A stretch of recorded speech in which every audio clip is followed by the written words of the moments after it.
Welcome, everyone, to the April 26, 2022 Watsonville City Council meeting. I am Ari Parker, Mayor of Watsonville, and I would like to look at our city clerk and have roll call, if we could. Dutra. Estrada. Present. Garcia. Here. Hurst. Here. Montesino. Here. Quiroz Carter. Here. And Parker. Here. We have quorum. Thank you very much. Okay. We're looking at reports to council. We're item 2A, update on active transportation projects by Santa Cruz County Regional Transportation Commission, SCCRTC. Executive Director, Guy Preston. Thank you, Guy. It's nice to see you here. Hello, City Council members. I really appreciate the opportunity to come out here today. I'm giving a regional project update. I'll cover the trail and active transportation sections, but I'll also discuss a little bit the highway project because they are related. Next slide, please. So I'm going to start with a quick summary of 2016 Measure D. In 2016, Measure D was passed. It's a half-cent transaction and use tax for transportation projects and programs. The measure is 30 years long. This slide is a summary of the Measure D expenditure plan. Almost 30% of the funding is directly allocated to our 4 cities in the county for what is known as neighborhood projects.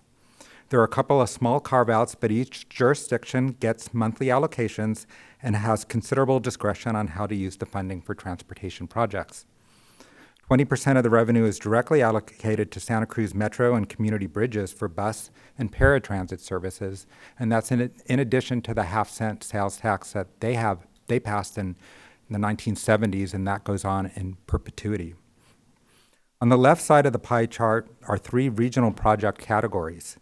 25% of Measure D revenue must be spent on highway corridors, which includes improvements such as auxiliary lanes, bus-on-shoulder improvements, bicycle and pedestrian overcrossings, transportation demand management programs, and safety and congestion relief programs. 17% of Measure D revenue is for active transportation improvements, specifically the Coastal Rail Trail. This category includes not only the design and construction of new coastal rail trail segments, but also ongoing rail corridor property management and preventative maintenance, including oversight, encroachments, drainage, vegetation control, and other rail corridor needs.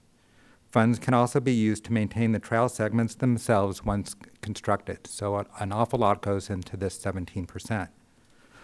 Finally, 8% of Measure D revenue is designed for the rail trail corridor, preservation and analysis of options. This is the funding that we are using to preserve and maintain rail-specific infrastructure, such as track, ties, and rail bridges.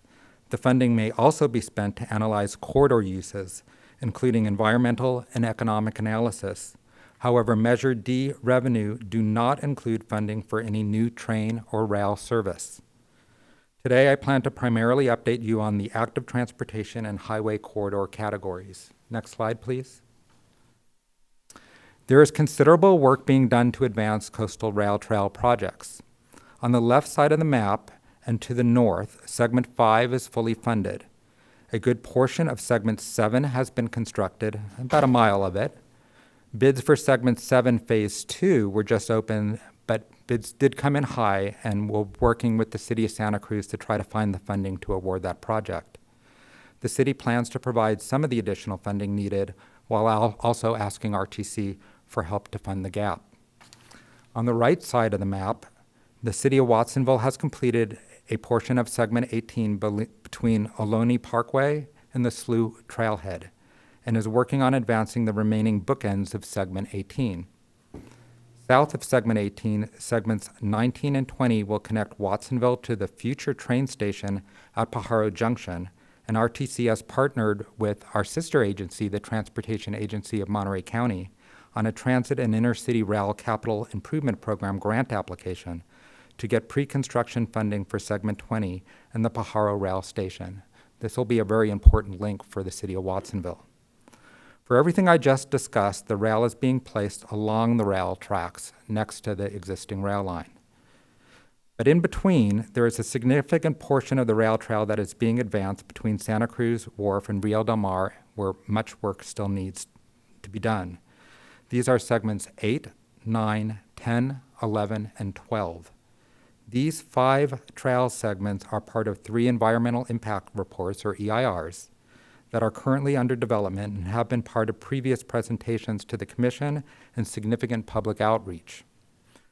As EIRs are developed, engineers have conducted surveys and designed the basic project footprints so that the environmental study work can begin. Previous to this, we had only done planning work.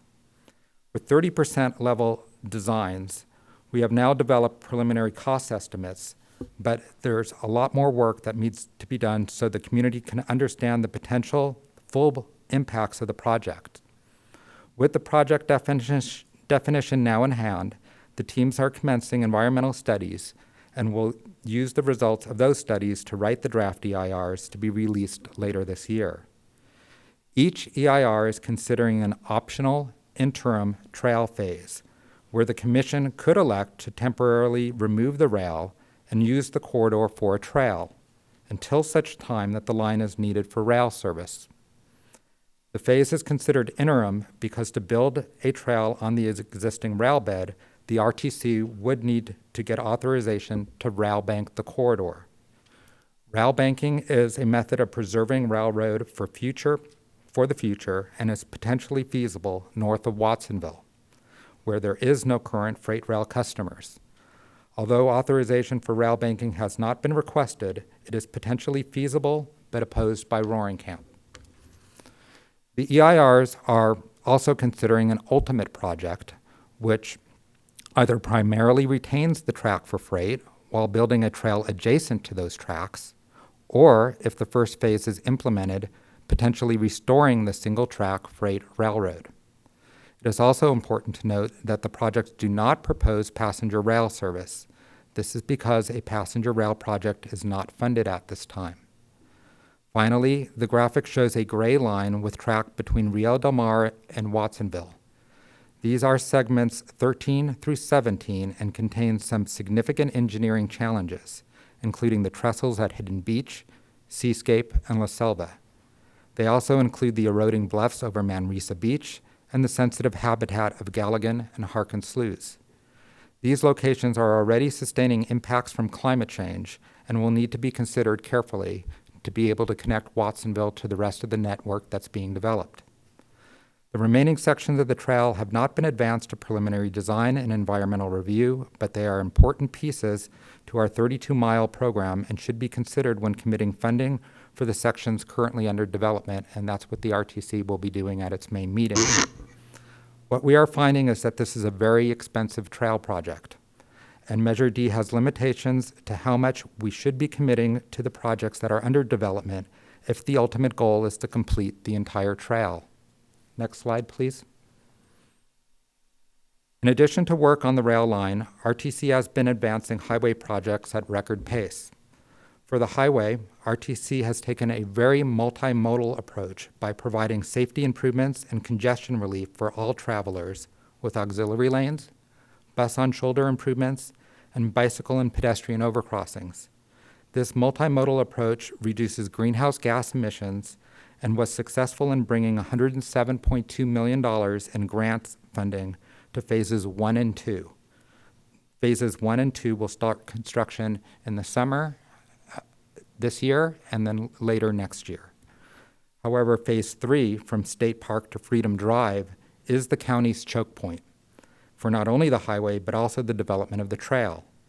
Of all the highway projects, phase 3 has the most engineering challenges but will also provide the most congestion relief, especially to South County, as it will break the bottleneck and allow cars to get through. Phase 3 has been combined with segment 12 of the rail trail for efficiency of both construction and for leveraging grants as part of our multimodal approach, delivering the Measure D expenditure plan. Although this strategy helps to bring money overall, the decisions on the trail project have direct impacts on the highway project funding availability, both now and to the future. With that, Mayor Parker, I hand it back to the council for any questions. Thank you very much. Council, do you have any clarifying questions? Mayor Pro Tem Montesino? Yeah, I think you touched on it a little bit, but has the construction costs going up, or are we still on track on the highway projects? Construction costs are going up. Segment 7 of the rail trail opened bids right after our meeting last week on Thursday, and they came in about 20 to 30% higher than the engineer's estimate. The first highway project was scheduled to go out to bid this winter, but it's been held up in a lawsuit. We have a hearing on May 6th, and we hope to get resolution to that so that project can go out to bid. Inflation is, as everybody knows, is higher than we've seen in years, and we expect that bids are going to come in high. We are crunching numbers and trying to make sure that we have money available so we can award these projects. Right. And another question for you is, like, on the phase 3 that you touched on, where there's a potential to a rail bank and interim. Does it have to go through? Do we have to do the highway project instead of one or the other, or both in combination in that segment? Well, we're trying to do the highway project together with the trail project because the rail bridges that cross the highway are not long enough to accommodate the freeway widening. So those bridges need to be replaced one way or the other. The goal is to try to provide a trail adjacent to the rail line ultimately, but those rail bridges are going to be very expensive, and if they were done in an interim condition, it would save highway money by not having to replace the bridges immediately. They could be deferred until a later time. Thank you. Those are my questions. Any other clarifying questions? Councilwoman Quiroz-Carter? Thank you, Mayor. So yeah, I'm wondering if we can go back to the slide on the phases. I'm just a little unclear on the widening project. I'm just a little unclear as to how the widening is going to help alleviate the congestion. Can you expand on that a little bit? You have to. Sure. When you're dealing with a long linear project and you have a bottleneck, cars back up. We have several choke points or areas where things are really narrow on the highway. So if you notice driving into Santa Cruz in the morning, where the auxiliary lanes have already been constructed, northbound, towards Santa Cruz, in the morning you'll see past 41st Avenue, it actually clears up. But if you look at the traffic in the other direction, where you're actually going into a bottleneck, they've built the auxiliary lanes, but everything is narrowing down. So traffic backs up there. So as we continue to do projects, you're going to see that bottleneck clear as you go south. But that point will still exist until you actually break it. So as you get towards Aptos, that point won't be cleared till we actually do the auxiliary lanes through State Park to Rio Del Mar and Rio Del Mar to Freedom. And once that clears, it'll clear all the way up.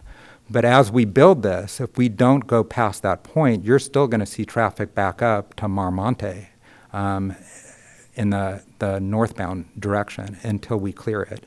So to really get that benefit of the highway projects, we need to finish the corridor and actually provide the break of the bottleneck that's needed to allow free-flowing traffic.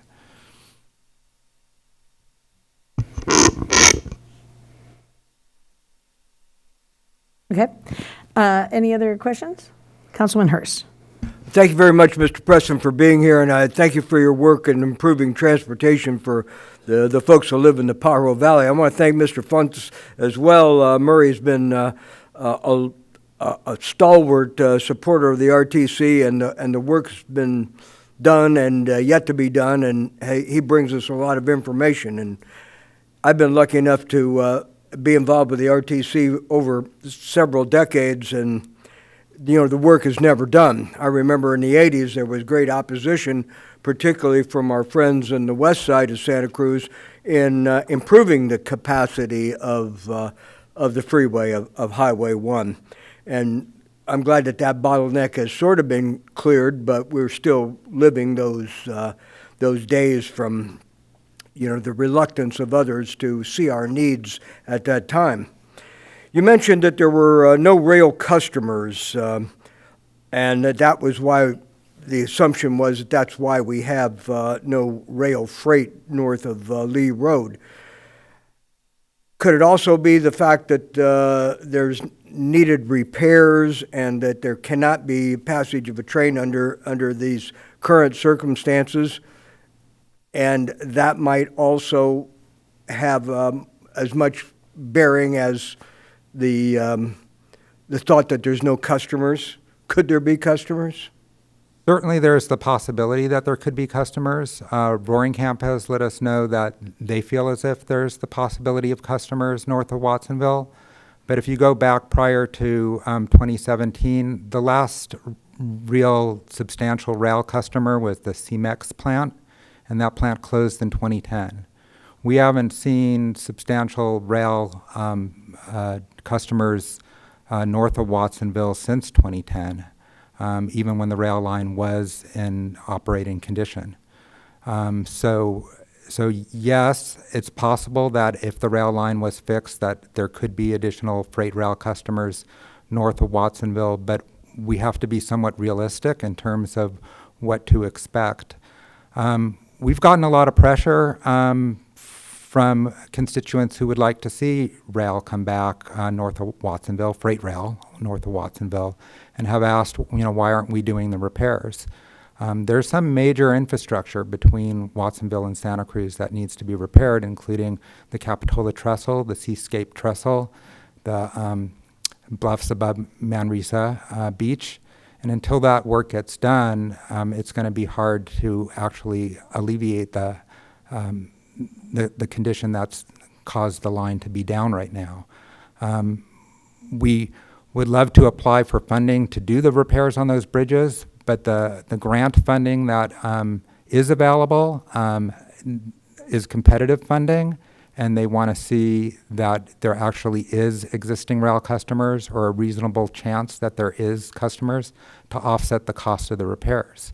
So it is possible that there could be rail customers, but actually getting the funding to do the repairs is the big hurdle that we would need to overcome. Thank you, sir. I do see that there are rail sidings along industrial areas of the east side of Santa Cruz as well as the west side. And, the choke point of the Pajaro Bridge needs attention too. And I understand that is in the funding pipeline somewhere for the rail bridge across the river. The Pajaro Bridge had a bid opening yesterday, and the bids came in 300% above the engineer's estimate at $1.5 million, and we will not be recommending that our contract be awarded because we don't have the funding for it. Well, these are trying times with inflation and the cost of materials and the supply chain roadblocks as well, and so I don't know when it'll get any easier. If we're going to make progress, we need to plan ahead and invest into the future. So what are we doing with the business plan for the RTC? The rail business plan? The transportation corridor business plan. Or the rail corridor. So there was a rail corridor business plan that our staff put together about a year ago, and that went to the commission for adoption with a staff recommendation, and the commission was deadlocked 6-6. So unless something changes, there's not a lot going on with the business plan right now. Thank you. We often face deadlocks in all kinds of circumstances in our governmental deliberations, and sometimes time changes that, and sometimes other resources come into play as well. again, thank you for your work, and I'm sure that there may be some other council questions. Thank you, sir. Are there any other? Councilwoman Garcia? Yes. I don't remember if somebody told me or if I actually read it, but that there was at one of your meetings, there was discussion about rail banking. And my understanding in terms of rail banking, should that occur, that it would prevent freight rail to Watsonville. And I know we have some businesses in Watsonville that are dependent on that. Could you elaborate more on that?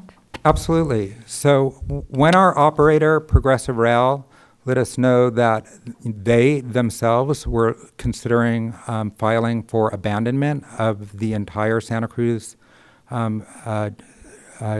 County branch rail line, we started the discussion of what we should do with the line.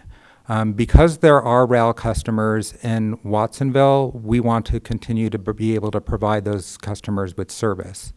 So we are happy that Roaring Camp has been able to serve those customers, but we did start considering the possibility of rail banking north of Watsonville. So if the RTC was to pursue any sort of rail banking scenario, it would not include the city of Watsonville. It would start approximately at Lee Road at milepost 3, so that all the customers in Watsonville could still be served. Wonderful. Thank you. Thank you. Are there any other questions and clarifications? Okay, I have a couple. Wow, that bid, 300% over. Yeah, The engineer, we were not too happy with that. that must have been a surprise. Okay, so a long time ago, because I know I had the same concern that Councilwoman Garcia had, to make sure that the freight within the city of Watsonville continued, because we're the only ones really where this freight and the train is working well for the rail. Is that correct? In the county? There are customers here, and it is getting trucks off the road. It's a good thing. I'm glad to see it, and we'd like to see it continue. Okay, a little concerned, and the question about the Pajaro Bridge and the rail over, to take the train over. That's not just freight. Would that be in any kind of train that would go from here to Monterey County? Any sort of train that would go from here to Monterey County would have to go over that bridge. Right. That bridge is part of phase 1 of our agreement with Progressive Rail. They're supposed to be doing the maintenance on it, but we applied for this grant when they first notified us that the expense of maintaining this line was too high and that they were looking for abandonment.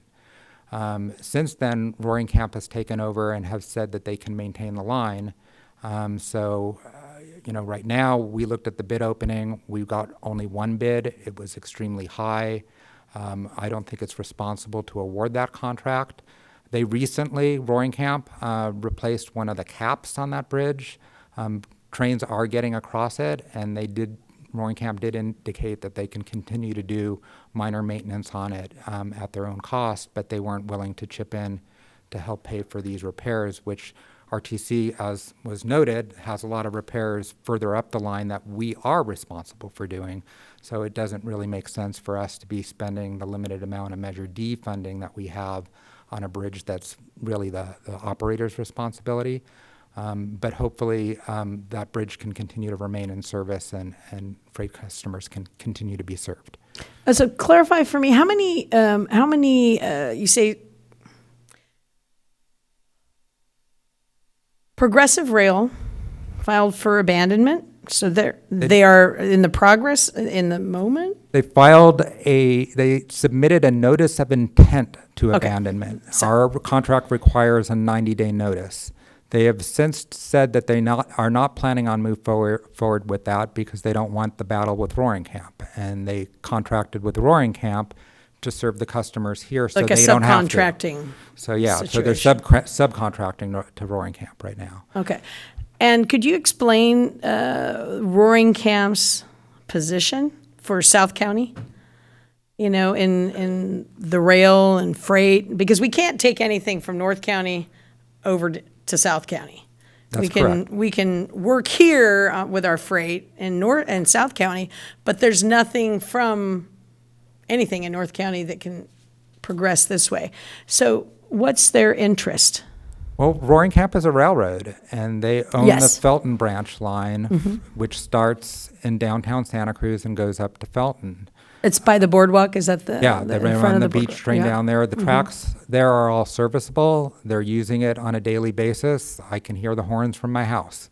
They have a very successful business, and it's very popular, and, there's no real threat to that directly. They can continue to run their beach train service.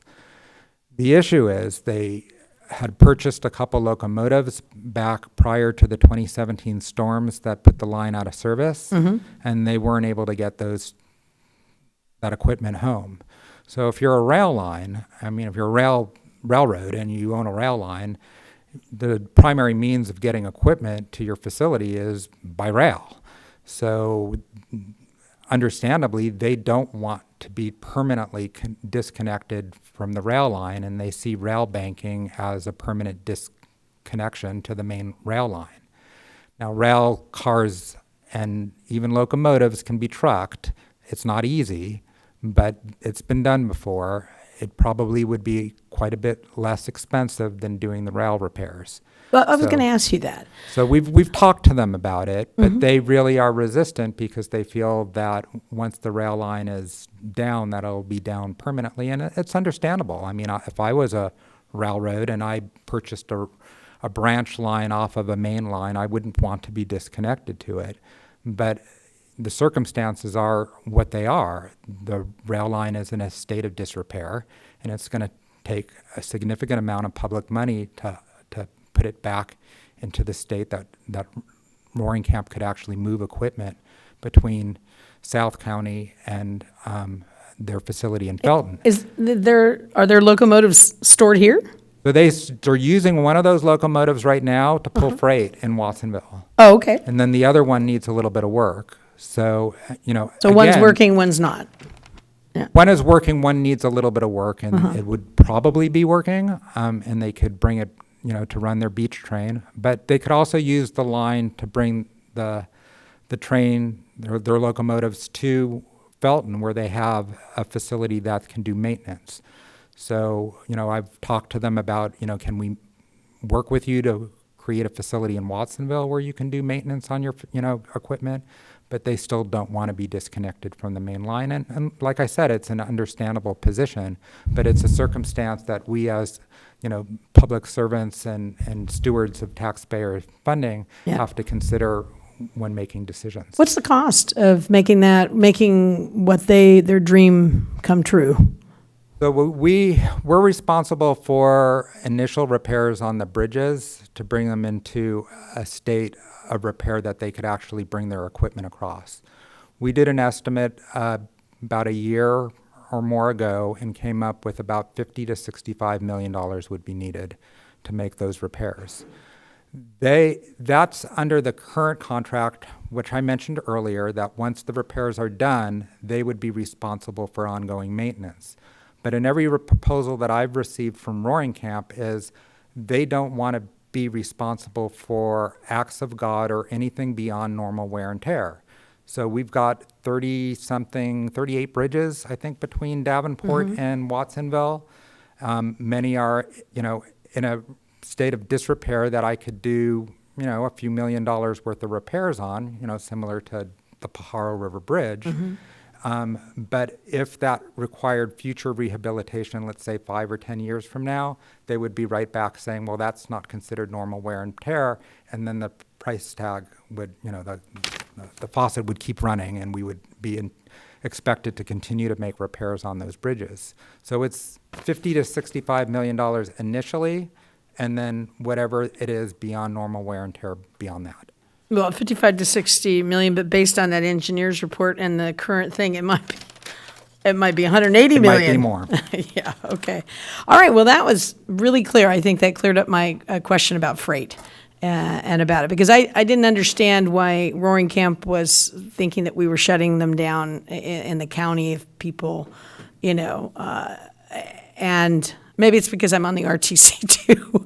And I was trying to learn all these things in a very quick manner. So you gave a very clear explanation for me, and I appreciate that. It's just a lot, millions and millions and millions of dollars that nobody has yet, right? Some Understandable. opportunities, but not enough. Well, limited. I mean, the grant we applied for the Pajaro Bridge was because we were successful with it because we had freight here. North of here, that's where the challenges begin. Because there's no free. How much would it cost to repair the Pajaro Bridge? You said, But we got an estimate of $1.5 million. but you thought it might be 500,000. Our engineer's estimate was about 450,000. The price of timber has gone right up, but we didn't get competitive bids. We only got one. Okay. So, I mean, we want to keep the bridge operational. So we may come back to this. So we may come back to it. We've reached out to the state to see if they have any additional funding that they could provide. And like I said, I called Roaring Camp and Progressive Rail to see if they would be willing to chip in, since they are running freight and making some money off of it. But right now they don't feel as if contributing to this project is in their best interest. Thank you. That's a lot of work that you're trying to do to put together.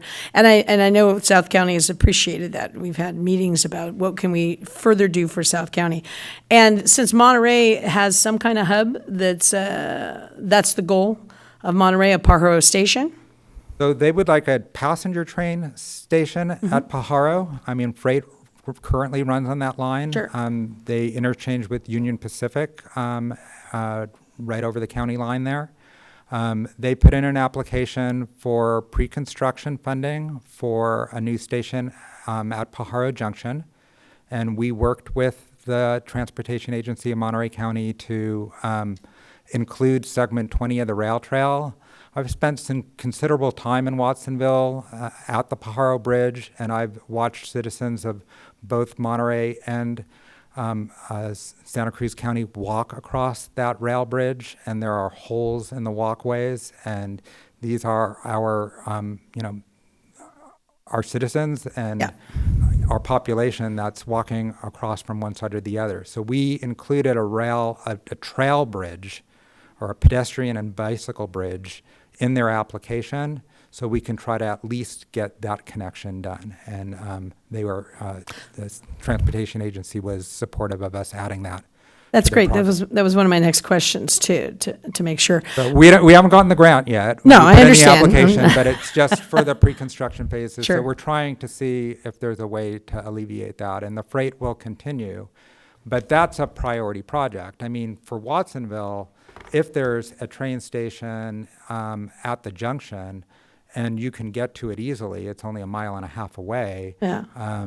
You could then catch a train that would connect to the state system and eventually up through Gilroy, where high-speed rail will be. And I used to work for high-speed rail, and I worked on that station and helped TAMC with the sidings that they needed at the Gilroy station. And then they also are trying to extend Caltrain service down to Salinas. So there could be more passenger rail service, and that's much more viable, leading from the Pajaro Junction north or south down to Salinas.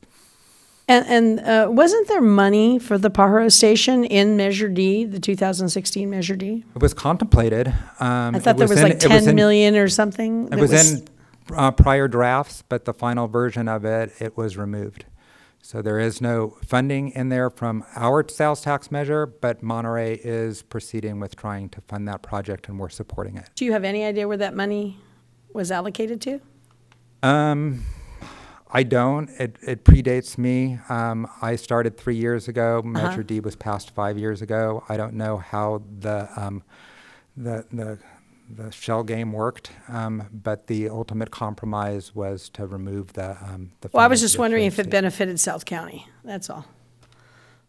So maybe we I think a good portion of the money went to Metro. Metro, okay. And that does benefit South County. Okay. So that's good. And we Those continue lanes to try go. to prop up Yeah. Metro with our improvements on the highway, including our bus and shoulder improvements.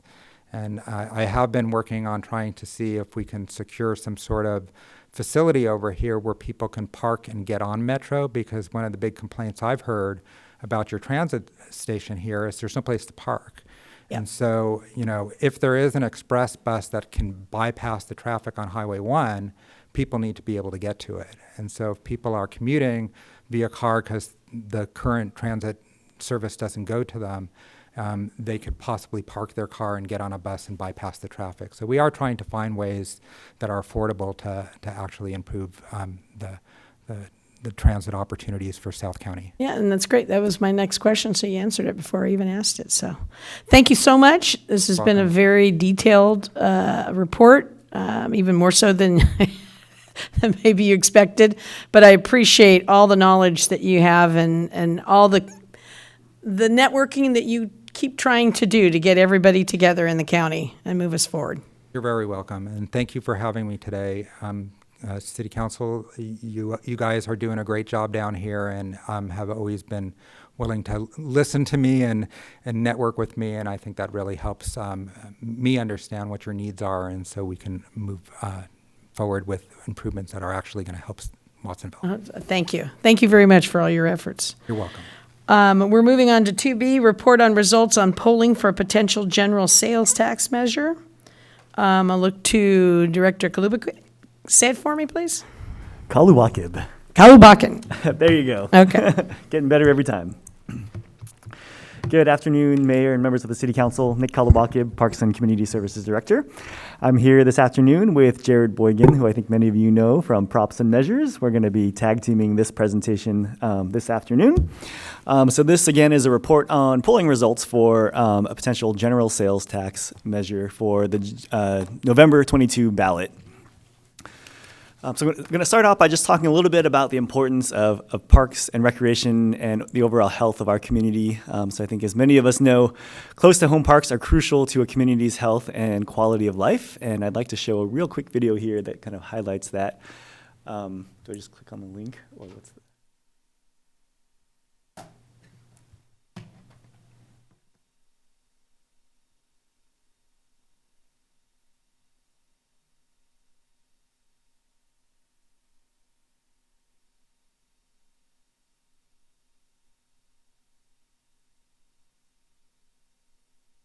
Did you know there's a physical activity crisis in America?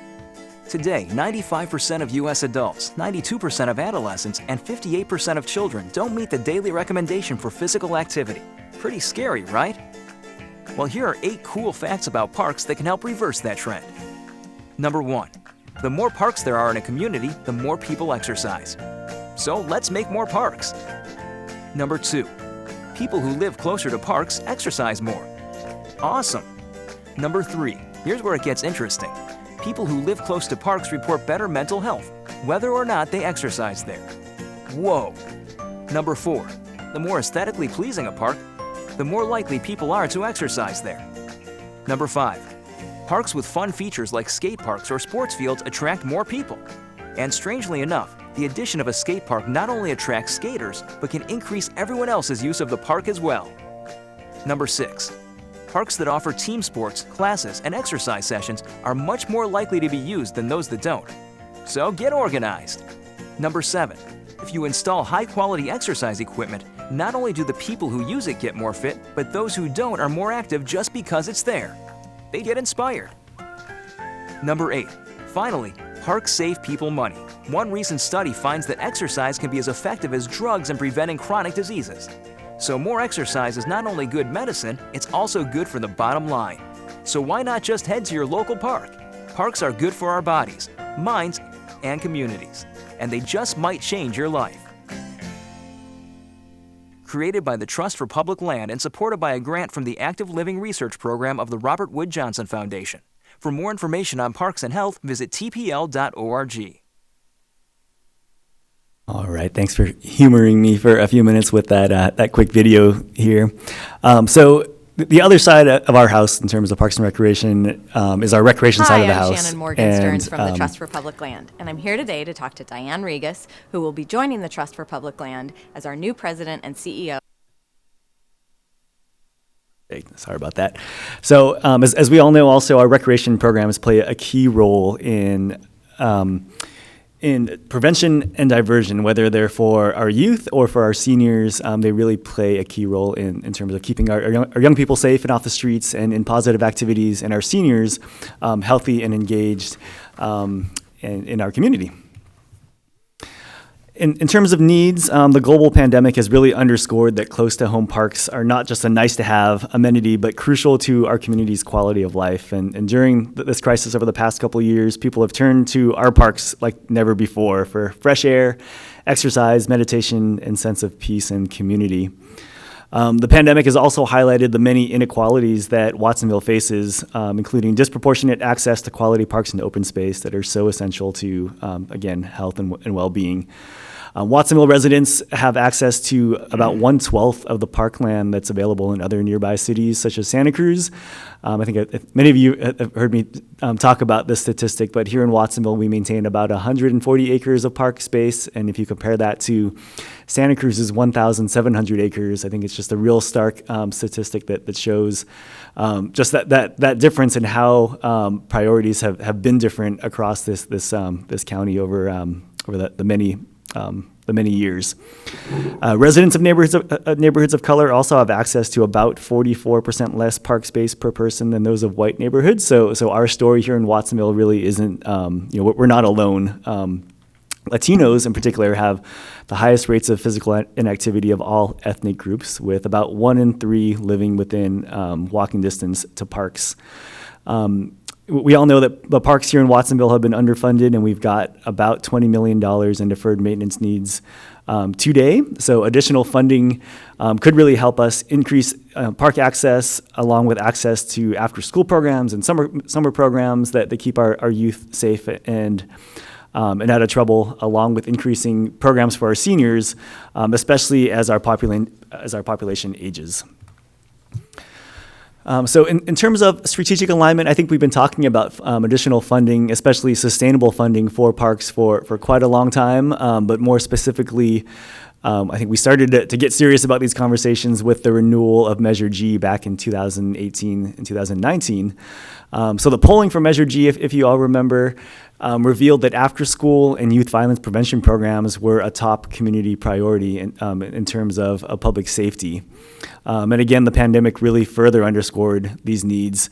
And so when the council went to pull together its priorities for 2021 through 23, parks really came out in a number of the priorities, and those priorities are listed here. Fiscal health spoke about sustainable parks funding, infrastructure and environment really spoke to the need for increased investment in parks and road infrastructure. Under community engagement and well-being, parks accessibility and services for youth, public safety, again, youth development was mentioned, and then in priority 7, efficient and high-performing government, financial management was also prioritized. To kind of further that conversation, the Ad Hoc Committee on Policing and Social Justice also included a very strong recommendation regarding parks programming and investment in our park spaces as well. Recommendation number 3 from the Ad Hoc Committee was to develop and increase programs for youth and families, more specifically in the areas of prevention and early intervention programs for youth and families. And to develop programs and services that keep youth from becoming police involved or to stop them from becoming more deeply involved in the criminal justice program.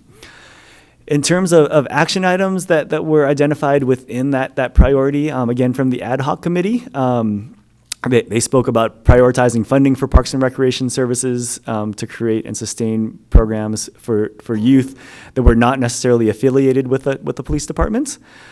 To expand youth prevention and intervention programs in the 22-23 budget that have demonstrated success, and then to consider expansion of parks and rec activities as a form of prevention with a list of kind of real specific action items tied to that. And the first is to explore the feasibility of a special sales tax measure for the November 22 ballot, which is what we're talking about today. Provide a fund that supports families to participate in programming and to keep our parks clean and well maintained, along with creating public spaces for youth to create art. So that really brings us to today's conversation. But I think what we all know kind of intuitively as well along with through the data that we have from many community surveys, is that there's a lot of other priorities that our community has. Everything from road safety and conditions to housing, to prevention programs and general infrastructure and our facilities as well. So Jerry's going to talk a little bit about some of those needs that have come through in our polling that kind of really just spell out that our community would really support more than just investment in our parks. So with that said, I'm going to hand things over to Jared.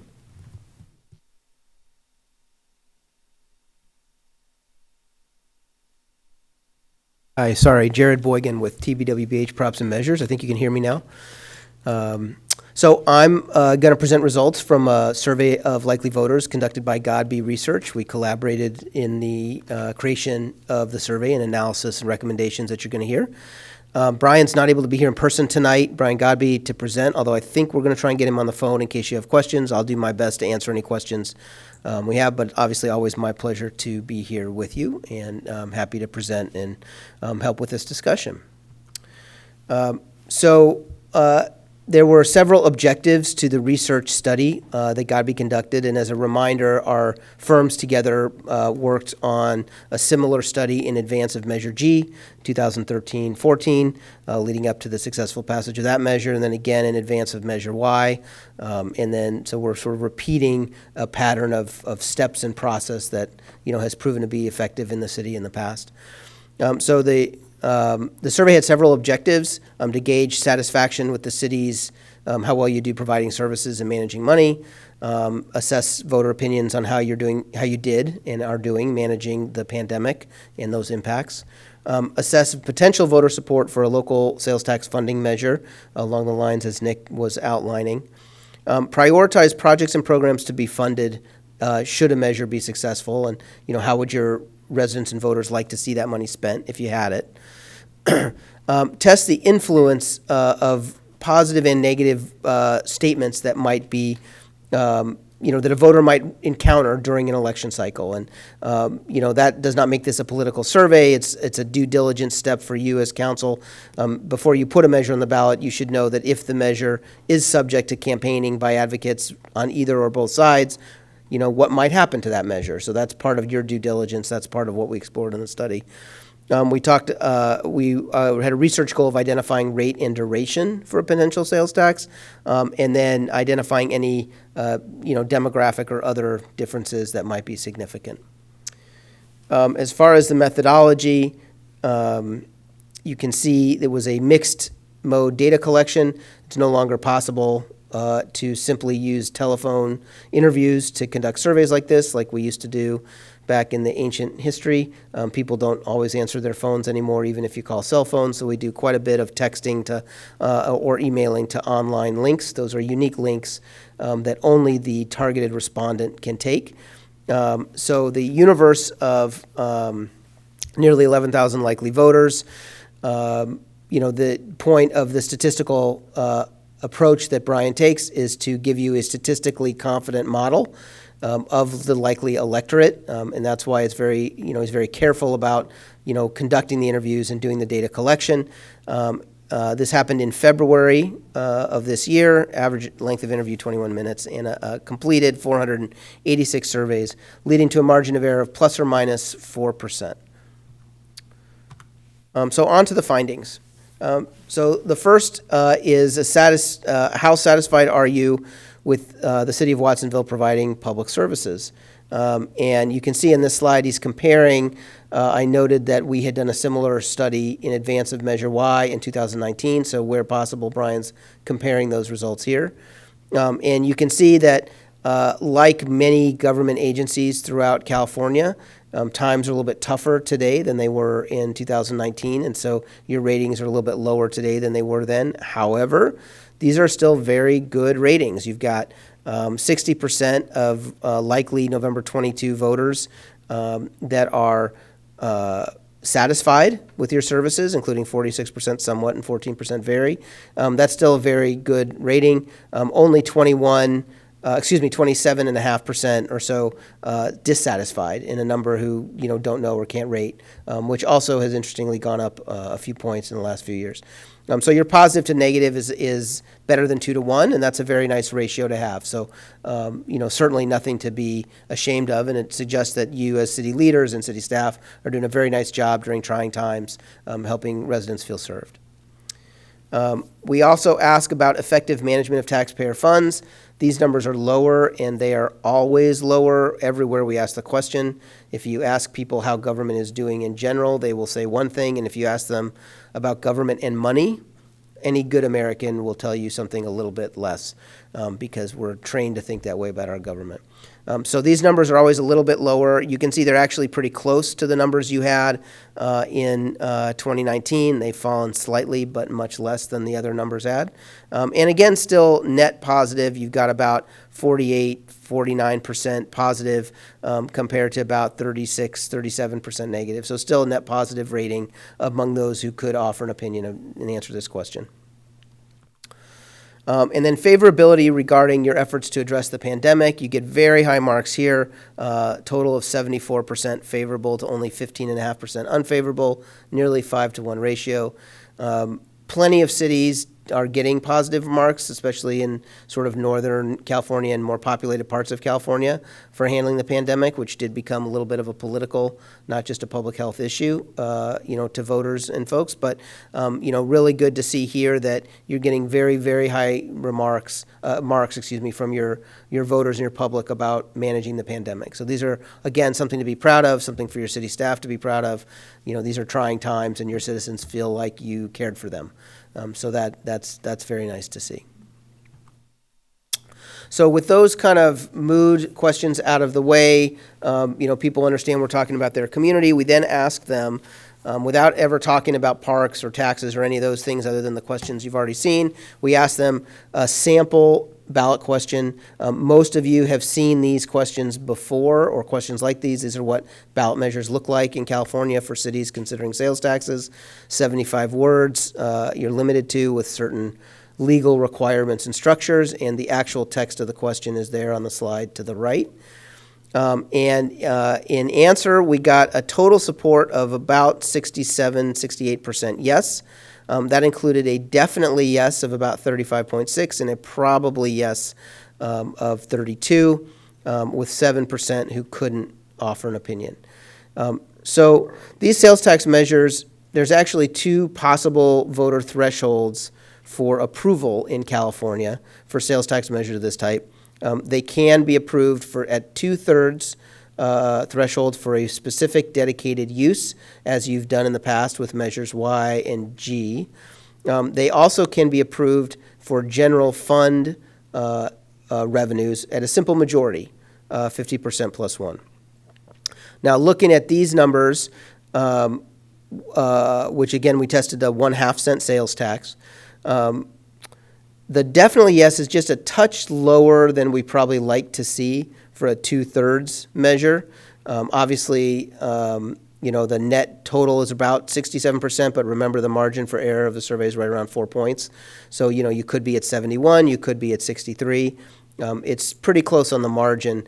By comparison, and I actually don't recall if Brian has the slide in here, but our Measure Y survey results were up in the mid-70s at the first ask when we were talking about that leading up to the March 2020 election there. So it's a little bit close to the margin for 2/3. Obviously, for a simple majority, it's very comfortably above. And so that's really encouraging. A very strong majority of your voters really responded to the elements of this ballot measure and would like to see more funding spent in the form of a local sales tax measure on these priorities. So that's really good news and a really good takeaway in the slide. As Nick alluded, we tested a number of different things that voters can spend, that city councils and cities can spend general fund money on. We did, obviously, the thrust of this poll was about parks and park funding for all the reasons that Nick very eloquently outlined, but we did include some other factors and services in here just to, for comparison's sake, and also because these are other important general fund needs that you have. Fixing potholes, maintaining streets, we often see at the top of a list like this, and it is here as well.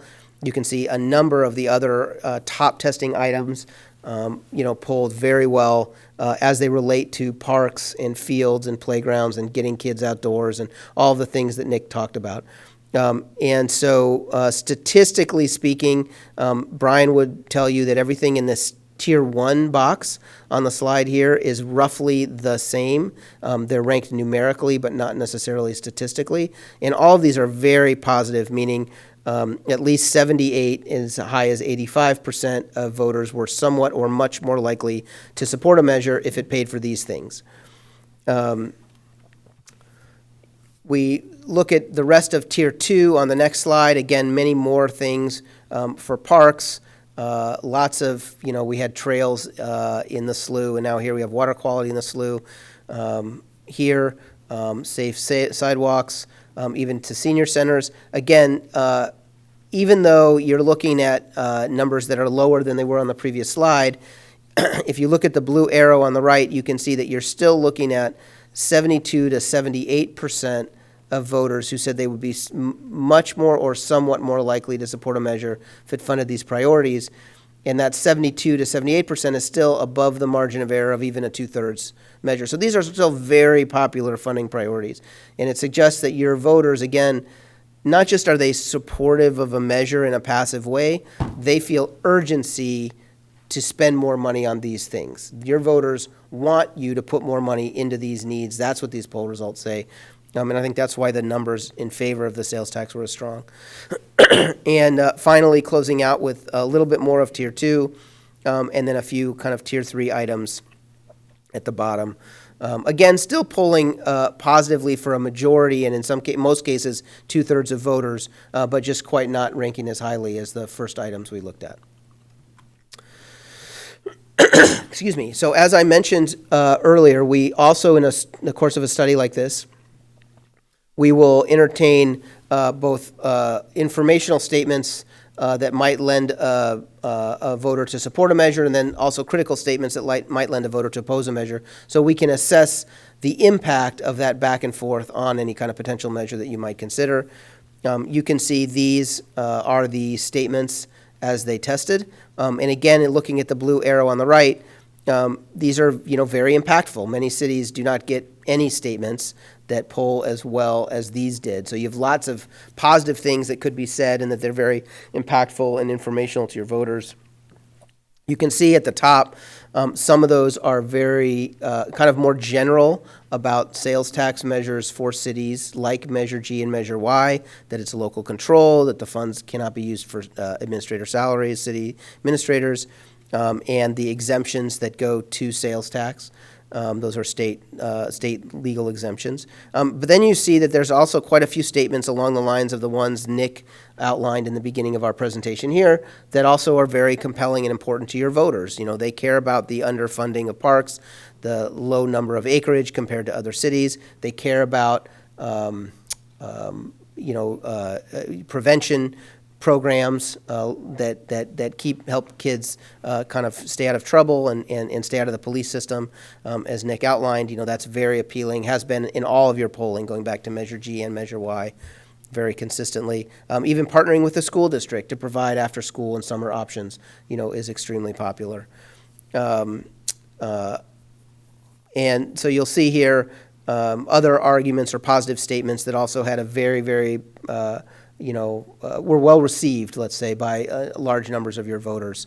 Again, more than 77 to 79% in that Tier 1 box, and then still above 70% over in the Tier 2 box down below. So then, after providing a list of those features that we could spend the money on, as well as some positive informational statements, we come back and talk to them again, what Brian would call an interim test of the same question. This is identical to this question you saw earlier, and you can see support has grown a little bit.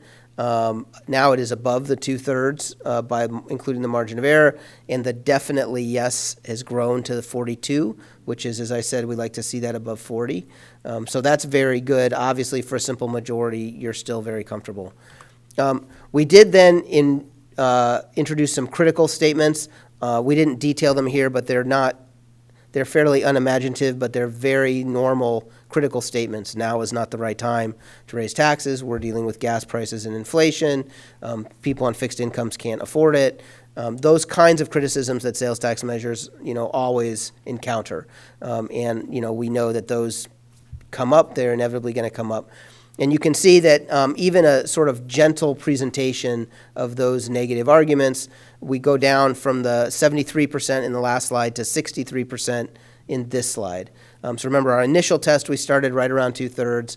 We climbed a few points with some information, but then with some criticism, we dropped, fairly significantly. Because I think, it is, and we see this around the state as well, there are concerns people have about inflation and gas prices and what have you. So looking at these numbers, it does cause us to think that perhaps the 2/3 threshold is pretty challenging for a measure like this at this time. But again, if you focus on the simple majority for general fund revenue, you're very comfortably above the 50% plus one threshold. And you have, again, a lot of excitement and urgency from your voters. Please, please, please put more money into these programs, into our parks, into these youth programs, into some of these other, features and programs. So finding a way to put a viable measure on the ballot, I think, is an important conclusion here. We did test whether or not it would be better to consider a quarter cent instead of a half cent. As you may know, the city of Watsonville has one remaining half cent available underneath the state cap of sales tax. And that is a cap that is shared jointly, the county, RTC, county parks, and the city all have kind of this overlapping cap of like 2 or 2.5% or something like that. There is 1/2 cent remaining. If you take a quarter of it, that would leave a quarter for you to come get another time or any other agency to go get. If you take the remaining 1/2 cent increment, it would ensure that the entire 1/2 cent goes to Watsonville as opposed to being diverted to other county agencies or county-wide purposes at some future date. So lots of cities around California are in the same boat, making the same calculation about their diminishing sales tax cap. We did test the quarter cent, but it did not make a meaningful difference. In fact, you can see support's actually a little bit lower here as an alternative. I'm not sure if that means people really understood it would be less money or if they simply didn't really want to talk about fractions. They wanted to talk about, getting money into our parks and park and rec programs.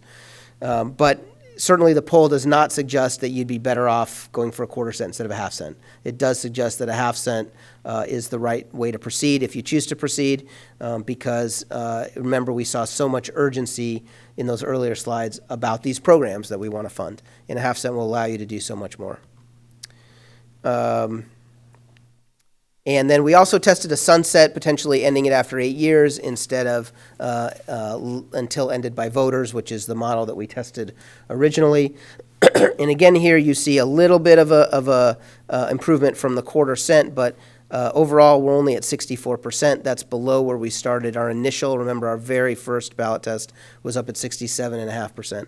So it's not necessarily indicated here to consider a sunset either, again, particularly if you're looking at the simple majority general fund measure. I would say that you should be comfortable within the sort of until ended by voters model. You may recall that Measure G was passed originally in 2014 with an 8-year sunset at 2/3, and then we went back in Measure Y to renew it at that time. So that's the end of those survey results. I'm going to just quickly cover this last slide here about next steps, and then I'll pause for questions. And I don't know if we have Brian on the line as well to help with questions or not, but we'll do our best to tackle whatever questions that you have.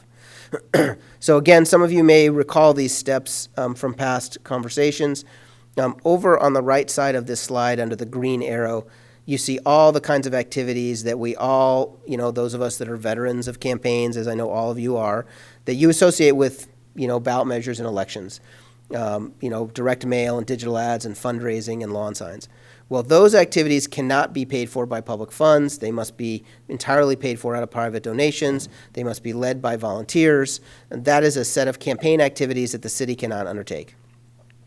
However, we do find that there are a number of constructive things that cities can and should do, and in fact, City of Watsonville has done in the past, prior to the City Council formally voting to call for an election and place a measure on the ballot, that I put in the category of good, transparent government and planning and organization. We've done already the first of those 3 steps, which is a feasibility study. I've just reported those results out to you, and the good news is that your voters show that there's strong feasibility for a sales tax measure for the general fund to include purposes such as parks and recreation programs. Polling, at 67%, anywhere between, let's say, 63 and 71%. Very strong polling and a lot of urgency from your public and your voters to do it. Obviously, in the feasibility study, we also consider factors such as other things going on in the universe, like inflation and gas prices, other ballot measures that may be heading to the ballot, things that create controversy. And so, that's why we believe the feasibility is much higher at the general fund level.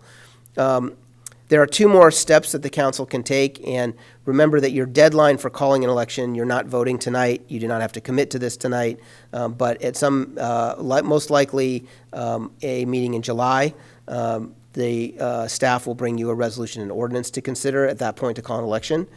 So in between today and that July action, let's say 2 months, 2.5 months, there are 2 other steps that cities can and should take, as I said, that the City of Watsonville has taken in the past.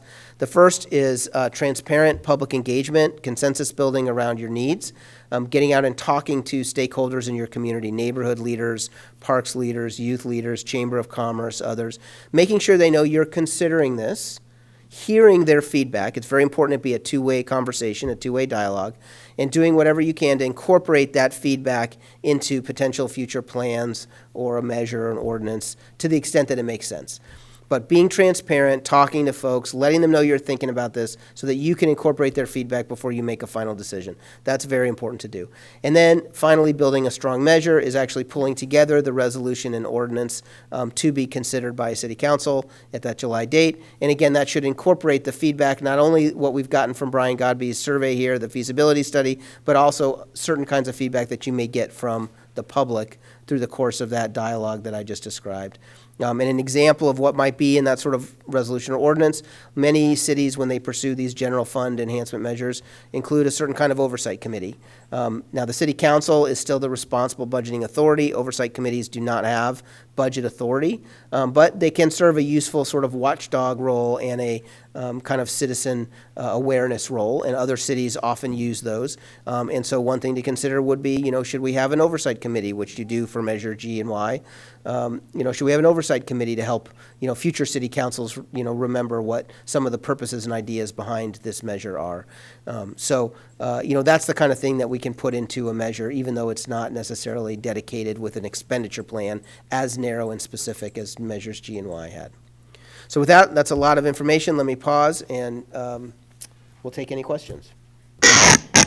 Councilwoman Garcia? Thank you for your presentation. 2 questions for Nick and 2 questions for Jared. So starting with Nick, you said that if we had more money, we'd have more parks. District 5 does not have a park. With more money, could District 5 have a park? I would definitely be a lot more hopeful that that could happen than today. So if you go back to our Parks and Recreation strategic plan, for the time being at least, we're prioritizing the deferred maintenance needs at our existing parks, knowing that in today's terms, we have a hard time caring for what we have. This additional funding would allow us to be able to think beyond that and look at new park space where there's opportunity to create new parks. I think it could also really help us think about taking our joint use agreement with our school district to different levels. We could look at joint investments, at expanding kind of like our school play yards. When I think about District 5 in particular, I think about Starlight Elementary School and the ability to really work with the district to make that a viable neighborhood park. And again, additional funding would allow us to be able to expand spaces like that. If again, like there's not park space per se available to build brand new parks in a place like District 5. Okay, my second question is, you mentioned the ad hoc committee recommendations, and part of the recommendation you said that they said that they wanted more youth programs not affiliated with the police department. So my question is, what youth programs do the police department have now? And if this measure passes, would it take away those programs from the police department? Yes, so I wasn't directly involved in the development of that exact goal or priority, but I think what was being referred to was specifically the Police Activities League, and so I couldn't see a point in time where we would do away with that program. I think what the recommendation is to add additional programs beyond the Police Activity League. So we would leave it with the police department, or would we take it away and put it someplace else? No, I'd say not necessarily. I think the Police Activities League could continue as it is, and we could create additional programming for youth and families that aren't necessarily tied to PAL. Okay. Yeah. Okay, my next questions are for Jarrett. You mentioned the response about inflation, but when this was taken, it was before the high rate of inflation that we have, and it was before the possible recession that might come. Do you think now, if the survey would be taking now, that we'd have same results? That's a great point. The survey was in the field February 17th to 27th, and there were already in February just the beginnings of some of these concerns, although you're right that it was not to the extent that it is today and is long-lasting. And so I think, that's another reason for caution in my mind relative to the 2/3 threshold. But I still feel very confident about that 50% plus one threshold, just because your numbers are so squarely in the 60s. Right, so even if we lost a few more points relative to where we were in February, we're still comfortably above that 50 plus one threshold, and there's a lot of indication there. I would also say I've seen a lot of polling around the state in the last 2 to 3 months, as this issue, inflation, et cetera. And interestingly, I have not necessarily seen support for local tax measures fall even as concerns rise about, inflation and gas prices. And it's very interesting because you can see if you compare surveys from a jurisdiction last year to this year, people's concerns are way up in terms of gas prices, inflation, all that, but yet their support tracks. And I think that may be that for many of these local measures, the needs and the programs and the services that you're going to fund with this money are seen as even more particularly important when times are tough. That voters and citizens feel like, things are already hard enough, I can't have these other things that I count on for my community be cut back as well. And that the price tag doesn't feel, onerous to them. So I'm not sure if the numbers would be lower, but I do think it's another reason for some caution related to the 2/3 versus 50 plus one. Okay, my second question, actually, you answered for me when we met previously, but I'm going to ask again in case you have that information. If not, I'd like you to get it. I asked you in terms of what populations were surveyed, and one of the questions I asked you, how many of those surveyed were Spanish speaking, and the other question I asked you was in terms of the age group of those that were surveyed. Yep. Do you happen to have that information with you? I believe we can look that up here, and I apologize if we didn't get that to you after your earlier question. But as I mentioned earlier, the survey pool was nearly 11,000 likely November 22 voters within the city of Watsonville. And we completed about 486 total surveys, but we'll look up the sort of percentage breakdown in a moment here of terms of by age group and Spanish speaker. Okay, what I remember is that in terms of the Spanish speakers, there was less Spanish speakers surveyed this time compared to Measure Y, one thing, and in terms of the age group, that even though we have a very high rate of young people, of youth, only 11% of young people up to age 24 were surveyed. So if you have other information. Yeah, that could be right. I mean, it certainly doesn't, it sounds right. The one thing that happens when you survey likely voters instead of all residents is you find it will skew older, because not all, certainly people under 18 aren't registered to vote, but even younger voters in particular, November 2022 is not a presidential election. It's a gubernatorial election. And many voters are once in a 4-year voter, right? But if you only vote in presidential elections, then our model would not consider you a likely voter for a gubernatorial election in November 2022. So you may find that some of those voter groups that you're talking about don't make it into a model for, a gubernatorial election like this one.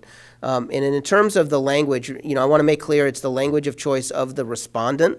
People can take it in whatever language they choose. We're not calling them and making them take it in one language or another. That's the phone bank and online system is set up to be bilingual, so that if the person says, I prefer to do this in Spanish, they can be handed to somebody who can take it in Spanish. So it's their choice, it's not our choice.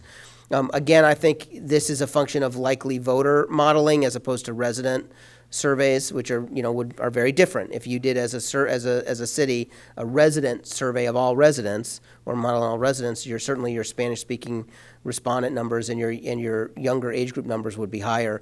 But when we're getting ready to put a ballot measure in front of voters, we want to be confident that the people who are actually going to go to the polls are going to support it. We don't want to send you, down the wrong road. So I think your numbers are probably right, and that's the thinking. Okay, thank you. Any other comments or questions?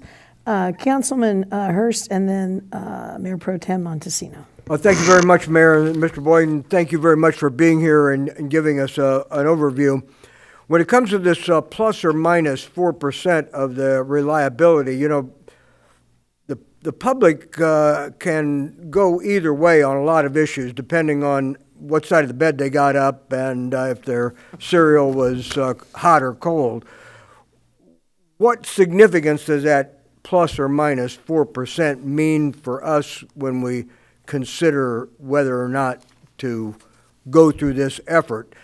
And let me say, I think most people certainly want to have more Parks and Rec opportunities for their children, their grandchildren, for themselves, and so it's inherently kind of a popular idea. It's the cost, and I see the numbers here. The public can kind of go either way with a lot of things. Tell us about that plus or minus 4%, though, please. Yeah, so the plus or minus 4% is a function, as I understand it. Remember, Brian is not here. He did the actual survey. But as I understand it, the plus or minus 4% is a function of the statistical modeling. They didn't speak to all 11,000 voters. They spoke to, a sample of them, and they're modeling what folks think. So the margin of error is a function of that statistical exercise. So the numbers could be 4% lower or higher on any given question, just based on the fact that they did a statistical sampling. They didn't talk to everybody.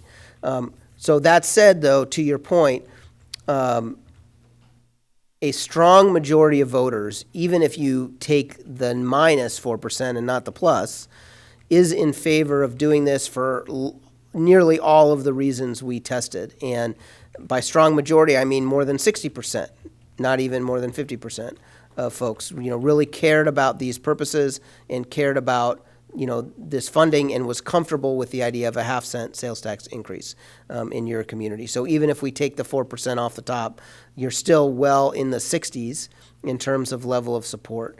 So I think, as, elected leaders to think, what is it my community wants here? Clearly at least 60 to 65% of your community is very in favor of doing this kind of thing to get more funding into your Parks and Rec programs and to meet some of these other general fund needs, that we talked about in the survey. And I think, look, polls are not crystal balls. They don't predict the future. They just tell you about today, the snapshot in time of when the poll was taken. However, based on all the history we've seen over the years in the city of Watsonville, I think what you've all heard and reported about people's interest in programs like these, that's not a new community conversation. It's an ongoing community conversation. The poll results, feel right based on kind of the mood and atmosphere of things. And so, I think we feel confident that, you're on the right track to proceed with a measure for, general fund revenue measure for November 2022. Thank you, sir. Yeah, and you feel like 486 is an adequate snapshot into the rest of the voters. Yes, in fact, I think if we go back to the Measure G survey in 2014, I think it was less than 400. Thanks, sir. Mayor Pro Tem? So, could you repeat how many acres we have in park space again? We have 143, 70 of which are water acres at Pinto Lake. Thank you. And when are the next steps where we choose whether we just do parks or like because I'm really in favor of fixing our potholes and maintain our street roads, or so when do we have to decide how merit a combination or just going after just parks alone? I'll take that one. Thank you, Councilmember. Mayor Pro Tem Montesino. There you go. We are, based on the data that is presented today, what we are planning in our work plan is retrieve and actually develop a draft ordinance that will include drafting for a general tax and not specific tax based on what the data is telling us. Sounds like it's very clear that this is not only what likely voters will more likely support, but it will also provide the ability to fund all those important items that our community wants and needs, to have the funding for. So we are likely going to bring back for the council consideration a general tax measure for the November ballot. Thank you. Were you looking for more of an actual time frame when we see it again at council? So we have to meet the deadlines for filing with the county to have the ballot measure posted on the ballot in November. So we are going to bring the final action of the council will be in the July 12th meeting, and prior to that, we will bring the sample ordinance for the council consideration sometime in early June. Thank you. Mayor, could I ask in terms of what you said? Yeah. So tomorrow you said a general tax. So what would be the language for a general tax? That's what we will bring to you in early June for your consideration. So the ballot question has yet to be drafted, and that's what Jared referred to in the next few weeks. What we hope to do is engage with the community and just really kind of have a listening and engaging stakeholders to really inform, what are some of those things that are truly important based on the data that we have. And then we will go back, draft a 75-word question, which is a sample of it is on your screen right now. But we will refine that and bring it for the council for consideration and approval. And it will be up to the council how that's worded. If I may add, this sample that's on your screen here is very similar to general fund measures that other cities, like Salinas, for example, have pursued in the past, as opposed to a Measure G or a Measure Y, which is dedicated use. So there's this type of formulation can work as well for a general fund measure. But you'll see, to the Mayor Pro Tem's point, it can include a broader array of things that are general fund expenditures. Thank you. Any other comments or questions from council? Thank you very much, Lisa, and thank you, Director Kelly Bakken. Gonna get it one day. I'd like to recognize Councilwoman Kiddos Carter right now before we move further. Thank you, Mayor.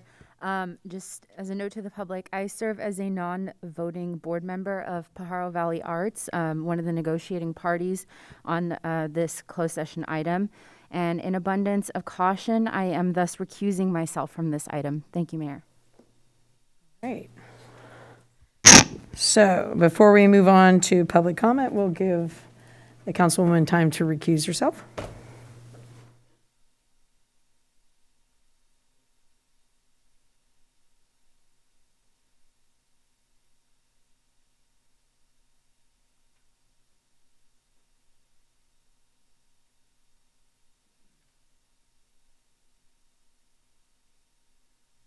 right, at this time, we're going to move on to our closed session agenda. So before we can leave to discuss that, I'd like to take any public comments regarding our closed session.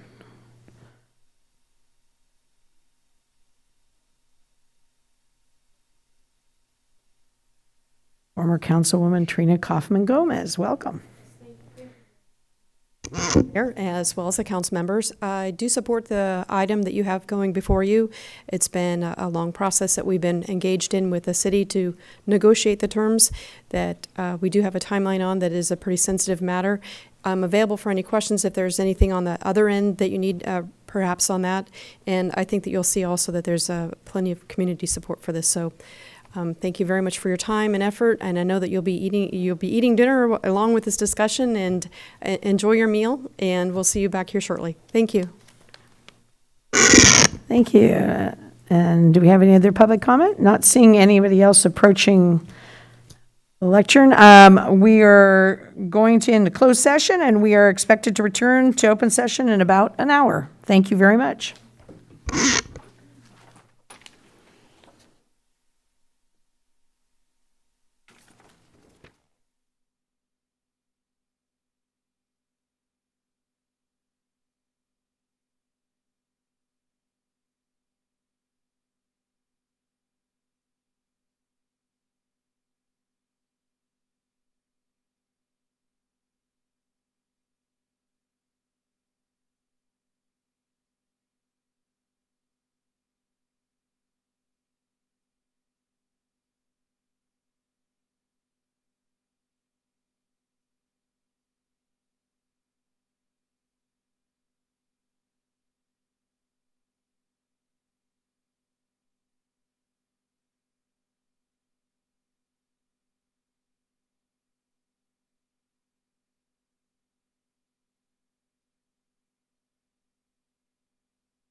Welcome and welcome back for some of you. This is the Watsonville City Council meeting, Tuesday, April 26, 2022. And we are resuming after closed session, and we'll go to roll call, please, City Clerk. Dutra. Here. Estrada. Here. Garcia. Here. Hurst. Here. Montesino. Here. Quiroz Carter. Here. And Parker. Here. We have quorum. Thank you, sir. We are going to do the Pledge of Allegiance, and we have some special visitors who are going to do the pledge for us. They are Friends of Parks and Community Services, and if we ask them to come forward,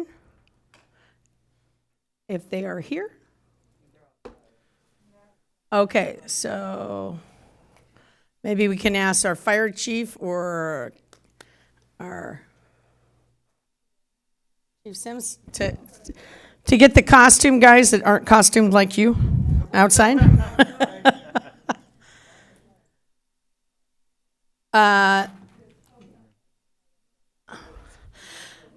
No, I would like them to come in. Yes, thank you. I know you thought I was joking.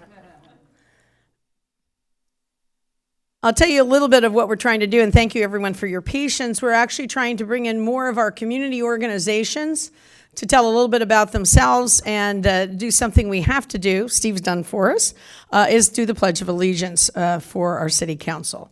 And so we thought we'd start with that. So there they are. Come on down, please, and come to the podium.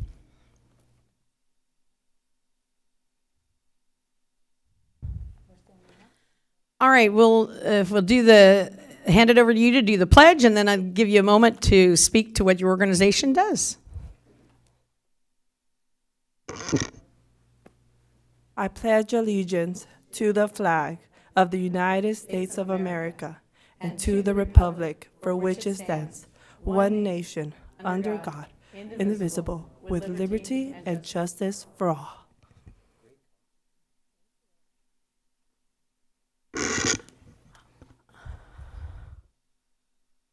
Okay, welcome. You are the Friends of Parks and Community Services. Thank you for doing our pledge for us. Could you tell us a little bit about who you are and any upcoming events that you have? Thank you. I am Admiral Moon, and I am a bounty hunter from the Galactic Empire. I am here for Francisco Paco Estrada. He is a wanted man. I have also been asked to come and execute Order 831 and to invite all Watsonvillians and town neighbors to the Grand Nerdville Kickoff Party at the finest establishment in Watsonville, El Alteño, on Saturday, April 30th at 7 p.m., Earth Pacific Time. Admission is $10, and all costumes, creatures, and species are welcomed. Finally, it is my honor to invite all of you to the second annual Geek Festivities of Nerdville coming up this Sunday, May 1st from 10 a.m. to 5 p.m. at the Imperial Academy, also known as Watsonville High School. The Killer Clowns will be screening their movie, which was filmed right here in Watsonville, selling merchandise, signing off autographs. There will be food trucks, photo booths, comics, costume contests, arts, sci-fi band, aka the Watsonville Band.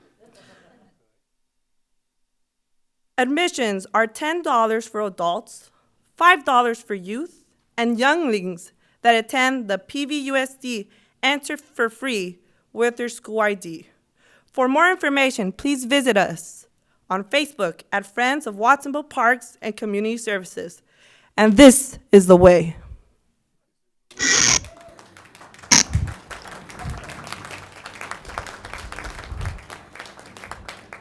I was going to say, where's the music? Thank you.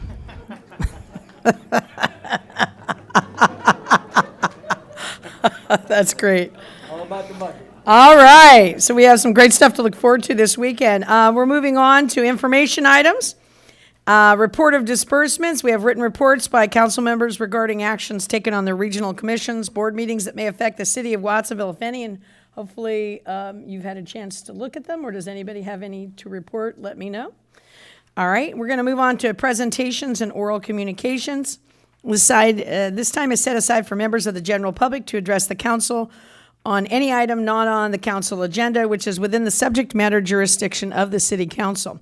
No action or discussion shall be taken on any item presented, except that any council member may respond to statements made or questions asked, or may ask questions for clarification.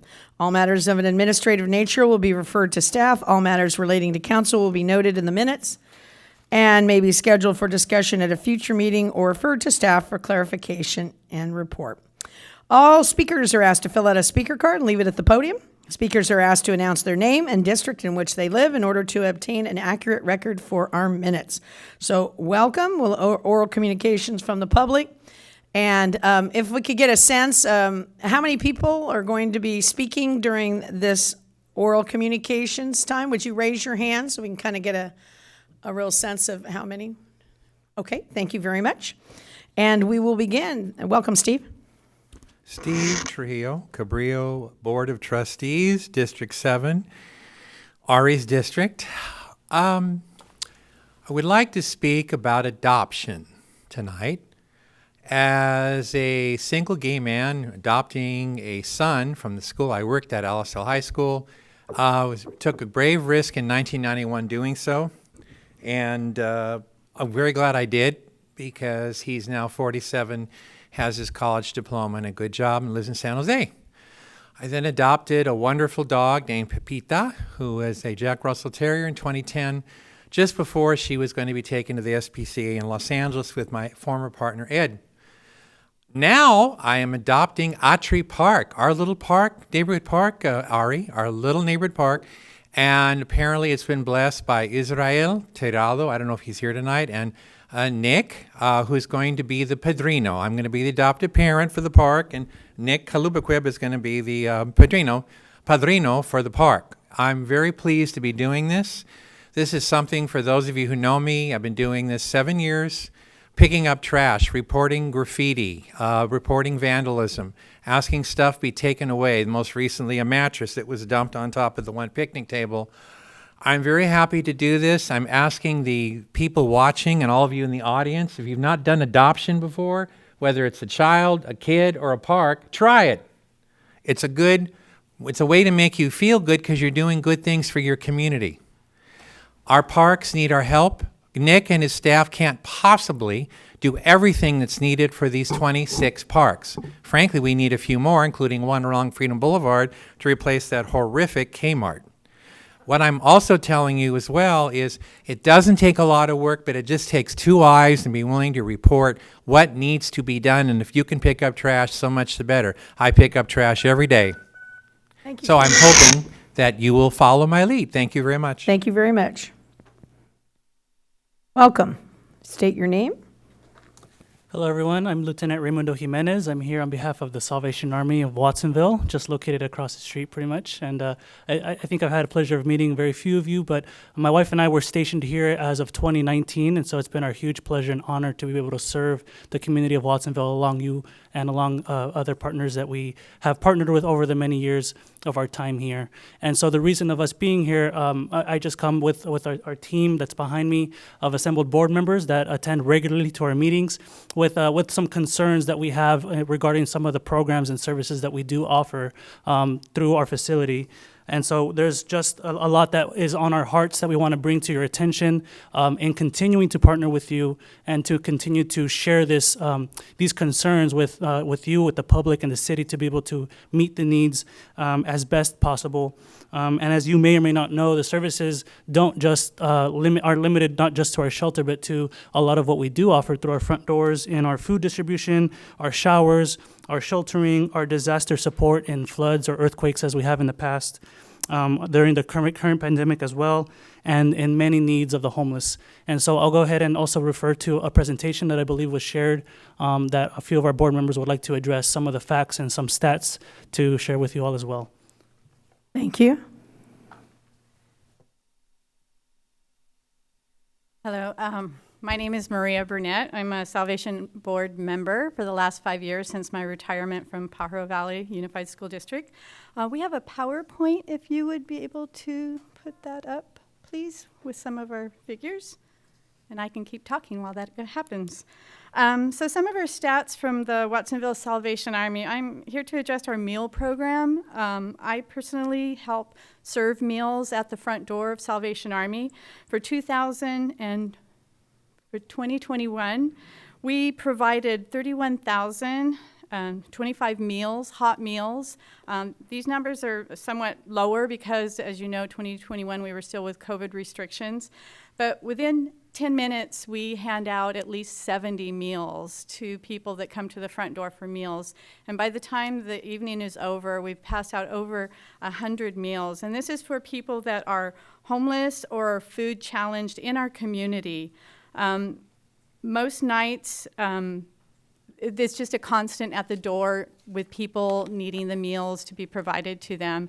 They have such a need in our community, and there are community members that are just struggling, and you see it in their face how grateful they are. They get a hot meal, they get a drink, a fruit, and whatnot.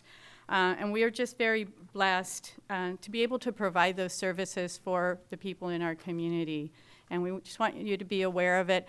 Our shelter program, we shelter 5,000 people overnight, including, well, you can see the numbers up there. I don't have to read them to you. And again, because of COVID restrictions, those numbers are much lower than they normally would be. We can only have people stay at the shelter. We can't do the top bunks and the bottom bunks. We're restricted just to the bottom bunks because of numbers and whatnot. So those numbers would be much larger, and the families that come too. Our showers, there's just, we all know, there's nothing more wonderful than just getting a shower, getting clean, and thank you for your time. Thank you, Maria. Welcome. Paz Padilla. I'm also part of the advisory, and it's good to be here and be part of this wonderful Salvation Army. So just to continue the family services, you know, they do rental assistance, emergency services, and this 2021, it was able to help 14,384 people in our community. At the same time, during Christmas and during the whole entire year, they do a lot of comfort kits, including jackets, hygiene, blankets, all of this through the community help and support, and we've been able to support over 12,000 families. So this is a great program. It's a really good Salvation Army. I'm so happy to be part of it, and we just want to continue and echo and help you understand what Salvation Army is here in the city of Watsonville. Thank you very much, Paz. Yes, Welcome. thank you.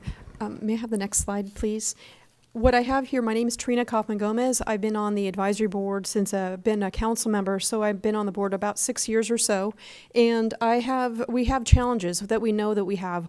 Many of the council members I've already spoken with. There are staff members too that I've spoken with.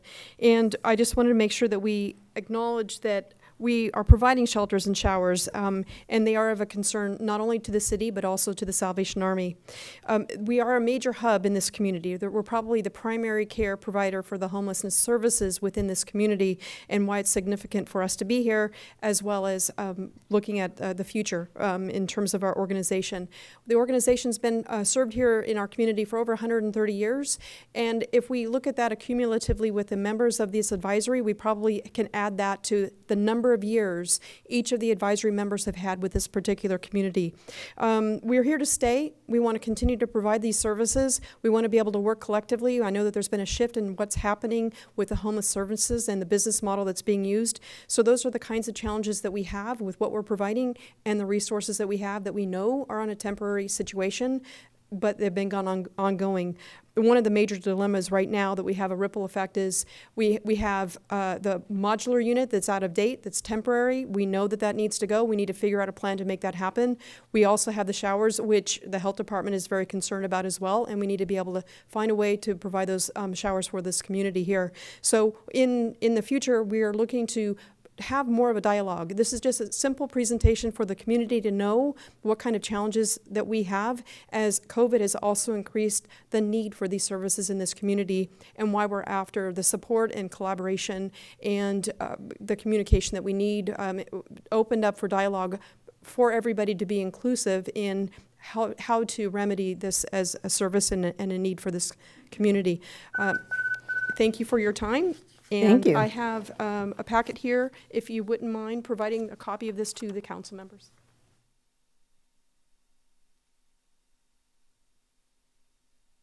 Thank you. Hello, I'm Gary Smith. I was the fire chief in Watsonville in 1984, and in 1989, on October 17th at about 5 o'clock, I was together with Tila Guerrero and Chuck Allen when the earthquake hit. Why were we together? We're dealing with the excessive amount of homelessness and overcrowded housing in Watsonville. And in a few short minutes, that went to a major problem that still exists today. We transitioned when the earthquake party was over as far as support goes from Red Cross and such in about 1990, 91. And then the homeless and the hungry, were not on the list of recovery as strong as we would like.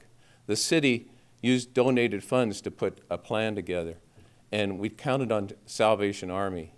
On the day that I remember being, at that point I was doing assistant city manager and fire chief job, I thought, the only way we're going to handle these people that are sleeping all over in the city hall area and in the ledges and downtown, it was just, they didn't have a place to go after the shelter shut. We had to get a solution.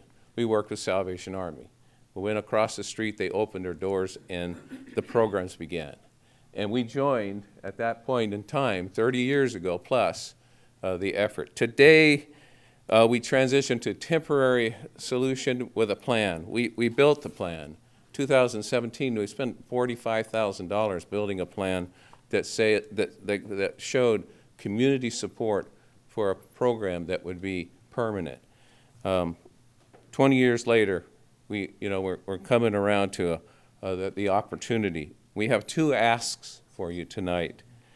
The first ask is we're having a meeting on May 11th with the county, and we'd love you to attend. I believe the mayor is attending, and I guess it's gonna happen. I am.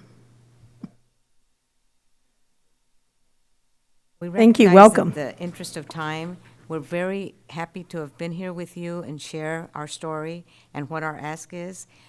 We hope that you join us in reading the material and join us at the meeting. Thank you so much. It's been our pleasure, and we love what we do in giving back to our community, wanting them to be fed, healthy, safe, and a place to live.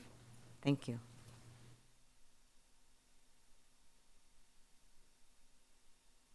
Welcome. Thank you. My name's Chuck Allen. I've been an advisory board member for more than 30 years. I was here, as Gary said, when we had the earthquake, and our Salvation Army is one of the first Salvation Army corps that was coordinated in California over, as Trina said, was about 130 years ago. So we have a long history, and we're really fortunate to have had the Salvation Army be a part of this community. But tonight we're just here to share information, to share our passion for service, and to ask you to consider placing an agenda item in the future within a few weeks so that we can come together in a more formal, coordinated manner and discuss the needs and wants of our communities and the services that we can share together. Thank you. Thank you.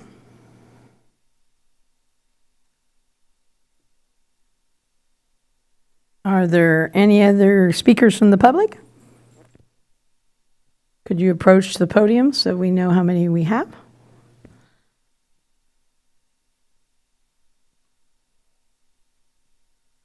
Welcome. Good evening. I'm here to address the ballots that have come out to all of the levee residents and owners along the Pajaro River, South Suarez Creek, and the Corlitas Creek. We have a great opportunity to prevent flooding for over 100 years.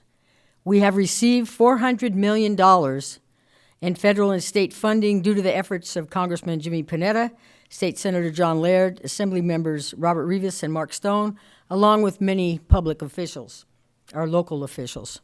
Remember, that's $400 million. The only project in the nation that is fully funded. There are other projects that need levies, but they can't get the full funding.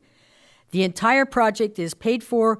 We just need the annual assessment of $1.2 million, 1.2 out of 400, to complete that project. So I just want to encourage everybody to vote.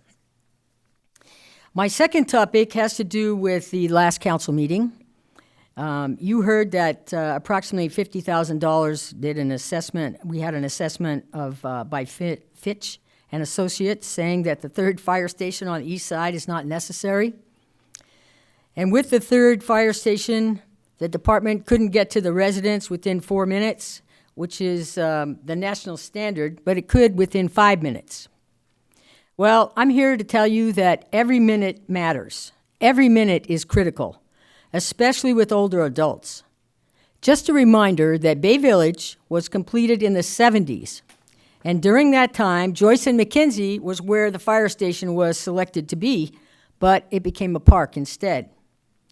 That was 52 years ago. What's happened since then? 52 years. The east side has exploded. Pajaro Village came about, Pajaro Vista Estates was built, Ansoldo School was constructed. We have beautiful Franich Park, that was completed. Vista Montana provided even more housing, but we do not need a third fire station or medical assistant on the east side. The council has prided themselves on safety. We've got crosswalks, we've got new lines on the streets, but we certainly need more. But what about the safety of residents in their homes? And Dr. Bilicic, I'm going to appreciate that, but we have a long... When are we going to take care of the needs of our community on the east side? 52 years is a long time to wait. Thank you. It's hard to cut off a former mayor. Hello. All right, thank you, welcome. And if you'd let us know your name. I'm Ellie from District 7. Thank you. And I'd like to show my support. I also believe that you need to support the Salvation Army. They need more resources. The city has shown us that it's anti-homeless in the last 6 months, and it's shameful. I'd like to know how much you've been paying daily to keep the Bridge Street parking lot closed, and how could we have better redistributed that to, for example, the Salvation Army, because I know those fences are expensive. I ask that we focus on solutions and we stop criminalizing homelessness, because that's all you guys have been doing. Switching gears, I'd like to congratulate the students at Digital Nest for their extremely successful In Bloom Music Festival together with Milpa and Arte del Corazon. These community-led COP-free events continue to showcase our local talent and our support for it. We had such a good time, and we talked about how much fun it would be to have this once a month, art, music, community at the park. Sadly, we paused and asked, how many emails are we going to have to send? How many hoops will we have to jump through just to be denied? Because that's your guys' reputation with artists. We see and support the success of Nerdville. Our community is craving these events, but we don't all have Paco connections. We deserve the same opportunities to create for our community. Support artists. We make money. People show up. I travel for artists all the time. I saw the survey to get a sign like Salinas just got here in Watsonville. Salinas has a downtown scene. They have art shows, local shows, a nightlife, and again, we travel there for it. I want art in Watsonville all the time. Give PVA the Porter Building. We've been waiting so long. I want the Fox Theater to be at Teatro. We need Teatro here in Watsonville. People travel for Teatro. So, imagine our downtown being an art destination. It would make money, and it would be focused on us, on Watsonville, not on trying to be Little Santa Cruz, not on trying to be anything like that. Having our own place. Thank you. Thank you very much. Do we have any other speakers? Here's our last public speaker. Hi, Pam Sexton in District 5.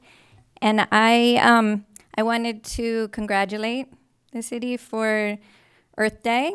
I was also at the event on Friday and then again on Sunday, and it was so beautiful. I was there tabling with Regeneración. And there were so many different groups there. After 2 years of not having an Earth Day, it was awesome to be out there together. So many community members, lots of kids and kids programs, because Earth Day, Day of the Child. And one thing I want to share about Earth Day that gave me pause and concern was in the middle of this awesome festivities and music and art, there were two heavily armed police officers walking through. And when I saw them, I felt very concerned that something must be going on, but they were just meandering. So I went up and asked them, and they said, no, they were asked to be there by the organizing committee, and I confirmed that with an organizing committee member. And I want to share my concern about that because we're normalizing policing. This was a public event with so many kids, and kids like play with guns, and I felt very uncomfortable, and I respectfully expressed that to the officers in our conversation, and they said that no one else had ever expressed that to them. I know I'm not the only one who has a level of discomfort with armed police. You know, it was like G.I. Joe, and I don't want kids. I don't want my kids, and I don't want my grandkids to have that glorified in a celebration. Thank you. Thank you, Pam. Okay, thank you very much in public communication. So we're going to head over here to council then and start with our oral communications with Councilwoman Quiroz Carter. Thank you, Mayor. I was also at the celebration last Friday with Milpa, Digital Nest, and a bunch of others, and it was a really beautiful celebration. It was wonderful, and yes, I really hope that we can have more spaces like that with music and art, and it was a really, really lovely event. I'm looking forward to this Friday. The Watsonville Animal Shelter will be reopening at 3 p.m. I just recently got a little doggy, and a lot of you see me out in the community walking my doggy. I'm with her all the time. So I'm looking forward to having those services back in Watsonville. And then I'm also looking forward to seeing many of you at Nerdville. So we just saw someone from, I don't know if it was the Galactic Federation or where she came from, but that was fantastic, and I'm sure we'll have many more wonderful surprises. If you have not seen Killer Clowns from Outer Space, your homework is to go watch that. And I hope to see you there, and I hope you will let your freak flag fly proudly. So see you there this weekend. Thank you.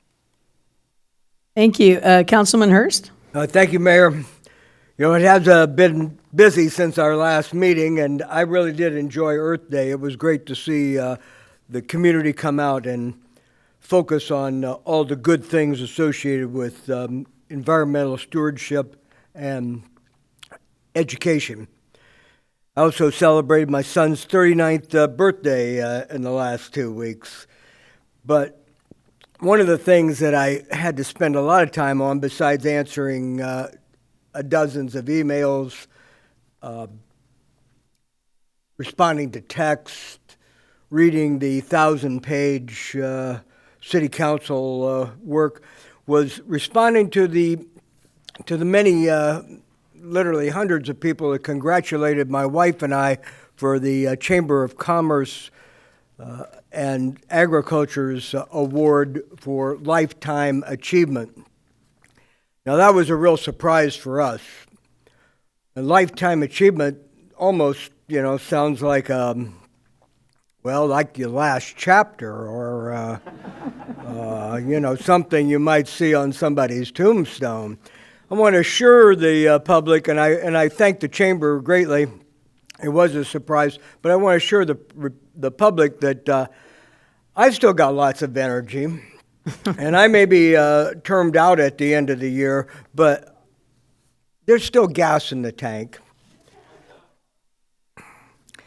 And there's still many opportunities to participate in this community. And so, just because you get the Lifetime Achievement Award doesn't mean that you're done. I'm not dead yet. I'm not done yet. Not moving to Sacramento or Washington, D.C. or Palm Springs or any place else. I'm staying right here in Watsonville, and I will continue to be active in whatever way that calls upon me at that time. And so, thank you very much, Chamber. Thank you for all the congratulations, and I'm still here. Thank you. All right. Councilwoman Garcia. Good evening, everybody, and welcome to our meeting tonight. I attended 6 meetings, virtual, in person, and by phone. Some of you may know that the California Strawberry Commission has its headquarters here in Watsonville. Every year, the commission awards scholarships to children of their strawberry farm workers. This is the 4th year that I've been a reviewer of those scholarships. There were 132 applications, and I reviewed 25 scholarships applications. Scholarships are given to students in community college, CSU, UC, private, and trade schools. The amount of scholarships range from $400 to $1,000. Most of the applicants are first-generation students. They are bilingual or trilingual speakers, and the challenges and barriers they have had to overcome have been tremendous. So I just want to thank the Strawberry Commission for providing these scholarships to support farm workers to send their children to higher education. And I also want to announce that Councilwoman, something just showed up, okay. I want to announce that Councilwoman Vanessa and I will have a voter registration table at Nordville this Sunday. So if you're not yet registered to vote, so that you can vote for our for a supervisor and important measures this June, please do register. So when you're out having fun, stop by our table so you can be a registered voter. And that concludes my report. Thank you very much. Councilman Estrada. Thank you, Mayor. Just want to thank the public for being here. Thank you to those who have spoken. Thank you to the Salvation Army for being here, everyone. Nerdville is May 1st. Pre-party is Saturday.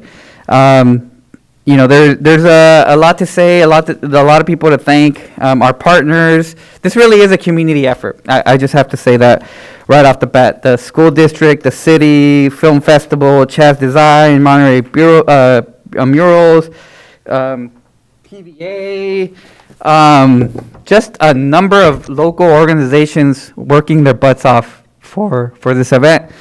Our sponsors, thank you so much for believing in this project. Our local artists that will be there, I'm very excited for you. I'm very excited to see what you will bring to the event. And the Kyoto brothers for making time to come back to Watsonville to tell us, show the film, to do a Q&A, and just really talk about why they filmed, they did the film here and what it means to them 30 years later.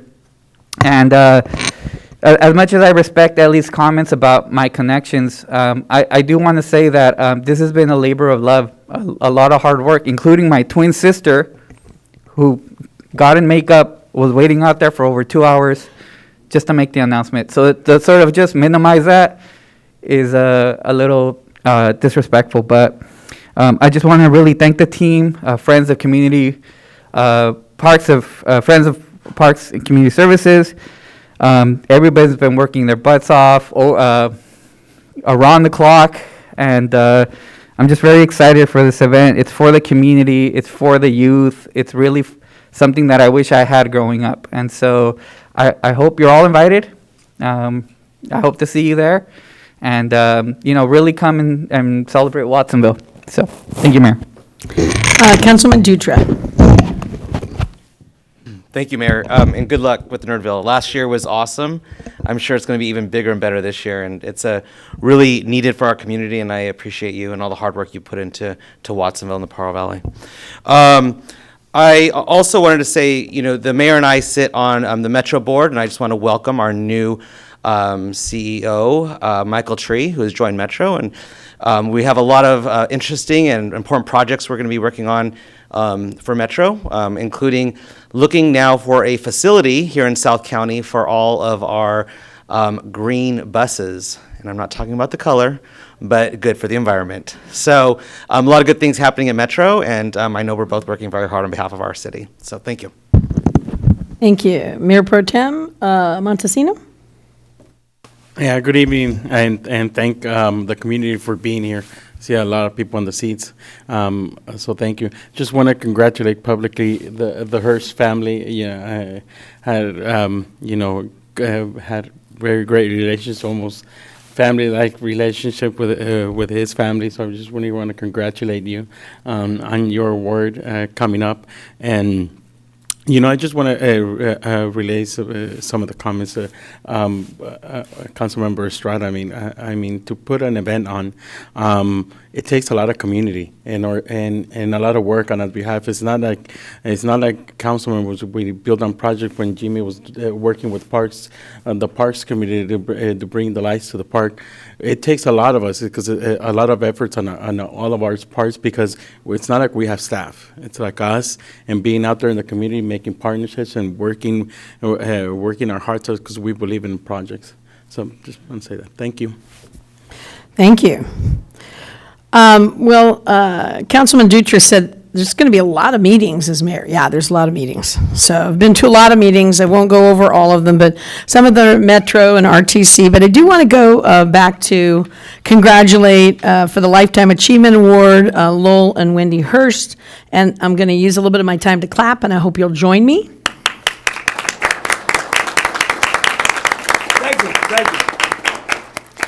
And I'm pretty. I'm going to use the language of my youngness. I'm pretty stoked about Nerdville because I grew up collecting comic books. I still get them every week from Joe at Atlantis, and my brother was a major collector of collectibles. So I agree. Watsonville has always needed this. And the kids yearn for it, so it's going to be pretty exciting. I'm not going to get into the weeds with all the meetings, so I am going to recognize our city clerk, Erwin Ortiz, and he has an announcement for you. Thank you, Mayor and members of the public. I just want to announce that for the June election, we're going to be opening our early voting center here at 275 Main Street in our administrative offices. So I welcome all of you who need help with or assistance with voting to come and stop by. And we can do most of the services that the county has at the county site. And we'll be open starting May 9th, and we'll be open through Election Day. So we'll be here to serve the public. If you have any questions, please call us at 768-3040, and we can answer any of your questions. Thank you. Thank you. So we're going to move on to do we have a report? City Attorney Zettler out of closed session. Thank you, Mayor, and good evening. Closed session was held on the item on the agenda, and no reportable action was taken. Thank you. So we're moving on to consent agenda. All items appearing on the consent agenda are recommended actions which are considered to be routine and will be acted upon in one consensus motion. Any items removed will be considered immediately after the consensus motion, and the mayor, me, will allow public input prior to the approval of consent agenda. So let's move to it. If you would like to comment on the consent agenda, which are all the 9s, A through K, please approach the podium.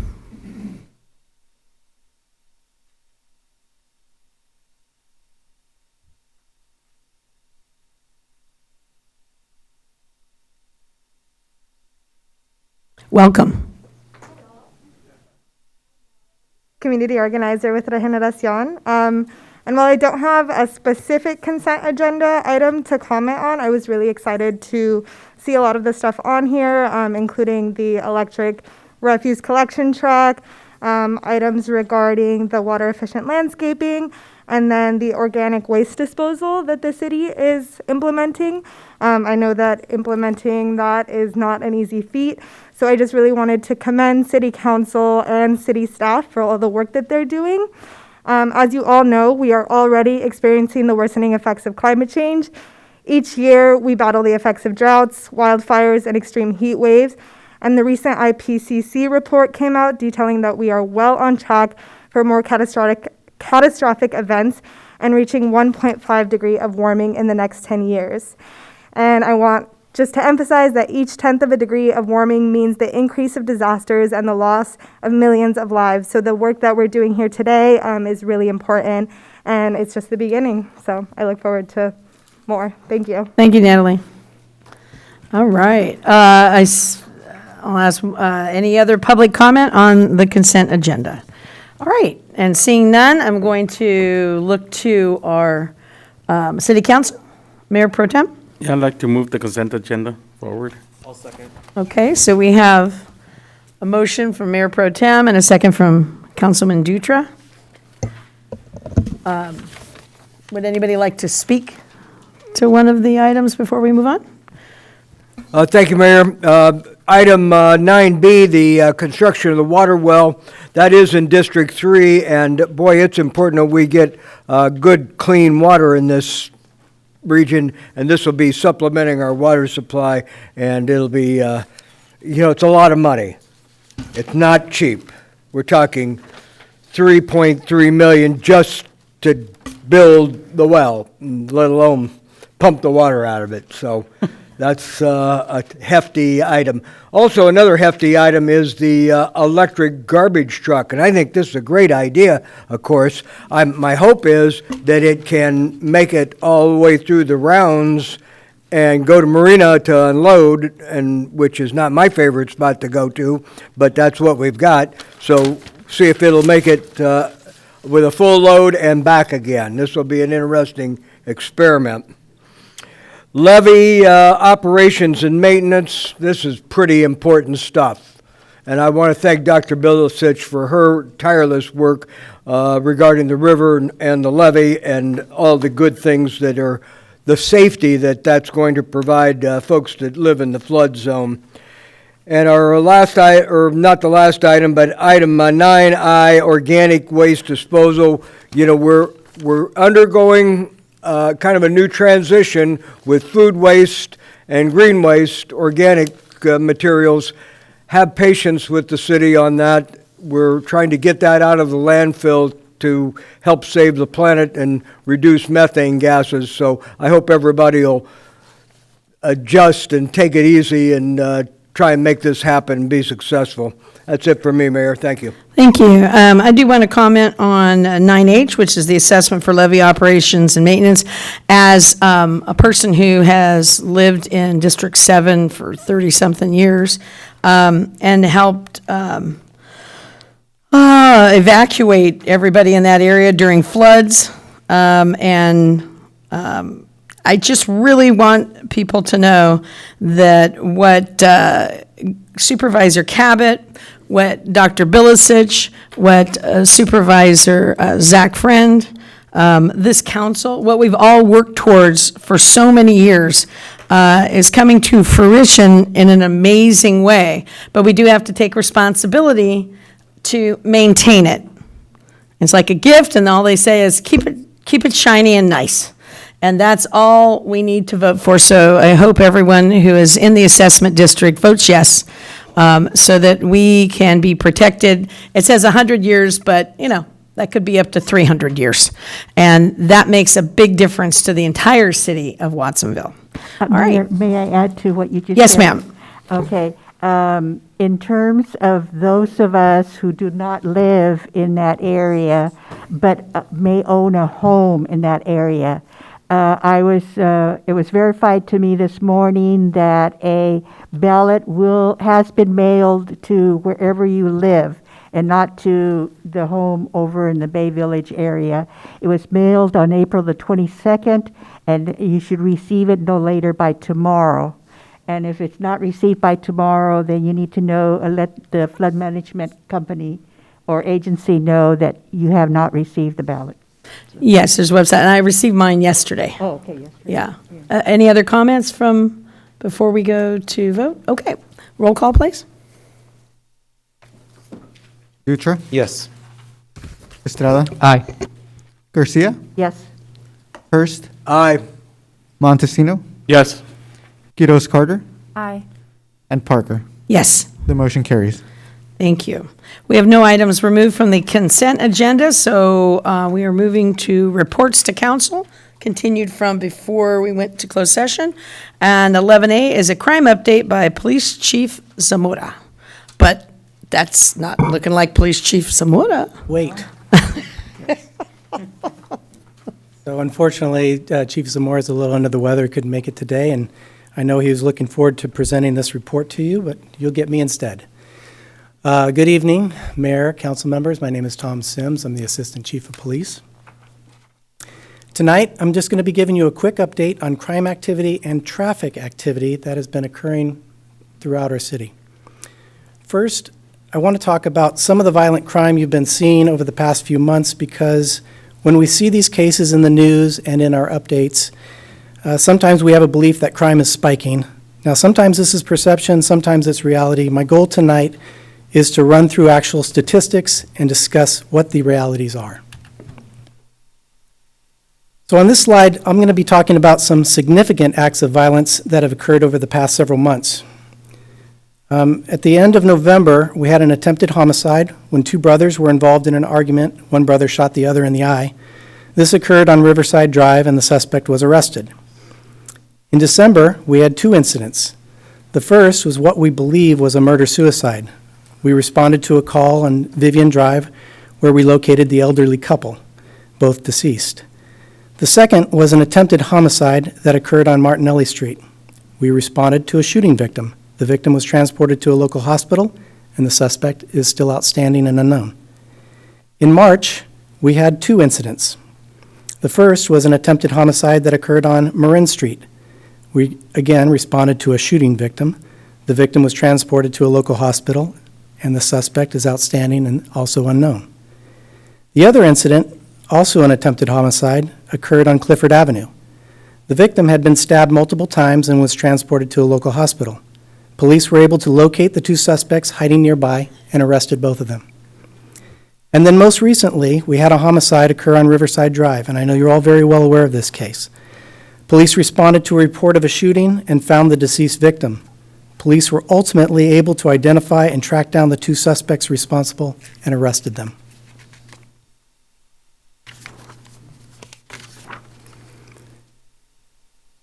So that is just a very high-level summary of kind of some of the violent crime you've been seeing over the last few months. What I'd like to do now is kind of take a look at some crime statistics over the last few years. These are violent crime trends over the past few years, and as you can see on this slide, in 2018, which was pre-pandemic, we had 476 incidents of violent crime. How I define violent crime is how the FBI defines it, and it's through our uniform crime reports, and they define it as murder, rape, robbery, and assault. These are the cases we send to the FBI for national crime tracking. As you can see, there's been somewhat of a steady decline in violent crime. However, with 145 incidents just this year, it's looking like we're seeing an increase from last year with a projection of 502 incidents. Now, full disclosure, this is, just fifth grade math that I'm using here, right? I can't obviously project what our crime trend or what that's going to be like, but I'm basing that on the first 15 weeks of our year, and it's been very busy. And I say that because summer is right around the corner, and that historically is when we have a majority of our violent crime incidents. Property crime. We have a lot more of these. With regards to property crime, you can see that in 2018, we had 1,766 incidents. The types of cases included in this statistic are also what we provide to the FBI through UCR crime reporting, and include burglary, theft, auto theft, fraud, embezzlement, stolen property, vandalism, arson, and forgery. Similar to the violent crime trend, we saw a steady decline in these types of incidents. And this year to date, we've seen 356 incidents, and the trend appears to continue to decline with a projected 1,234 incidents. So, you ask, what are we doing about this? Well, we've recently hired a community engagement coordinator who's working on developing new programs, strengthening existing programs to encourage community and police relationships. That includes bringing back our cadet program after being suspended from COVID. And in fact, this morning, we conducted our first Agua con la Chota event since pre-COVID, and we were very excited about that. We had a great turnout. As the chief discussed at the last meeting, we're developing a multidisciplinary team to help families and individuals manage trauma. Our Parks Department, as you heard earlier today, has hired new staff looking at increasing youth activities and other pro-social programs aimed at keeping our youth engaged in community and out of trouble.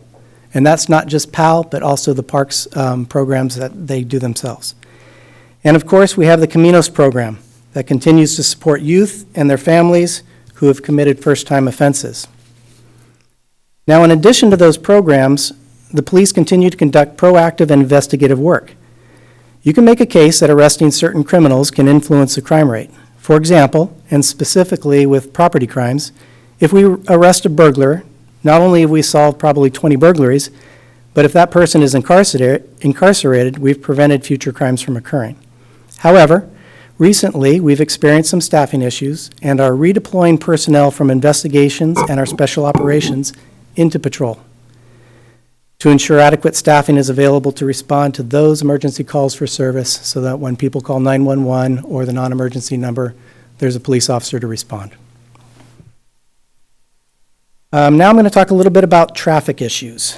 So this has always been a top concern for community, and as you can see, the numbers fluctuate. There's no real decrease or increase. They're just all over the place.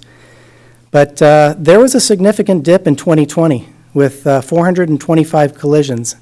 Now, the total number of collisions are collisions that include vehicle versus vehicle, vehicle versus pedestrian, vehicle versus bicyclist.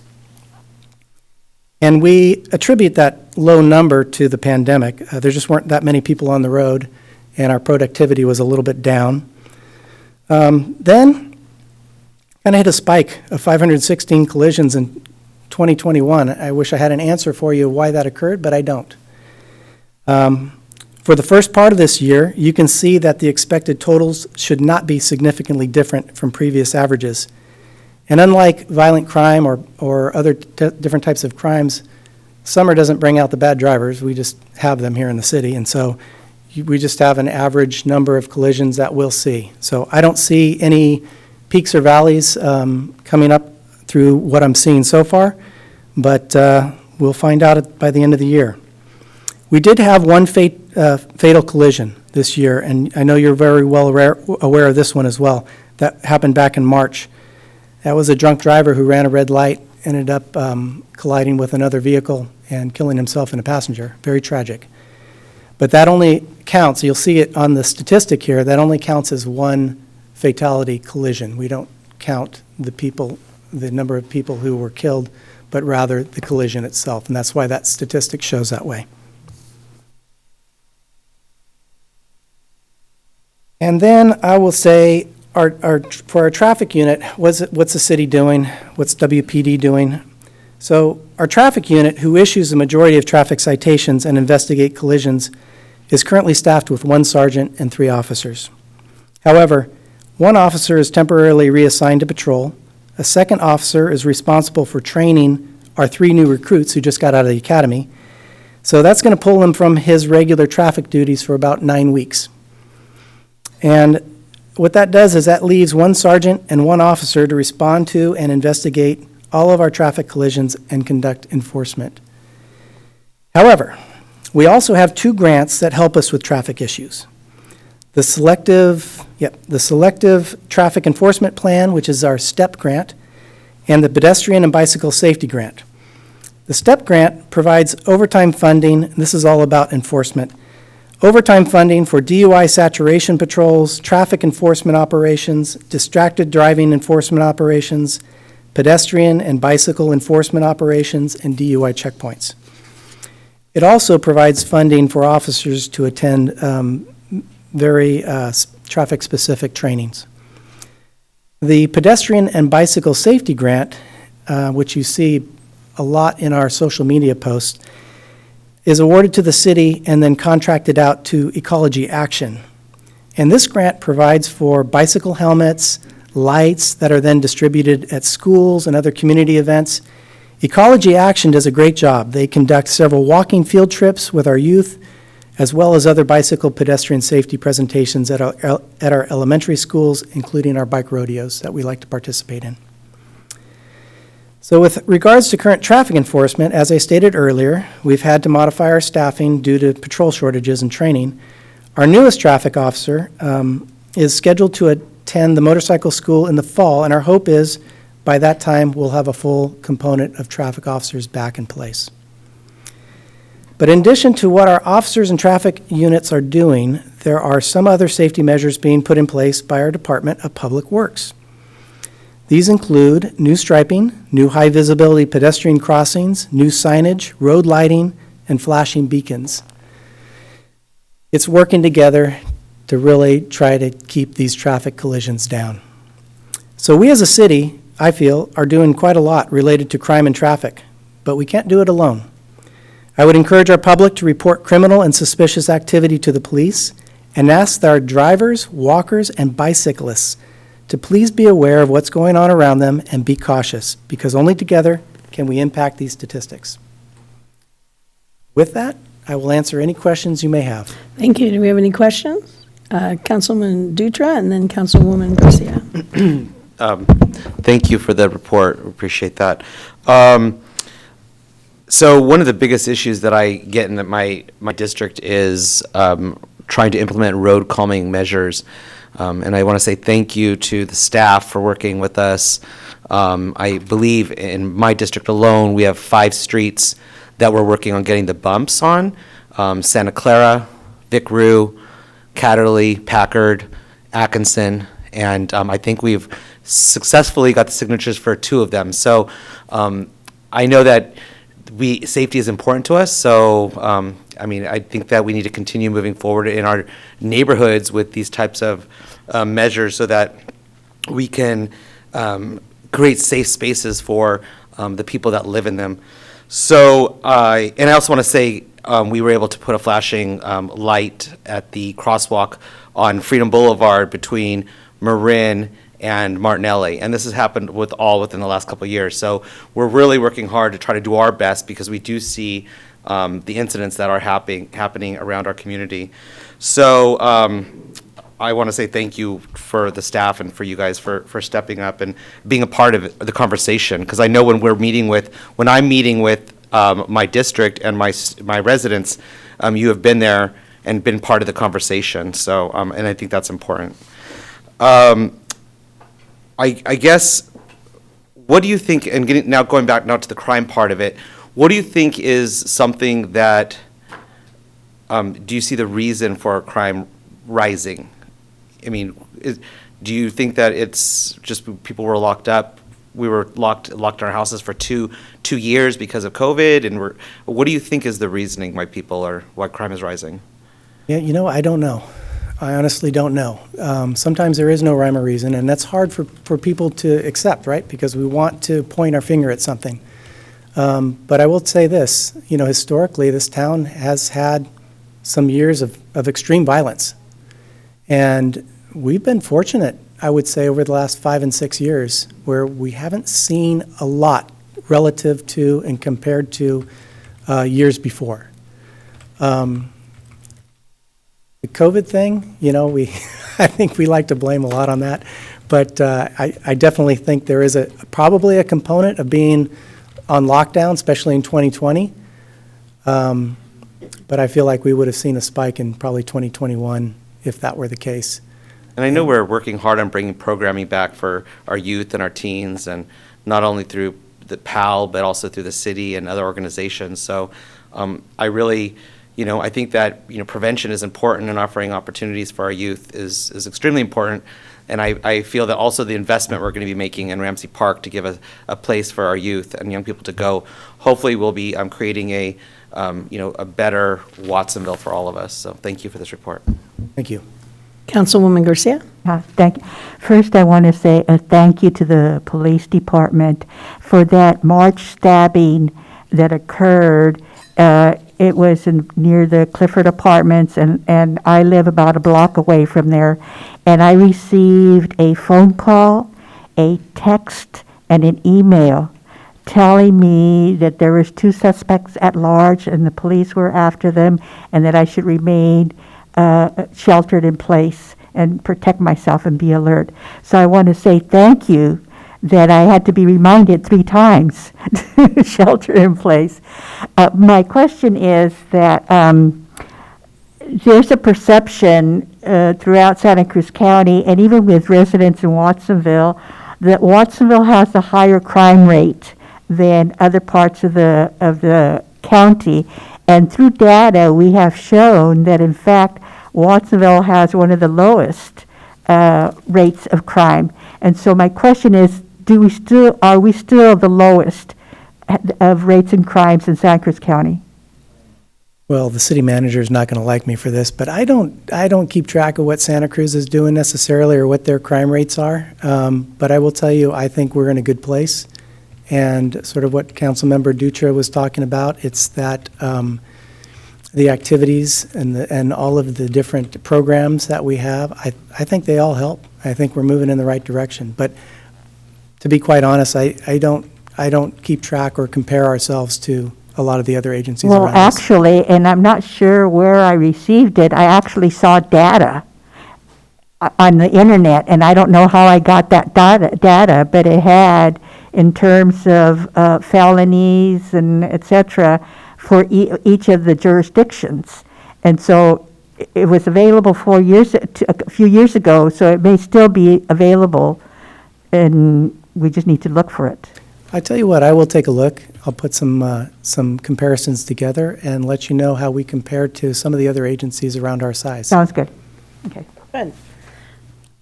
Councilman Hurst? Thank you very much, Deputy Chief Sims.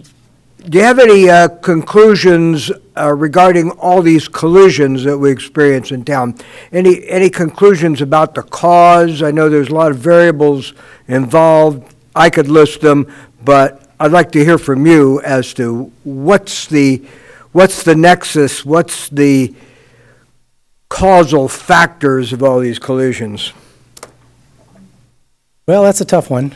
I have my own opinions on that, which I'm not going to share because we want to hear your opinions too, because everybody's got them. Well, anybody who drives around this town, and including myself, have almost hit a few people who are walking in front of you on a green light. And I mean, things like that happen. I know statistically, when I talk to my traffic sergeant, he'll tell me that around half of the vehicle-pedestrian collisions are the pedestrian's fault. And so that leads me to believe that either people are not paying attention, they're on their phones, they're just not being aware of their surroundings. And I don't know how you fix that. We do a lot of education, not only with the elementary schools and the other local schools here, but with adults and our homeless population. We do a lot of education and outreach to them. But I don't know. I don't have a reason for you. Speed generally is a contributing factor? Well, as you said, there's a lot of variables. Speed is sometimes a factor. Inattention is sometimes a factor. Distraction is sometimes a factor. Alcohol, drugs, sometimes a factor.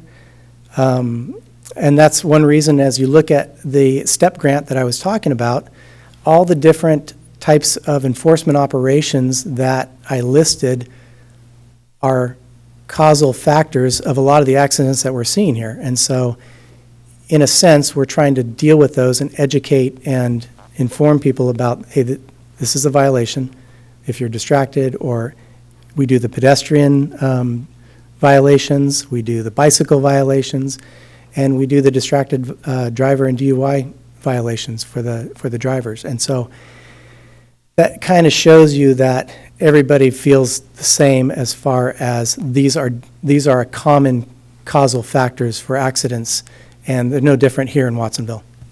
Thank you for your work with the STEP grant. Congratulations on that. Thank you. Any other comments from Councilman Estrada? Thank you for your presentation, Deputy Chief. I just had more. I had a follow-up question on the community engagement. What was the title of that position? Yeah, I keep changing it. It's well, you know Patty Mata. We just hired her as our community engagement person. Okay, I just wanted to hear more about some of the strategies that Watsonville PD will be using to really bridge, that divide or divide in some places, not so wide in other places, to really make sure that the community, there's talking, there's listening, there's back and forth, there's real relationship building and real trust building between both parts. That's exactly why we brought her in. Historically, a lot of these programs were being coordinated by an administrative sergeant or somebody else within the police department without a lot of consistency. And we really felt having somebody in place who could bring a lot of these programs back. And we had an opportunity, right? Because of COVID, a lot of these programs had been shut down. And as we bring them back, we want to bring them back bigger and better, right? And so having somebody who can be dedicated full-time to doing that, doing the coordination, doing the outreach. One of our favorite programs is that Agua con la Chota that we did this morning. And we bring in the Mexican consulate. Our friends from San Jose who will come down here just for these programs, and they participate in them.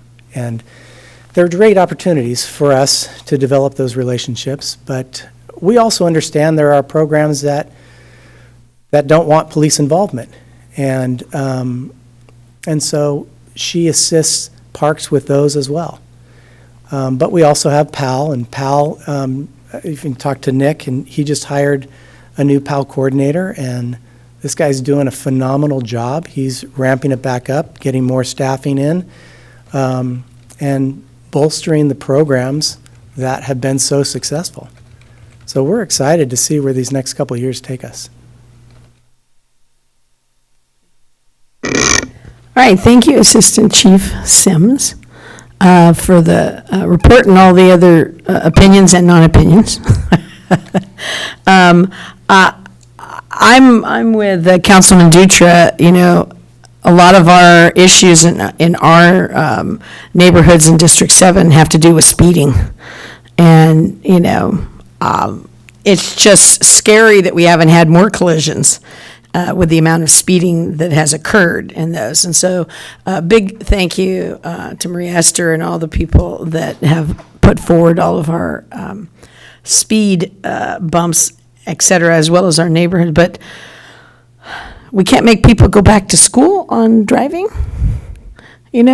That's one of the things that's I think everybody thinks of when folks are speeding down the road, barely miss somebody, or cut off cars, and I think it's a pretty much a pandemic or it's systemic to Watsonville. So could we add traffic police to the makeup of the Watsonville PD? I know you have them assigned separately right now, but is there some way we can add to that? Or do you have a plan that goes out about town and kind of educates as well as spots problem issues? Well, I will tell you, you're not alone in your thoughts. Pretty much every city in this state, almost probably in this country, would like more traffic officers because they see the exact same problems you're describing. And it's frustrating, right? Because these are the ones that are causing the accidents. They're the ones that are causing noise and dangerous conditions on the roadway. Yeah, I would love to add some officers to our traffic division, and that is something Chief Zamora and I have been in discussion with the city manager about. And we're just developing a plan on how we can accomplish that. So stand by on that. I think there's a lot of people that would really appreciate that. Thank you very much for your time. Thank you. And your report. We appreciate it. We're going to be moving on to 12B, Development Agreement for Hillcrest Estates. This is recommended by Community Development Director Miriam and Director Susie Miriam. Will you be presenting? And you have a team?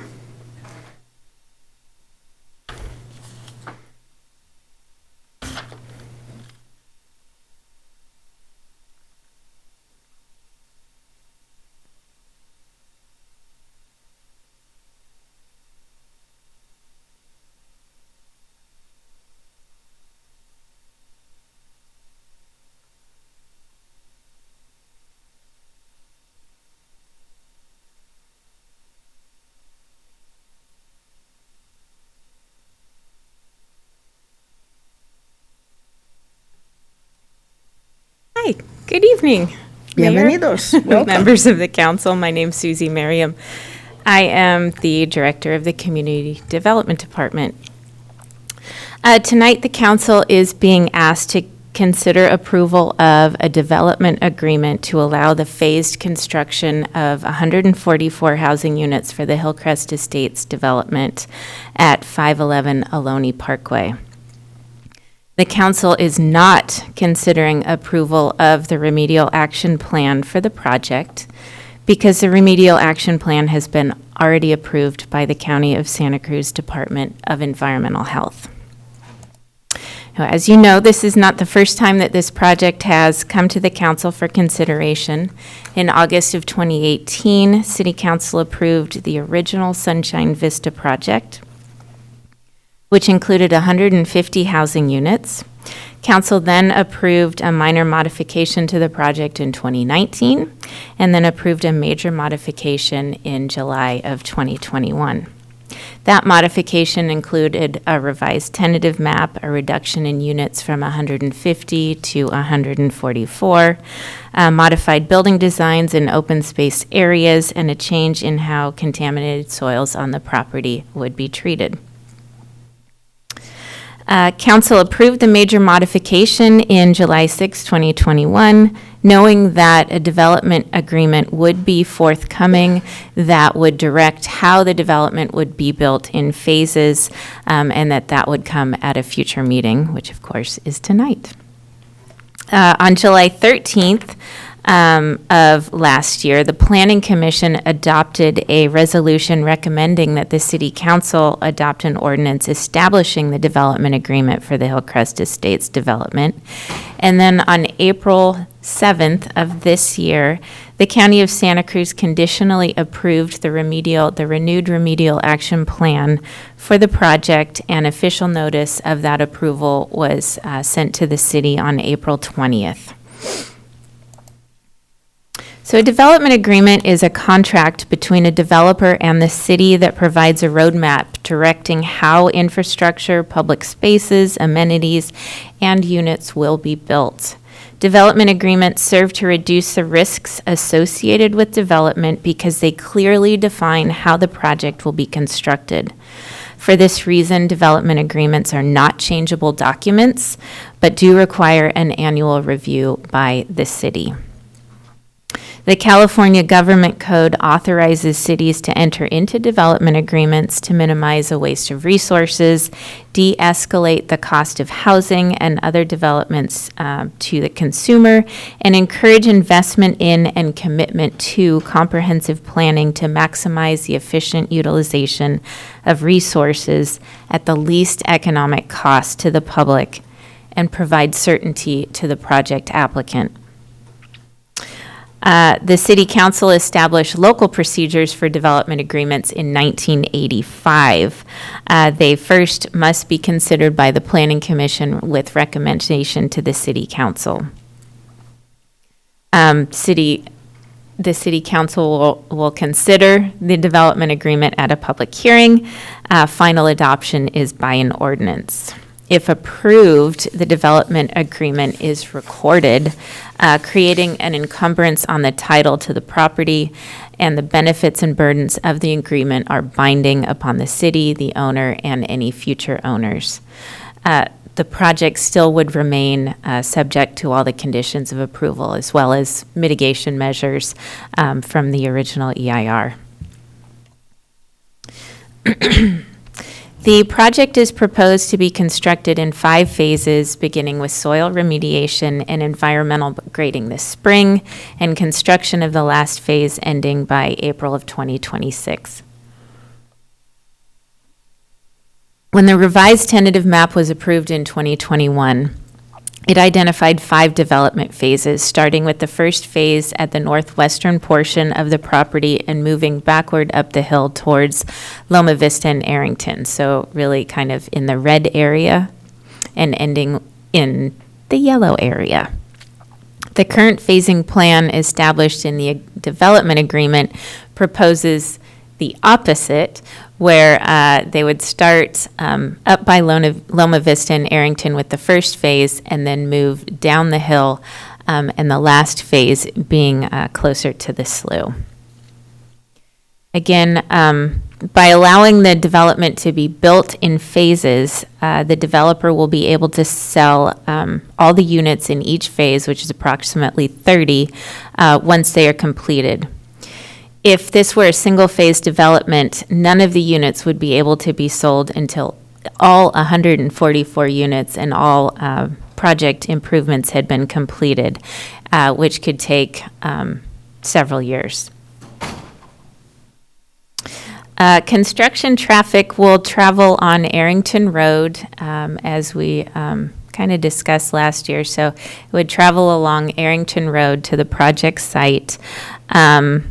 Once stage 1 is completed, construction traffic would continue to use Arrington Road, whereas residents would utilize the Loma Vista extension, which is will be straight through here.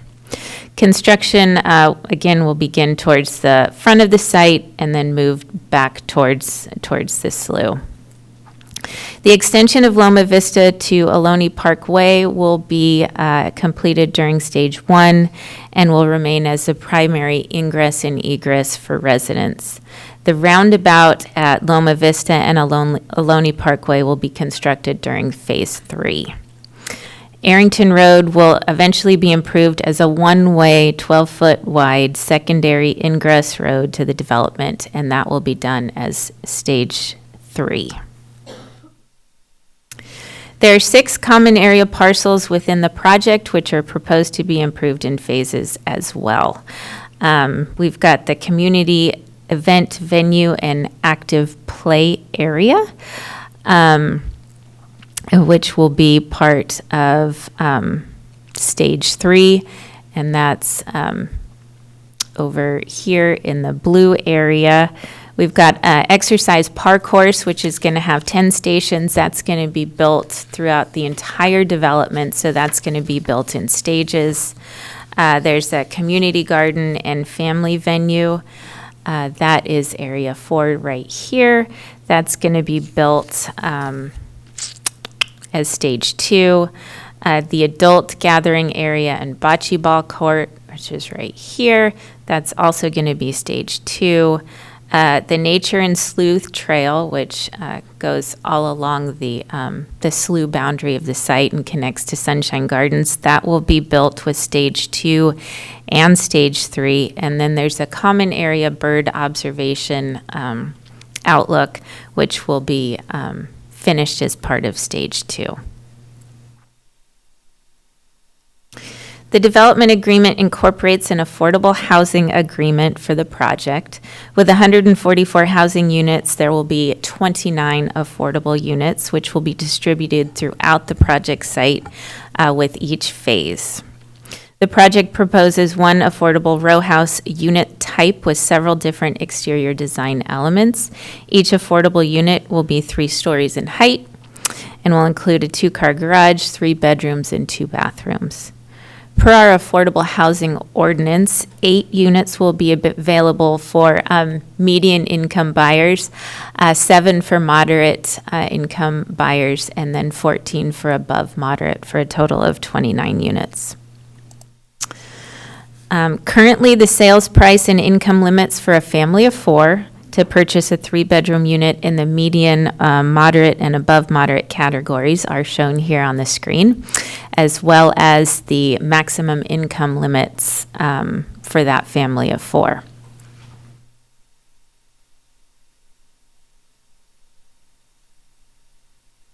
Which is, you can see, family of 4 in the above moderate category. That could be a wide range of folks, including teachers, government workers, with a combined salary of $130,000. That could include a lot of residents in Watsonville. And again, as I said earlier, there's a relatively equal number of affordable units being built in each stage, so that it ensures if something happened and later stages got slowed down or weren't developed, we would still be getting a proportional number of affordable units with each stage.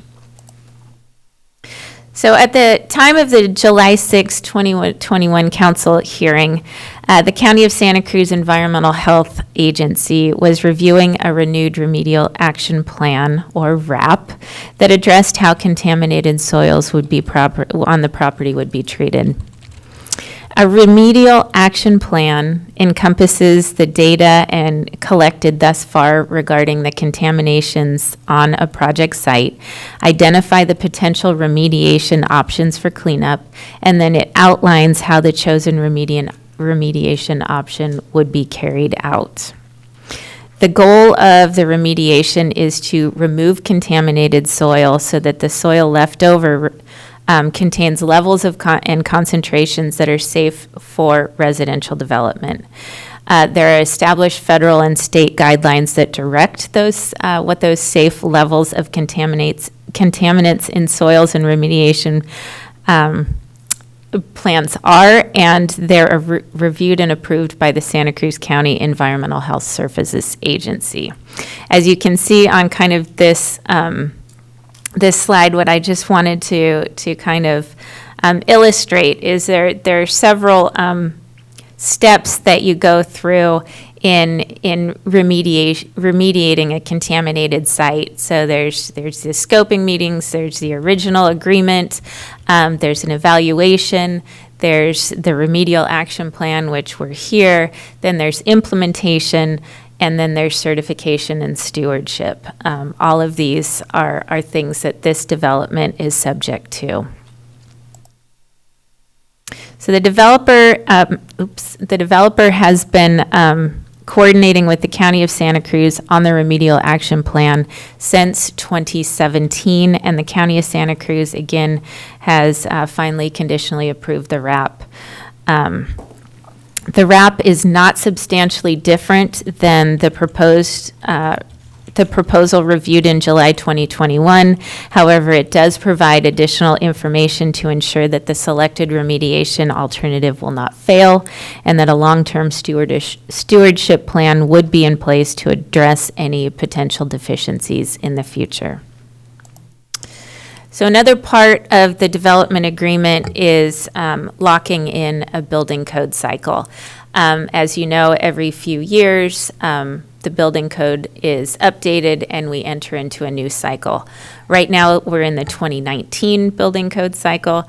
Next year, in January 2023, we will be adopting the 2022 building code.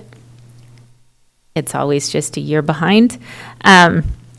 What this does by locking in the 2019 building code, it allows the entire phase development to be built under one building code. So if there are subtle changes in the code, it's not going to change the design or the way that these houses look. They're all going to look exactly the same.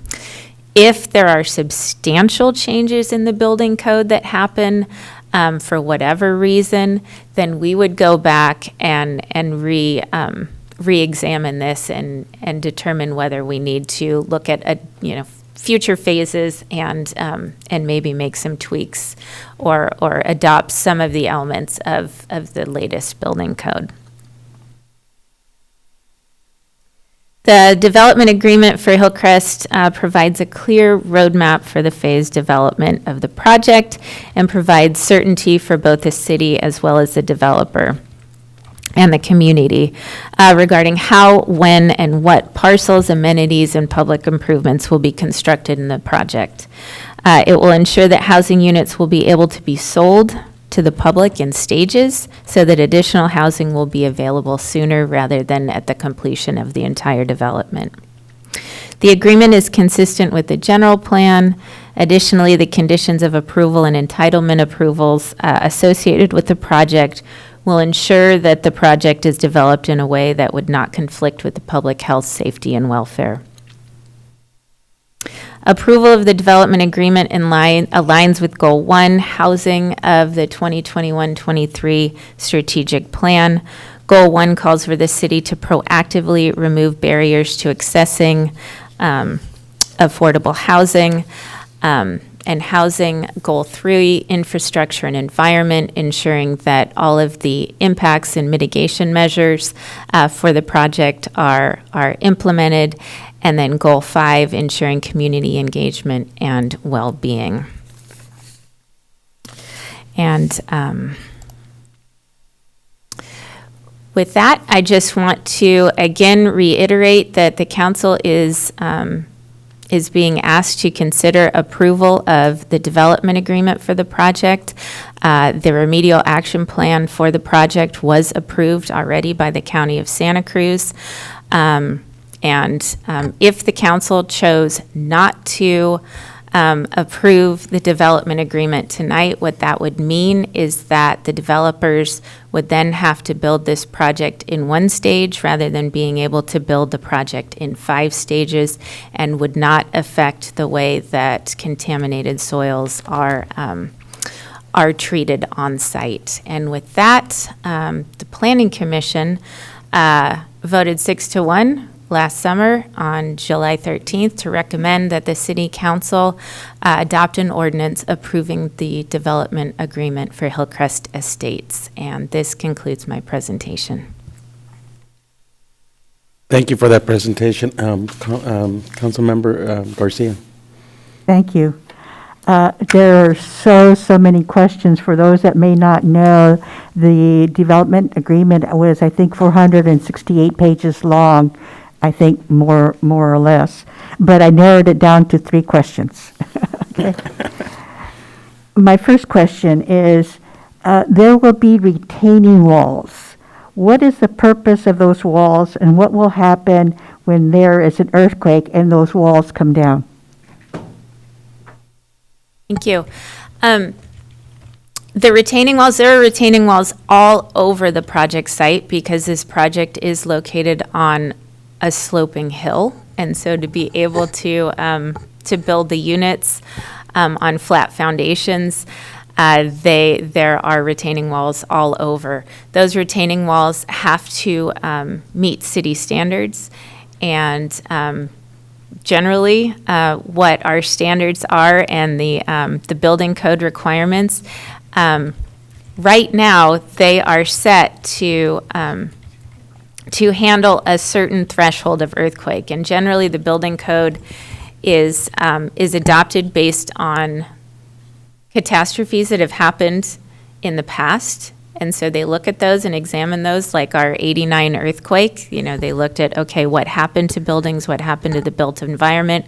What do we need to change in our building code in the way that we build structures so that they can withstand a future earthquake of this magnitude and duration? So all of the retaining walls in the project will be designed to meet all of those standards. So in the future, if there is a catastrophe that has not been imagined or occurred before, things, not just the retaining walls on this project, but, you know, our entire city will have significant damage. That's something that we just can't design to at this point. So those are all going to be designed and built to adopted standards. More in terms of those retaining walls, you said because it's sloped. So what do those retaining walls do?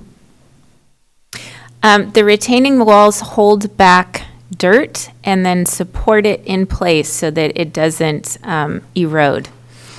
Okay. My second question is, my understanding is that in 2017, 2 feet of soil was going to be hauled away to protect the residents from the toxic soil. Now, only 6 inches will be hauled away, which means there'll be 18 inches that will be buried. One of the conditions of the remedial approval was a contingency plan.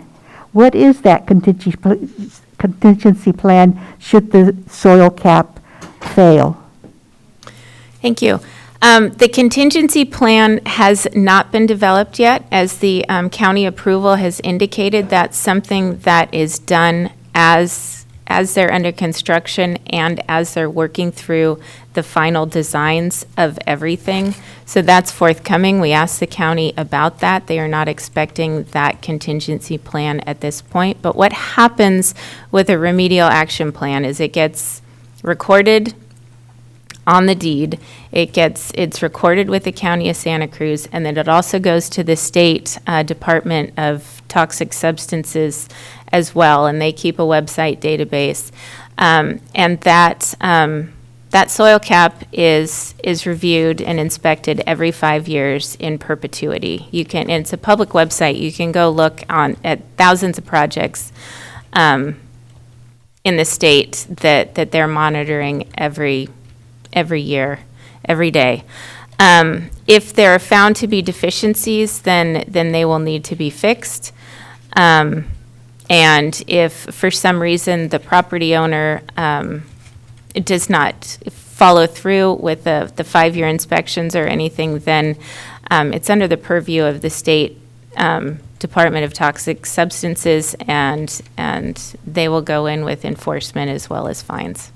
Well, that kind of leads to my last question is, if I understand correctly, all purchasers of the units have to acknowledge and are responsible for what they call the burden property, which means the developer no longer has responsibility for that toxic soil.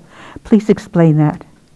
That's correct. So in development such as this, each of the units will be sold to private owners, and there will be a homeowners association that will take care of all common open space, which is standard in most developments these days.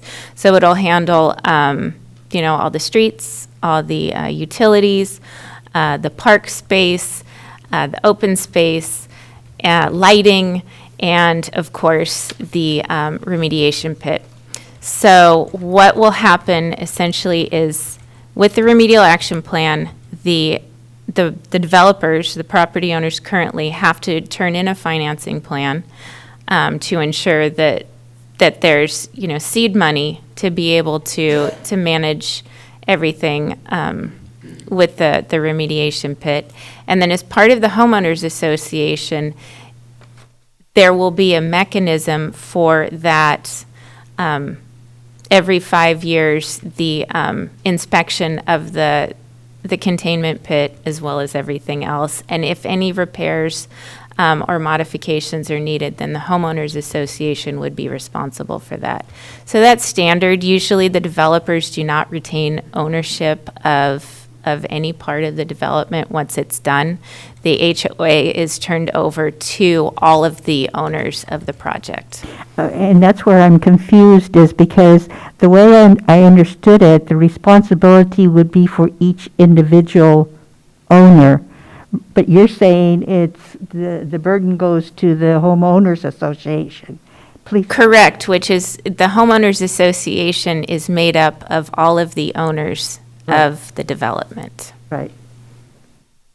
Well, and that's where my confusion is, because I thought that in the deed restriction, it actually names the person that has bought it. Well, yes, in a homeowners association, when you purchase a property with an HOA, your name would be listed in there as one of the common tenancy owners. So yes, you would be a part of that, and you would be partially responsible for, increase or decrease in dues depending on what the common area costs for maintenance or repair are. Thank you. Councilman Dutra? Thank you. Could you do me a favor and pull up the slide where it shows where you're going to bury the toxic materials or land, toxic dirt? It's not toxic. Oh, contaminated? Contaminated. Okay. Please define why it's not toxic. What's the difference between toxic and contaminated?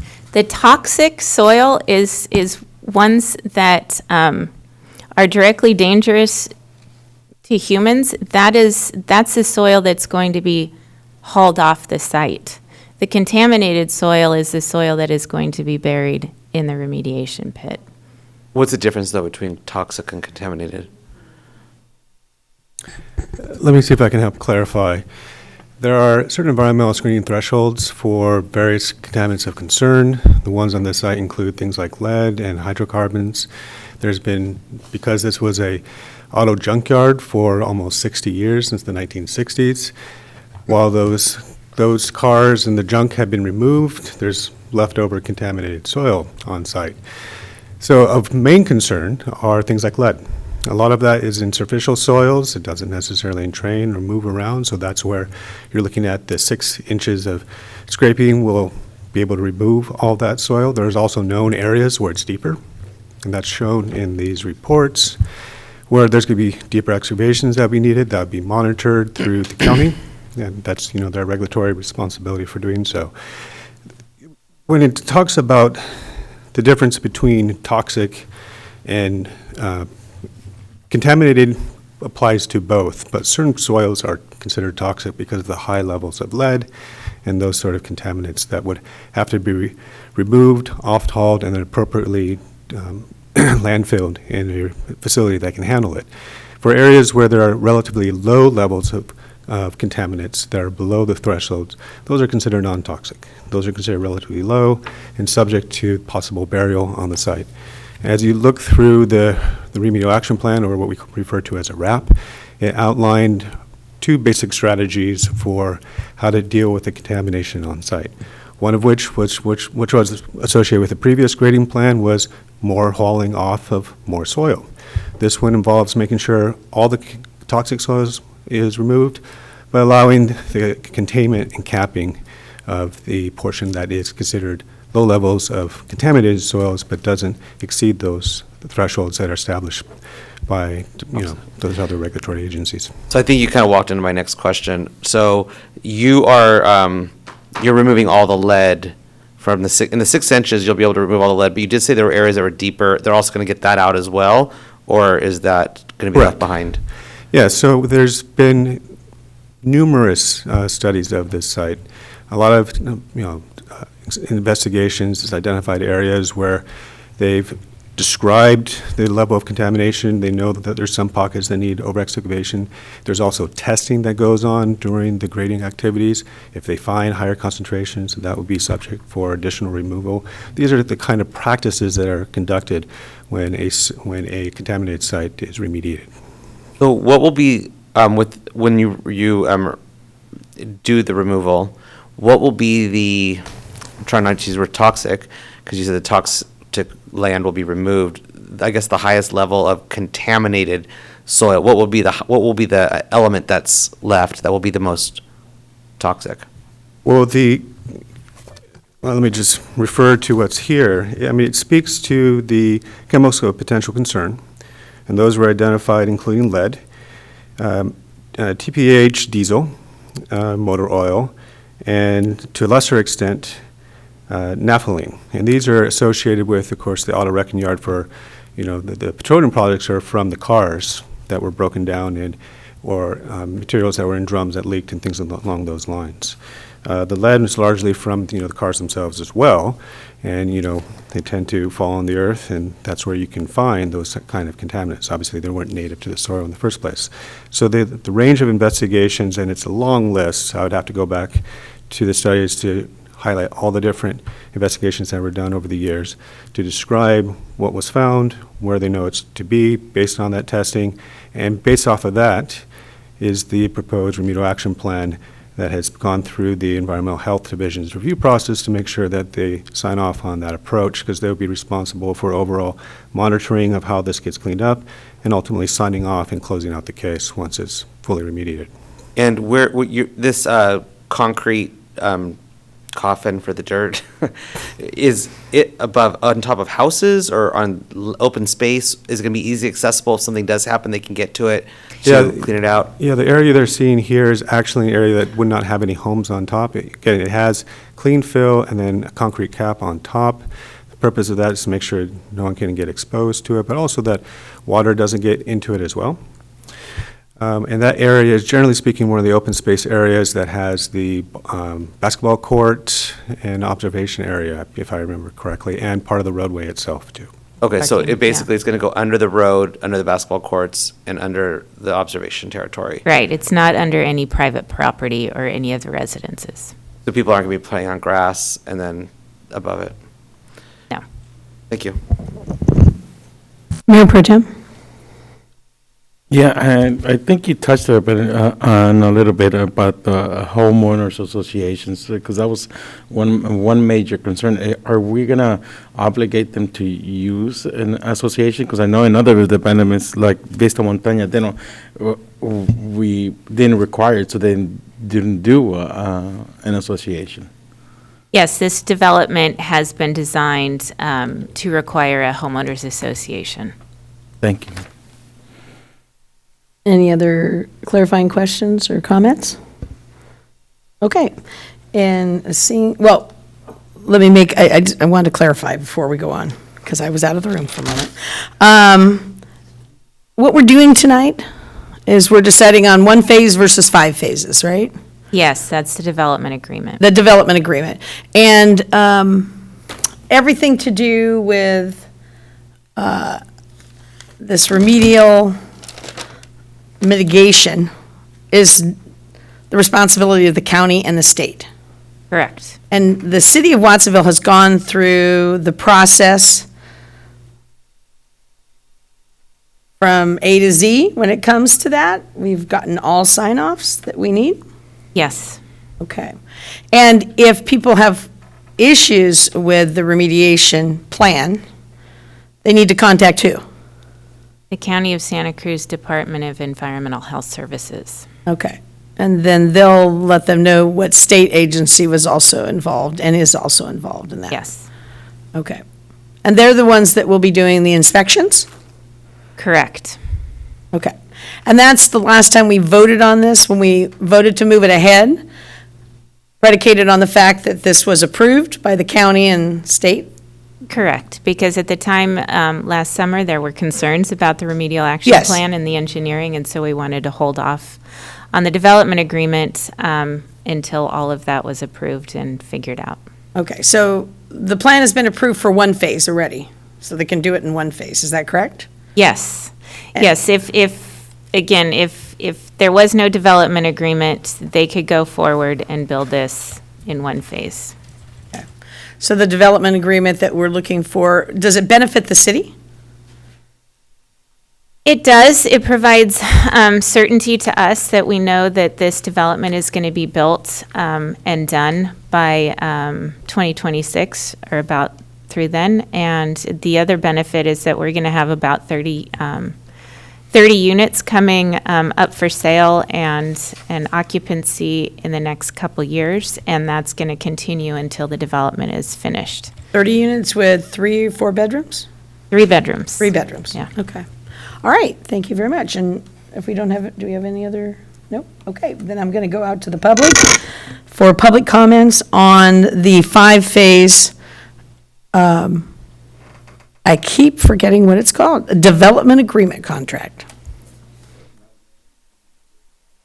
Thank you very much for identifying yourself. I appreciate that. Welcome. Representative of the developer, and I've been working on this with the city for, I think, 7 years. And going back to the days of our good friend Alan Smith, and working on this development agreement with his office, with Susie Merriman's office, all this time. So I appreciate the council's attention to this. I think the staff report makes it fairly clear.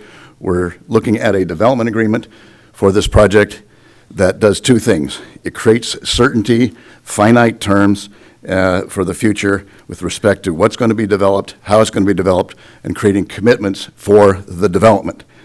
As noted in the staff report and what you've just stated, there are numerous benefits from the development agreement that are listed actually in the staff report, including 144 units being built over a reasonable period of time. And frankly, we hope to build them faster. It all depends on the market, but we really do hope to build them faster. And for each stage, we're going to provide a number of the affordable houses with 29 total houses. This will help the city satisfy its city housing requirements with the state agencies and providing the needed housing in the community. And so we think that is indeed a benefit. But there are also access trails and the bird watching facility and other common facilities that are noted in the staff report as benefits provided and established and agreed upon in the development agreement. This also locks in the developer for a period of time, but it also gives vested rights to the developer to build the project as the city has agreed upon. So that's what this is all about. So the resolution is not about approving the project, as staff has already told you. The project already has been approved. What this deals with is making sure we perform and do things within a certain time frame so that the city understands that we have a development that's going forward in accordance with what the agreement states.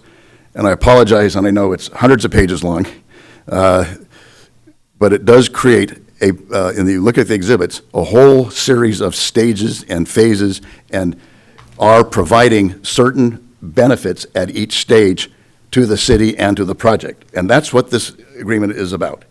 And so hopefully we can have the city understand that we are working together to create a long-term project. If we don't have a development agreement like this, then you have fuzziness about how this long-term project is going to be enforced and dealt with. We have to come back every year and give you a report as to our progress, as to what we're doing under the development agreement. So this isn't just something one and done. We'll be back here and talking to you to show you the progress we have made. Thank you very much. And by the way, dealing with the homeowner association, I'm the guy responsible for putting together all those documents. And with working with the city staff, we're going to have a whole operation to deal with those kinds of documents. That's what we do. Thank you very much. Could I get a showing of hands of how many people are going to speak to this issue? Okay, thank you very much. Appreciate that. Hi, Mayor, council members. My name is Woody Rehanek. I know some of you personally, and I'm urging you not to approve this development of this project. It's basically a toxic and inappropriately designed toxic waste dump on site. It doesn't take care of the other 18 inches of contaminated soil, and contamination doesn't stay within the first 2 feet. The very weak part of this project, if I could see the slide with the containment, I'd appreciate that if you could put that back up. It's they're planning to have 20,000 tons of contaminated soil on site near the slough, with retaining walls and I talked to a geologist today, it's geologically unstable hill. I've been up there years ago when my car was towed up there. It's 14 acres. It was 14 acres of cars in various stages of disrepair. There's lead, arsenic, hexavalent chromium, nickel, and petroleum, hydrocarbons. Those don't stay in the top 2 feet. The original plan was to take those 2 feet and take them to a hazardous waste dump in the Central Valley. That proved to be not economically feasible. This project is not economically feasible when you factor in the potential health costs and learning disabilities of children. I was a special ed teacher for 18 years in this district, and I dealt with, the contamination and how it affected children's brains. This is a boondoggle that should never be built. And I'm sorry that I learned of it so late in the game, but I think it's never too late. Thank you. Thank you, Woody. I do want to clarify for all the speakers, we have already approved this project. What we're approving tonight or not approving is the 5-phase, okay, I'm going to have to go back and look at my notes again. Development agreement. I don't know why that's blocked in my head. But all things to do with the containment, that is under the jurisdiction of the County of Santa Cruz and the State of California. And we waited for that before we could move ahead. Welcome. Council. My name is Donna Bradford. I'm the president of the board of directors of Watsonville Wetlands Watch. As a steward of Watsonville Slough, which adjoins the site of the Hillcrest Estates project, Watsonville Wetlands Watch believes the project should be approved in a manner that ensures the contaminated soils proposed to be buried at the site will not contaminate the slough over the long term. Board members have reviewed Appendix G to the staff report titled Model Land Use Covenant Template, Deed Restriction, Financial Assurance Details, and Soil Management Plan. We have the following concerns. 1, no actual deed restriction has yet been prepared for the properties encumbered by the burial pit for contaminated soils. Rather, Appendix G only contains a sampled deed restriction that was used as a template for another project in the city of Santa Cruz. 2, no document providing financial assurances for long-term monitoring or emergency remediation have been provided. Rather, a guide on how to establish such financial assurances authored by the state's Department of Toxic Substances Control is included in this appendix. 3, no remedial action agreement with the county has been established to guide future actions in case toxic discharges from the burial pit are discovered in the future. Rather, a 2.5-page letter from Santa Cruz County Environmental Health regarding another project in Santa Cruz is provided to prescribe how an agreement of this type should be prepared. Most surprisingly, there's no long-term soil management plan or monitoring plan even, though the term soil management plan is included in Title G of Appendix G. The omission of these 4 important documents specific to this project misleads the public into a false confidence that long-term maintenance and monitoring of the burial pit will be done in an effective manner that protects the important natural resources of Watsonville Slough and protects the public living near the project site. Jeez. I know. Thank you very much. Thank you, Donna. Welcome. Thank you. Good evening, council members. My name's Holly Heath. I'm a resident of Seaview Ranch, which is next to the proposed site. I want to clarify something. We actually haven't been given time to talk about this and the dangers because when the city council voted on it, they said, we're just doing this provisionally, don't worry about it. When it went to the planning committee, we were told, don't worry about talking about that now. We're going to wait. So it was all done backwards. So please give us our time. So the Seaview Ranch Homeowners Association hired John Wallace, a structural engineering geologist from Cotton Shires and Associates, to review and assess the geotechnical evaluation from the Hillcrest Estates proposal. And he writes, my biggest concern is that the permitting authorities, which appear to be the county for the environmental review and the city for the planning review, do not appear to appreciate the value of making sure both entities are on the same page. Unless there has been a supplemental geologic and geotechnical report submitted after Miller Pacific's geotechnical evaluation from June 2021. In essence, what we have here is a proposed fill of 20 to 25 feet deep, which alters the stability equilibrium of the hillside. Miller Pacific's analysis demonstrates that in an earthquake, the slope upon which the contaminated fill will be placed is expected to fail in a landslide that moves up to 12 inches. That is sufficient to crack and expose the landfill to air and water and sufficient to fail the roads and any structures close by or atop the landslide. The remedial action plan could be the best action plan ever, but that doesn't really matter if the landfill goes sliding into the slough. Thank you. Thank you. Welcome. Good evening. My name is Noriko Akiyama Ragsack, and my backyard will be approximately 50 feet away from the proposed contaminated soil pit. I will finish reading the information from John Wallace. The permitting agency appears to have approved the tentative map with just a geotechnical evaluation, which is typically an appetizer and is meant to give the developer a feel for feasibility and where to focus more detailed investigations. If more detailed investigation never happened, this project was approved without an engineering geologist signing off on the project.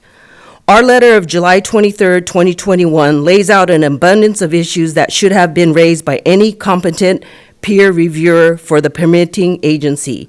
I would like to know who reviewed the permit application from a geological and geotechnical standpoint. Our concerns are centered around a lack of geological investigation, a lack of adequate geological characterization in the critical areas of the proposed fills, and performing engineering analysis without the necessary geological input. Thus, even though the Miller Pacific indicates these slopes will be unstable in an earthquake, it could be much worse than they are portraying because we don't think they have the parameters for their model accurately characterized. For example, at the Willow Creek landslide site just around the corner in an area underlain by the same geological materials, the developer placed a 10 to 15 feet of fill at the top of the slope, and it failed dramatically with just rainfall. And it has been failing all along the slough ever since. Similar fat clays underlie Hillcrest as were found at Willow Creek. And in particular, the exact area where up to 25 feet of fill will be placed. These slough areas are extremely sensitive to redistribution of mass, and detailed investigations of the fill areas are imperative. Thank you. Thank you. Welcome. My name is Lisa DuPont. Let's get clear about what's happening. The original project the council voted on in 2018 was for the contamination to be cleaned up and the new houses built. The toxic waste was to be disposed of in a hazardous waste dump. Those dumps are specifically lined with multiple layers of clay and plastic liners, with groundwater monitoring systems, with air pollution monitoring systems, and bonds set aside to pay for the cost of remediation when the dumps leak, to stop the release of toxic waste. What is being approved of now is fundamentally different. This project now proposes to take the toxins and bury them on site, creating a new toxic waste dump. It will be a toxic dump waste with no liners, no monitoring systems, no pollution monitors, no remediation bond set aside for when the dump fails, and it will eventually leak. There is no plan in place for how to clean it up, except you passed the financial responsibility onto the homeowners and onto the taxpayers. This new 20,000 cubic yard of toxic waste dump will be built on a hillside prone to landslides and soils that are unstable, with only a flimsy retaining wall to separate the toxic waste from the community. The impacts were never analyzed by the county. The county just gave a separate permit for this toxic waste to be built.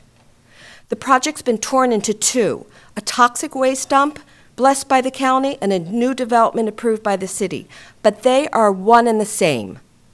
Now the city will also become liable for future damages when the dump fails, because the city is de facto approving both the toxic waste and a development. Since one would not occur without the other, they become part of a chain of liability under the Comprehensive Environmental Response Compensation and Liability Act. We are submitting tomorrow a complaint to the California Attorney General to investigate the actions of the county and the city council for violation of California Bills SB 1000. Thank you very much. Can't avoid. Thank you very much. We can't prevent people from Thank you, being- Ms. DuPont. Hello, my name is Karina Moreno, and I am a board member for the Watsonville Wetlands Watch, and I would like to finish my board president's letter. That documents addressing this monitorization, the toxic levels, should be prepared specifically for the project and made available for public review prior to approval of a development agreement by the council. We hope that you, as stewards of the public health and welfare of the city, agree. In addition, the project developer should be willing to prepare these documents prior to your approval of the agreement as a sign of transparency and good faith to surrounding neighbors and the public at large. Thank you for your consideration. I also wanted to personally point out that the contaminated soils may fall under a threshold, but none of those statistics were shared, and we don't know what the threshold is or what the dangers of those contaminants are even at those thresholds. We also don't know what the safe levels are based on this report or even what the contaminants are. And again, they say that they're going to monitor every 5 years, but in the actual packet, all they had were guidelines on how to do it, not what they were going to do. And this is going to be affordable housing. We're passing on that responsibility to affordable, like people living in affordable housing. I don't understand how that's being justified. And I understand that this is to vote on the remediation, but I think you can deny this remediation, ask them to bring out another remediation, because as is, this helps no one and it's very unsafe. Also, in the event of an earthquake, in the event of heavy rains, in the event of flooding, this site is right next to the wetlands. Any heavy water, wetlands are sinks for water, will push the contaminants back up into harmful levels. Thank you. Thank you, Karina.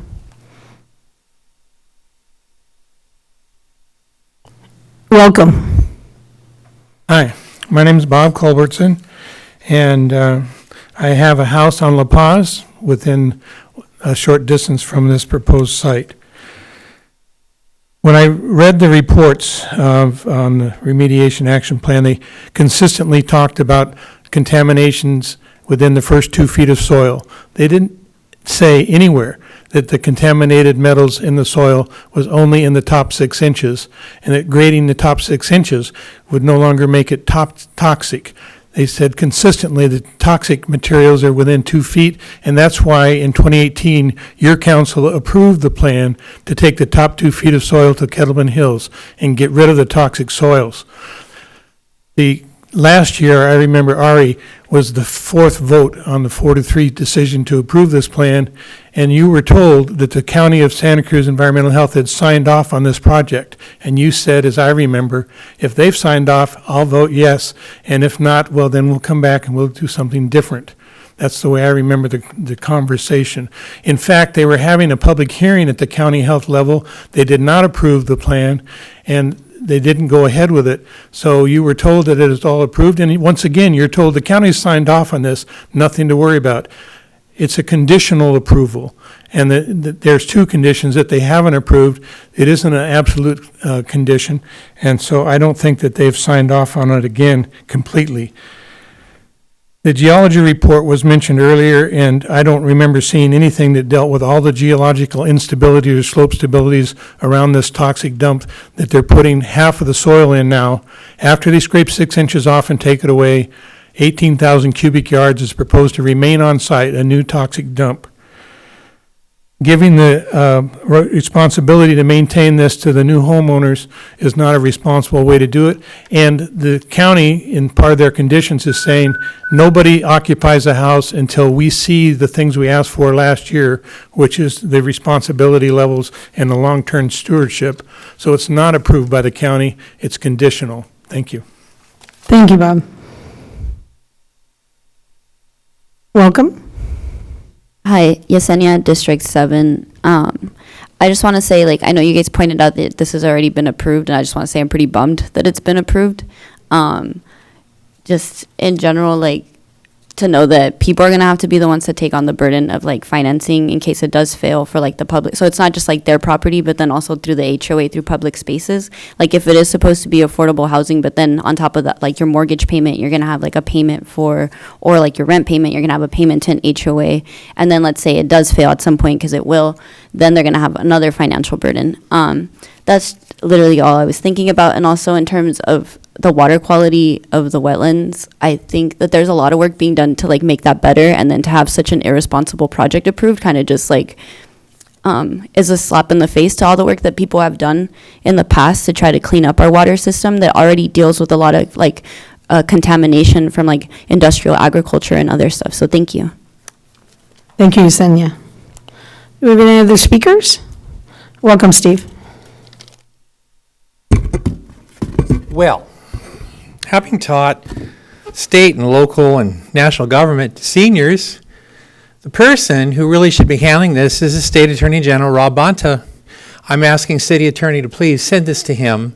This needs to be discussed and it needs to be reviewed. There is so much in this decision that it stinks. And the fact that one member, the Planning Commission, I don't know who it was, but I thank them for voting no. Folks, this is a stupid idea. You want to have people pay to buy a lot to be poisoned and have their children have birth defects? You want to have them plant tomatoes and have them come up in the shape of carburetors and car parts in these new homes? Are you kidding me? This is ridiculous. Rob Bonta, he's the State Attorney General appointed by Gavin Newsom. Send it to him. Have it been reviewed. That's the right thing to do. Don't acknowledge, don't approve something that basically looks like a cheap third-rate horror movie in the prop production.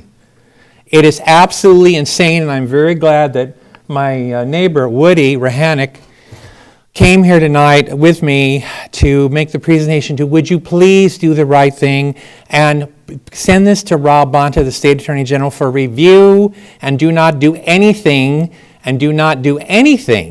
to simply say, oh, well, the new homeowners in the HOA will do it. No, that is completely unfair, it's unjust, it's ridiculous, and you know it. Thank you. Thank you, Steve. Are there any more speakers from the public? Welcome. Welcome, Mayor and City Council. Eric Sturm, I live in the city. Thank you. There's a lot of thoughts tonight, and I just have one. I think I need to come to more City Council meetings to get more informed, so hopefully I'll be here in the future. Thank you. Nice to meet you, Eric.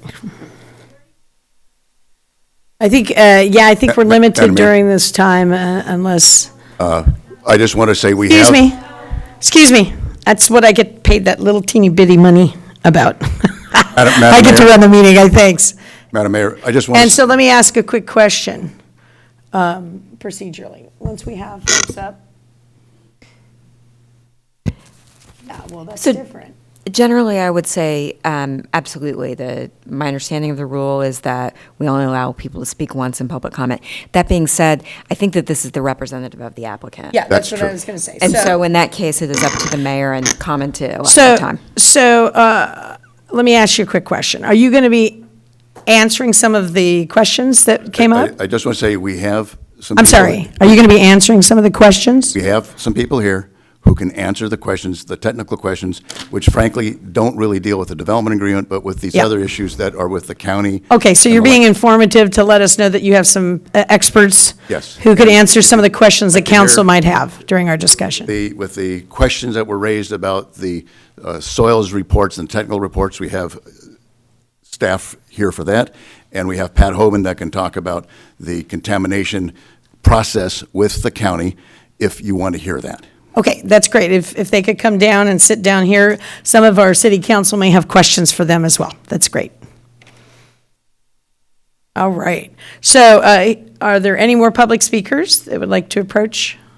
Okay. So seeing none, we're going to move back to the city council for a motion, and then we'll have a discussion on the motion.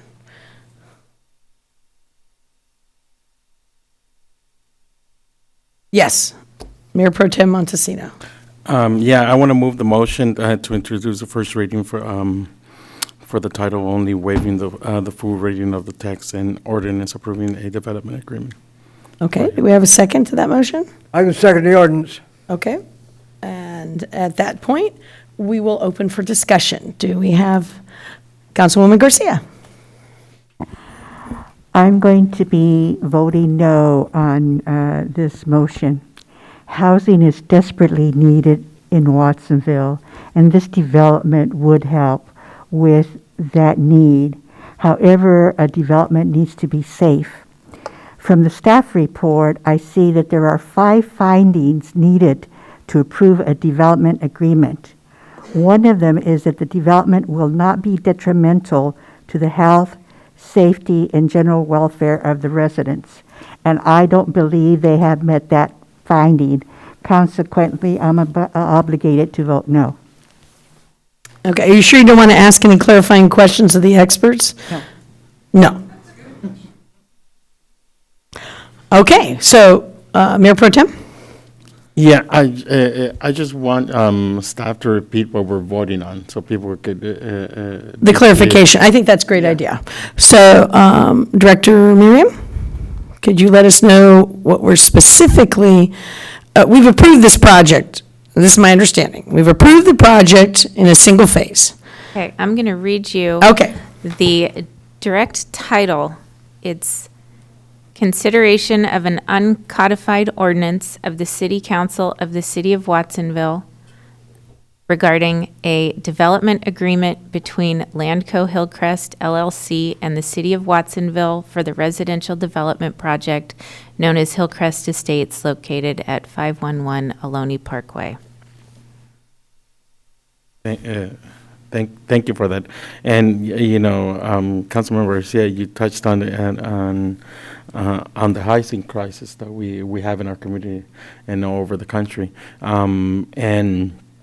As this project is we're working on being a phased-in project, so was Seaview Ranch, so was the development where I live, so were, you know, people, you know, advocating, don't build there, the sloughs, you know, don't build there. Now, people don't want people to move in, which is basically it. They don't want the development. Thank you. They don't. Go, not you. They don't want improvements, and you know, even if we get the perfect conditions, they'll still find other avenues to say no. So that's why I'm voting yes. Okay. Any other comments from council? Councilwoman Quiroz Carter. Yes, as has already been clarified, we are not voting whether or not to approve this. I was not on council when this was brought to council, so I cannot have a vote on whether or not to approve this project. I want to recognize the environmental concerns. Environmental concerns are very close to my heart, and I hear your concerns, and I wish that I would have been on council when this was brought to council. Be that as it may, that is not what we are voting on. We're voting on whether we should approve the phases or whether we should approve no phases. So should we wait until this entire thing is built, or should we build this thing in phases? That is what we are voting on tonight. So it is not, should this be built or should this not be built? I cannot say whether it should not be built or whether it should be built. That's not what we're voting on. So what's being proposed before me tonight as a council member is, should we have phases or should we not have phases?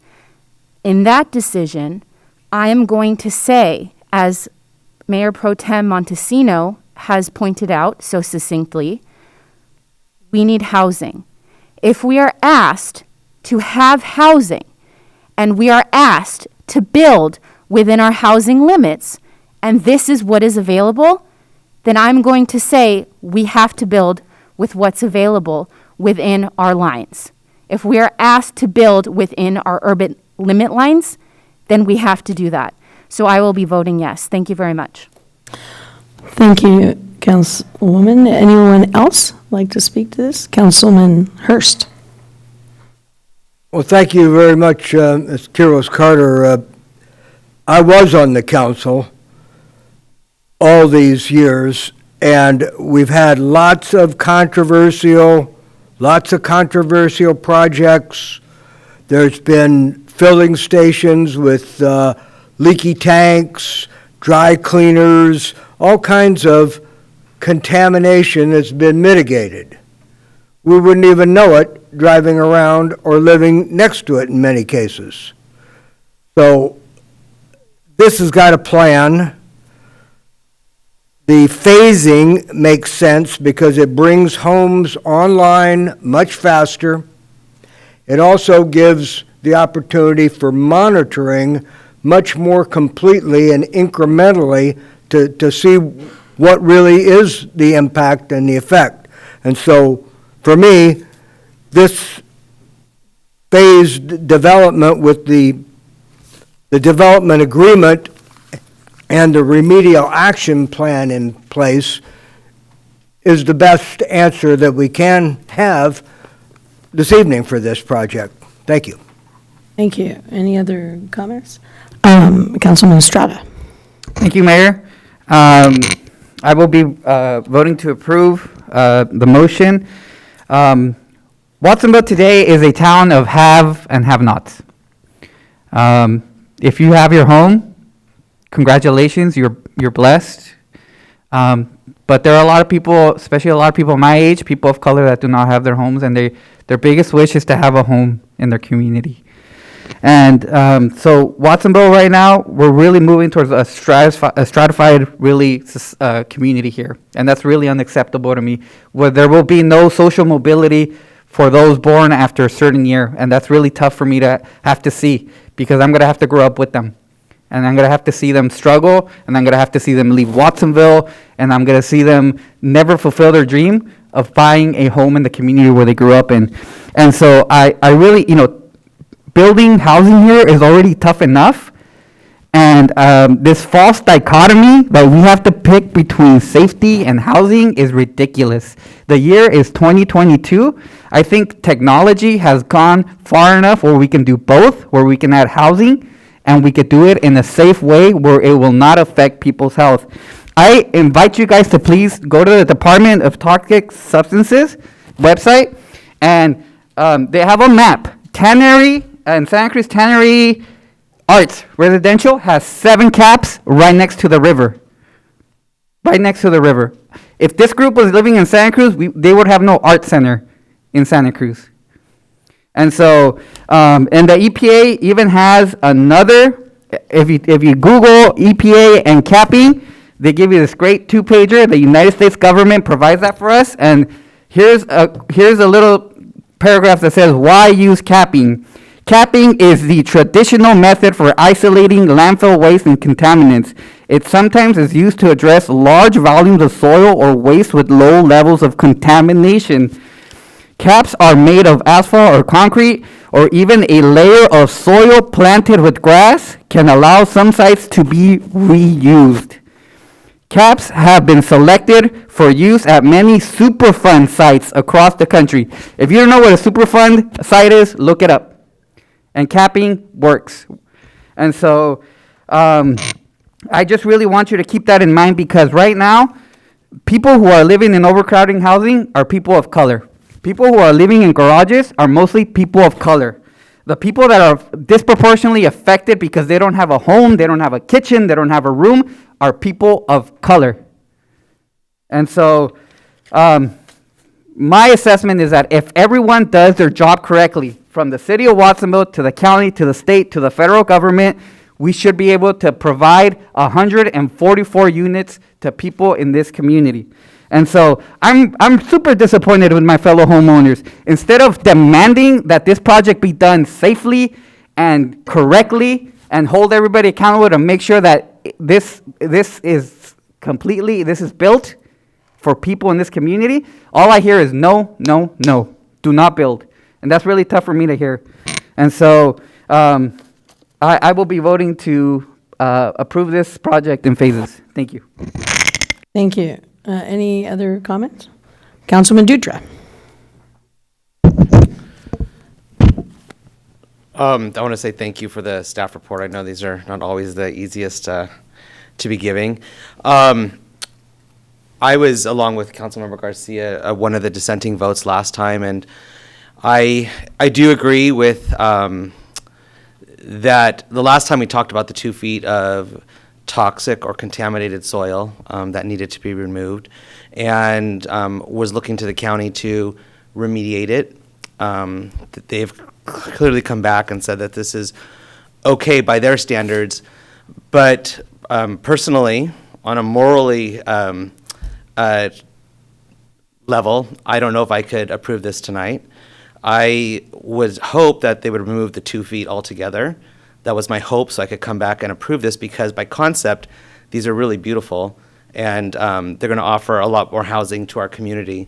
But to put, it around a toxic hole is something that I cannot support this evening. So it seems like the votes are there, and it will be offering 144 new units to the community, but this evening I will be voting no. Okay, last but never least, I want to ask our absolutely wonderful staff who've gone through this in detail and repeated it for us over and over again. What's the name of the county office or agency that's in charge of? Santa Cruz County Department of Environmental Health Services. Okay. Now, one of the questions that they had is that there was 2 distinct developments going on, and you guys never talk. Any of us in the last few years who've asked about this development, along with all the other things going on in Watsonville, have asked you about that, what's going on. And usually you give us an update. So I'm going to ask you so that they can hear, do you guys discuss this with them? Do you get letters back and forth? Have you had communication over the past year or 2? With the County of Santa Cruz? Yes. So part of their corrections from between 2021 in the summer and when the renewed remedial action plan was submitted in the beginning of this year was that they did ask for additional geotechnical evaluation and details regarding the remediation pit, and they did ask to coordinate with our Public Works engineers on the design of the wall and how it would coordinate with the design of the remediation pit. Okay. You heard some of the questions that folks had. Yes, the letter from the peer-reviewed report that they're referring to was from the previous iteration of the remedial action plan, and that was from last summer. Okay. Any other comments you want to make in regards to any of the questions that they had that we can clarify as staff?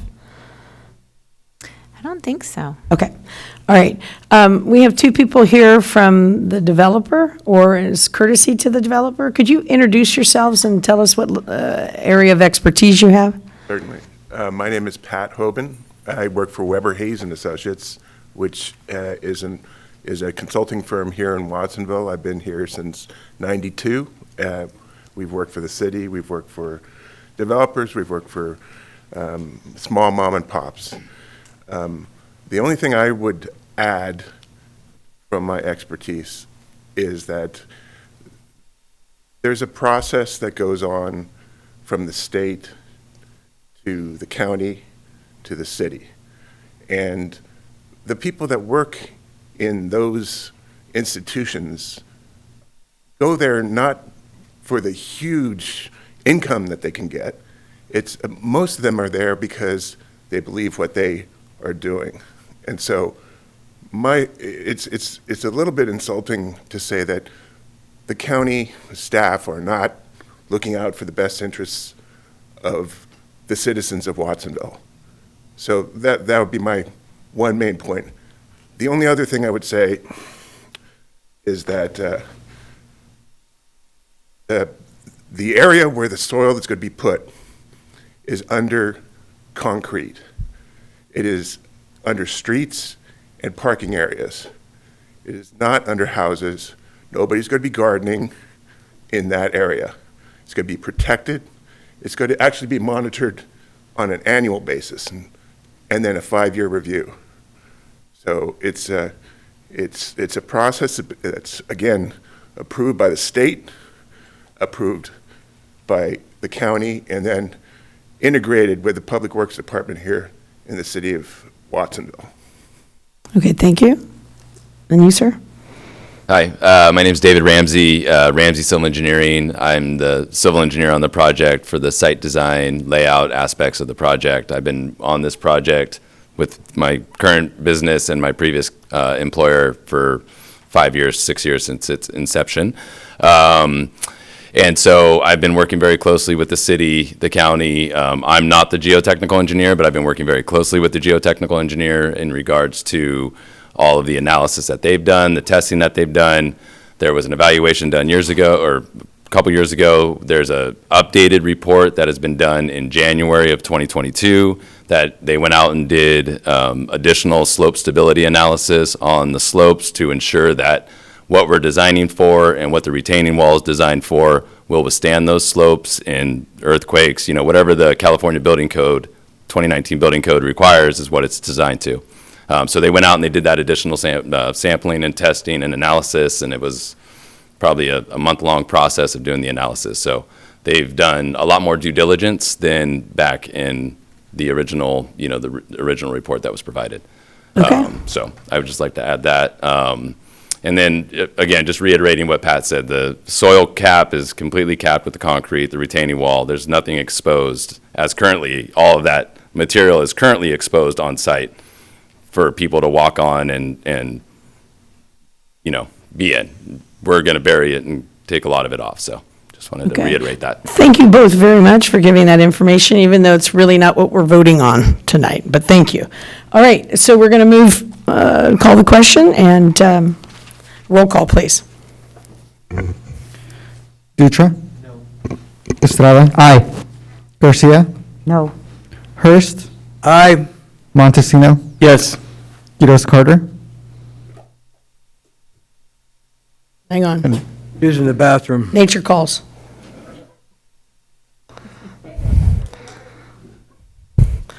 Poor Vanessa. On her first year, too. That's not nice.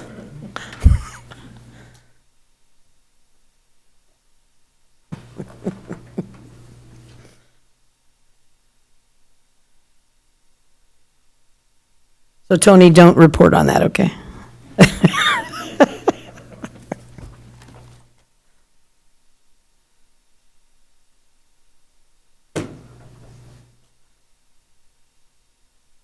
I'm gonna try this sometime before I leave. Yeah, there you go. I'm sorry, Vanessa. Shame on me. The vote goes, we're doing roll call, and it's going to you at this time. Quiroz Carter? Yes. And Parker? Yes. The motion carries. Thank you, everyone, for coming tonight. And please contact the agency for more detailed on the reports that they have.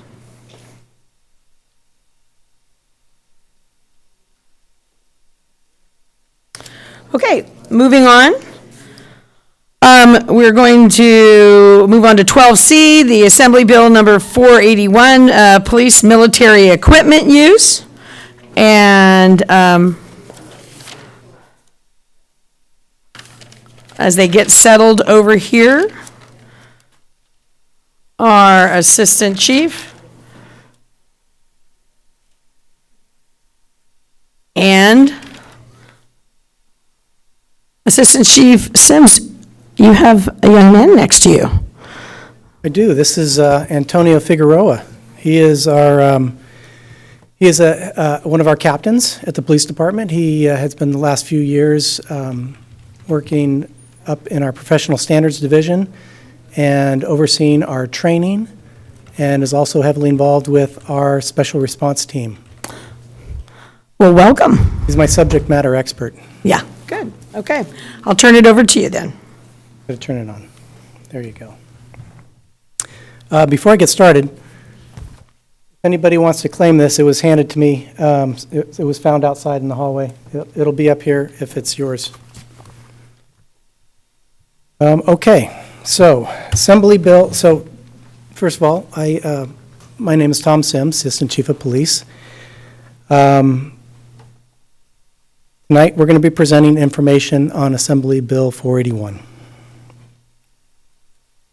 So Assembly Bill 481 was signed into law late last year, took effect January 1st, 2022. The bill requires legislative bodies to adopt an ordinance approving military equipment use policies before law enforcement agencies can continue using or purchasing what is defined as military equipment. The idea behind this bill was to create another level of transparency and accountability regarding specialized equipment law enforcement agencies use during specific incidents. As a requirement of this bill, I'm going to be asking you to adopt a new ordinance in Chapter 4-13, which would then approve the police department's military equipment use policy. I think everyone can agree that law enforcement officers need the proper equipment to deal with some of the most dangerous situations they encounter. The reason we have this equipment, these tools, is to not only safeguard our community and our officers, but in most situations, protect the individuals we're engaging with. What I'd like to do now is discuss the 3 government codes that codify AB 481 and how it applies to the city of Watsonville.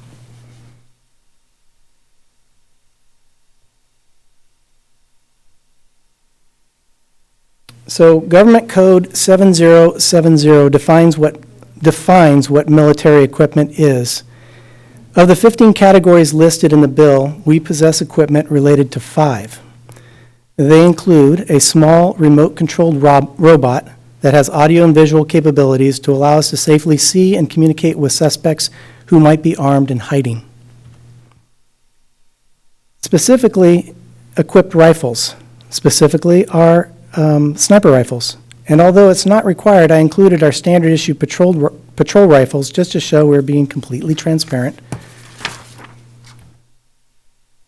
We have tear gas canisters in a variety of devices and their launching mechanisms. We have diversionary devices, also known as flashbangs, and we have 40mm launchers that can deploy a soft foam projectile or tear gas. Now, you may be wondering what kind of training we go through to utilize this specialized equipment. POST, who oversees training throughout law enforcement in California, requires the average police officer to attend 24 hours of training for every 2-year cycle. That's roughly 12 hours a year is the requirement. But WPD officers attend 80 hours of training each year. And our special response team officers, the ones who generally deploy this equipment, attend on average about 200 hours of training each year. A full list of our equipment is attached to the policy and can be found on the police department's webpage.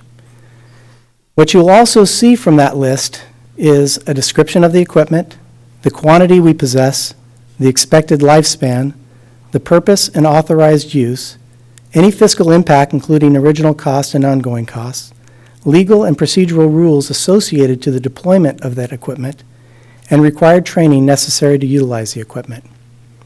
In addition, the policy itself includes the mechanism to ensure compliance, which includes review by council, by you, on a yearly basis, and procedures for the public to register complaints, concerns, and ask questions. This process will be overseen by a Professional Standards Division captain, and the public can communicate their concerns through mail, email, and telephone. Again, all of this can be found on the police department's webpage under the policy and the inventory list.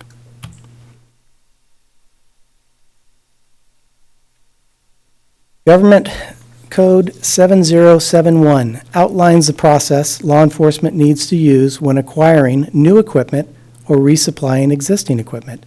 Specifically, this is a requirement for law enforcement to seek approval for the ordinance that would authorize the military equipment use policy. Another part of this code discusses what criteria the governing body shall consider when approving the new ordinance and military use policy. This is the criteria that you as council will consider when approving this ordinance. Number 1, the military equipment is necessary because there is no reasonable alternative that can achieve the same objective of officer and civilian safety. So there is no equipment we have that has a reasonable alternative. Number two, the proposed military equipment use policy will safeguard the public's welfare, safety, civil rights, and civil liberties. The policy includes everything the state legislature requires, and the associated policies governing the use of this equipment are dictated by federal and state laws which protect the public. Number three, if purchasing the equipment is reasonably cost-effective compared to available alternatives that can achieve the same objective of officer and civilian safety. There are different models of the same type of equipment, but we must balance the quality of the product with the cost.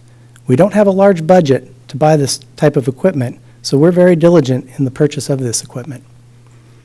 And then lastly, prior military equipment use complied with the military equipment use policy that was in effect at the time, or if prior uses did not comply with the accompanying military equipment use policy, corrective action has been taken to remedy non-conforming uses and ensure future compliance.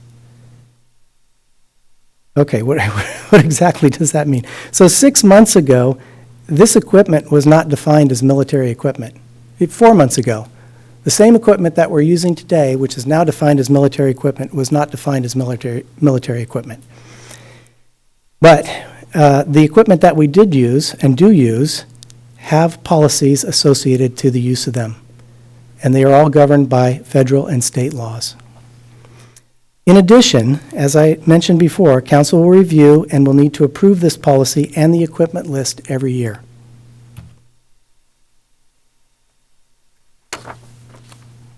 Oh, darn it. Let me go back.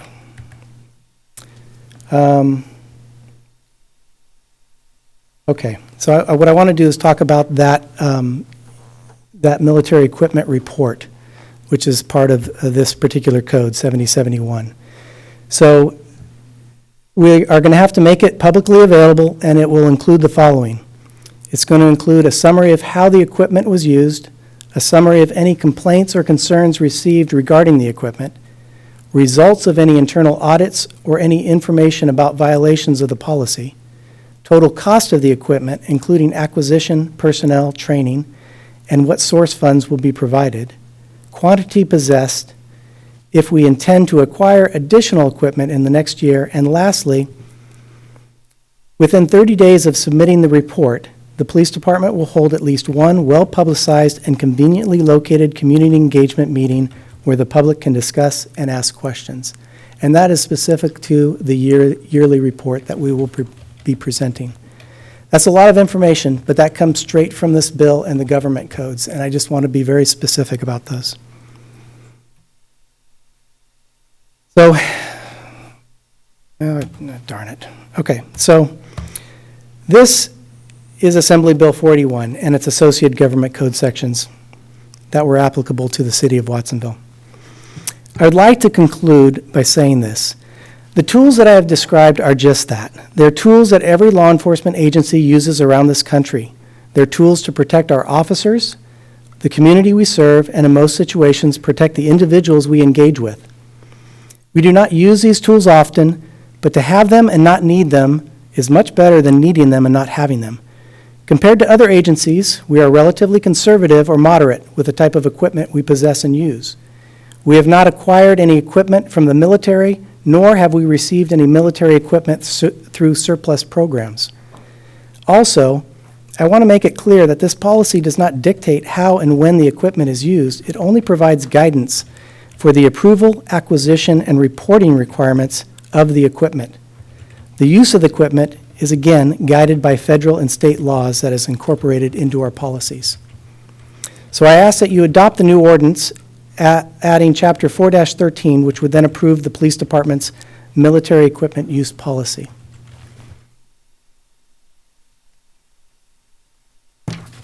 And that ends my presentation. I'm happy to answer any questions if you have any. Thank you. Councilman Dutra, Councilwoman Garcia. So are any of the,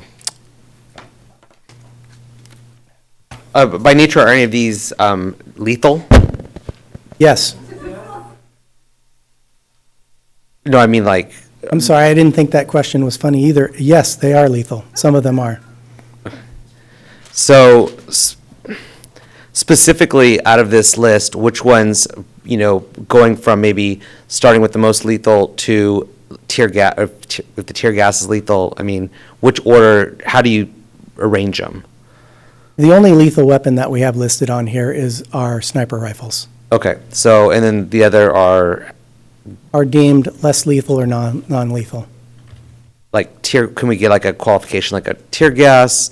What would you categorize it? We have our 40 millimeter launcher, which fires a 40 millimeter soft sponge round.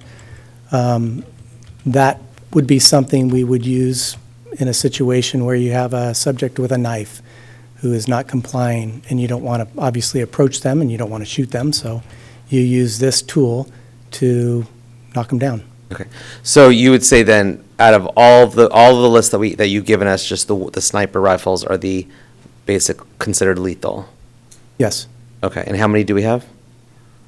5. 5. Okay, and how often have we used them? We've never used them since I've been here.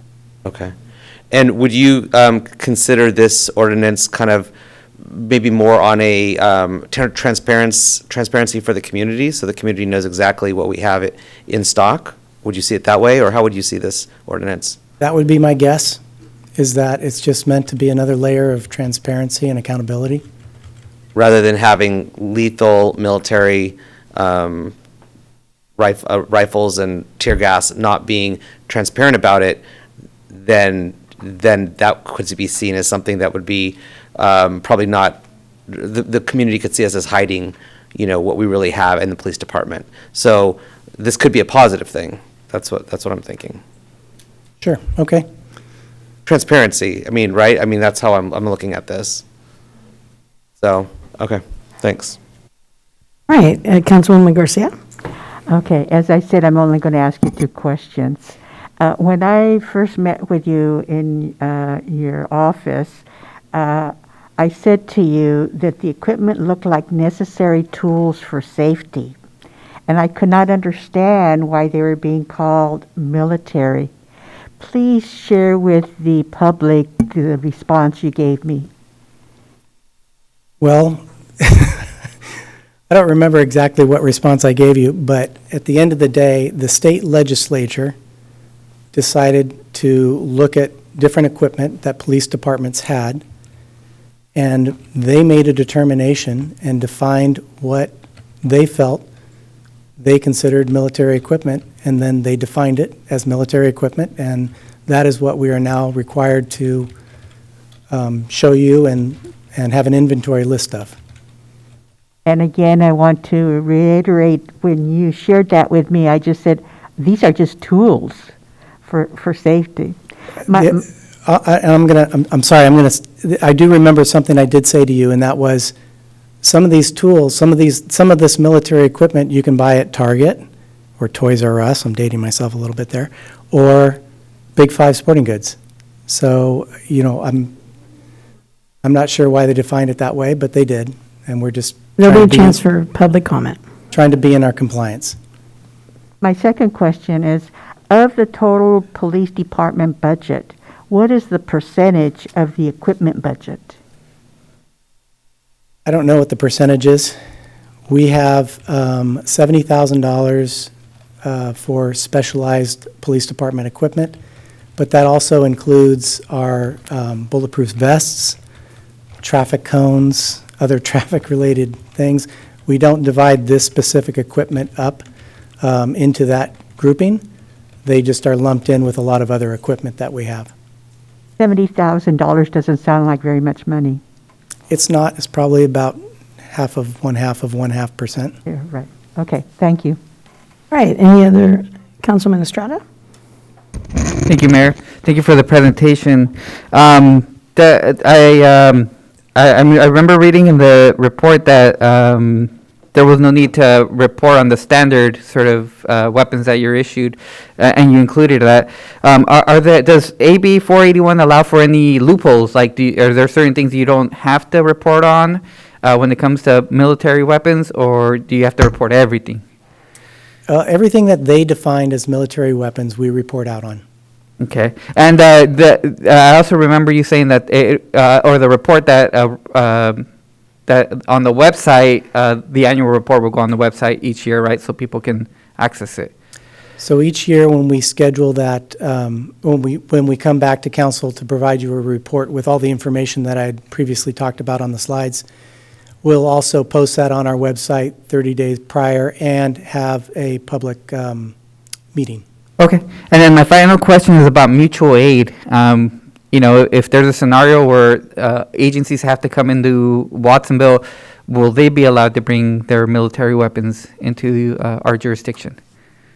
Yes, as long as those tools or that equipment is listed and authorized by their council or their governing body. Thank you. Thank you. Any other? Mayor, if I could add a couple things. Sure. First of all, I just wanted to supplement Chief Sims' answer to Councilmember Dutra about the intention of the ordinance. And the ordinances, as Chief Sims stated, required by state legislation that was recently enacted. And the findings in the state legislation, which speak to the legislature's intent, do speak to the goal of transparency. And also to respond to Councilmember Estrada, the other jurisdictions would be able to bring in, would be able to render mutual aid and bring in equipment so long as this policy is enacted. If this policy is not enacted, then any equipment that an agency that would offer mutual aid would bring in that would fall under the purview of this legislation that Watsonville had not approved, and we wouldn't have approved anything if we hadn't adopted this policy, they would not be able to bring in. And I'll let Chief Sims speak to, if the council member would like, if the council would like, I'll let Chief Sims speak to the implications that might have on the city's ability to receive mutual aid. Yeah, I mean, I think you covered it pretty well. The fact is, if we don't approve this ordinance, we're going to have some issues with mutual aid and their ability to assist us with critical incidents or major events. Thank you. That is an interesting point. Any other questions or comments from Councilman Hurst? Well, not necessarily a question, but I am glad to see that we're conforming to state law. I think that's part of your mission and your job, and so I'm glad that, you know, we're having this transparency discussion. And I'm also glad to see that you have the right tools for the job. It's unfortunate that you have to deal with hostage situations, kidnappings, barricaded suspects, suspects that aren't compliant. You know, it's unfortunate that you have to do all that, but with the non-lethal tools that you have, that hopefully can remediate bad situations and not make them worse. So I'm just glad that we're complying with the state law and that we have the resources and the training and the tools to be able to do the job. So thank you. Thank you, Chief. Chief, thank you for the detailed response, and thank you for showing us all the different items and explaining in detail. Thank you very much about different situations they might be used in too.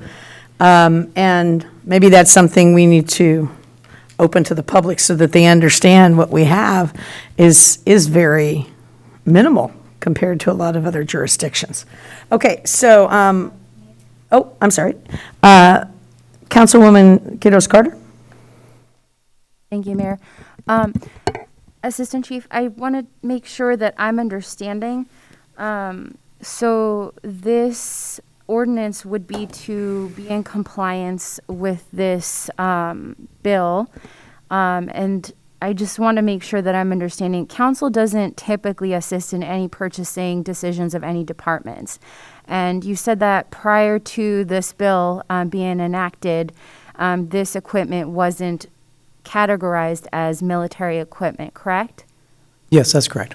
Okay. And then this ordinance wouldn't authorize the use. This ordinance would say you have to categorize what you have. you bring it to council if you want to repurchase it or when it's used. Could you possibly go back to the previous slide? Okay, so this is what I wanted to see. Thank you very much.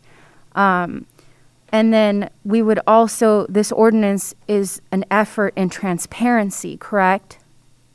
Yes, I believe so. Yeah. Okay, this ordinance would also allow us to have equipment in circumstances where we needed to borrow equipment that we do not have on hand, correct? Yes. Okay.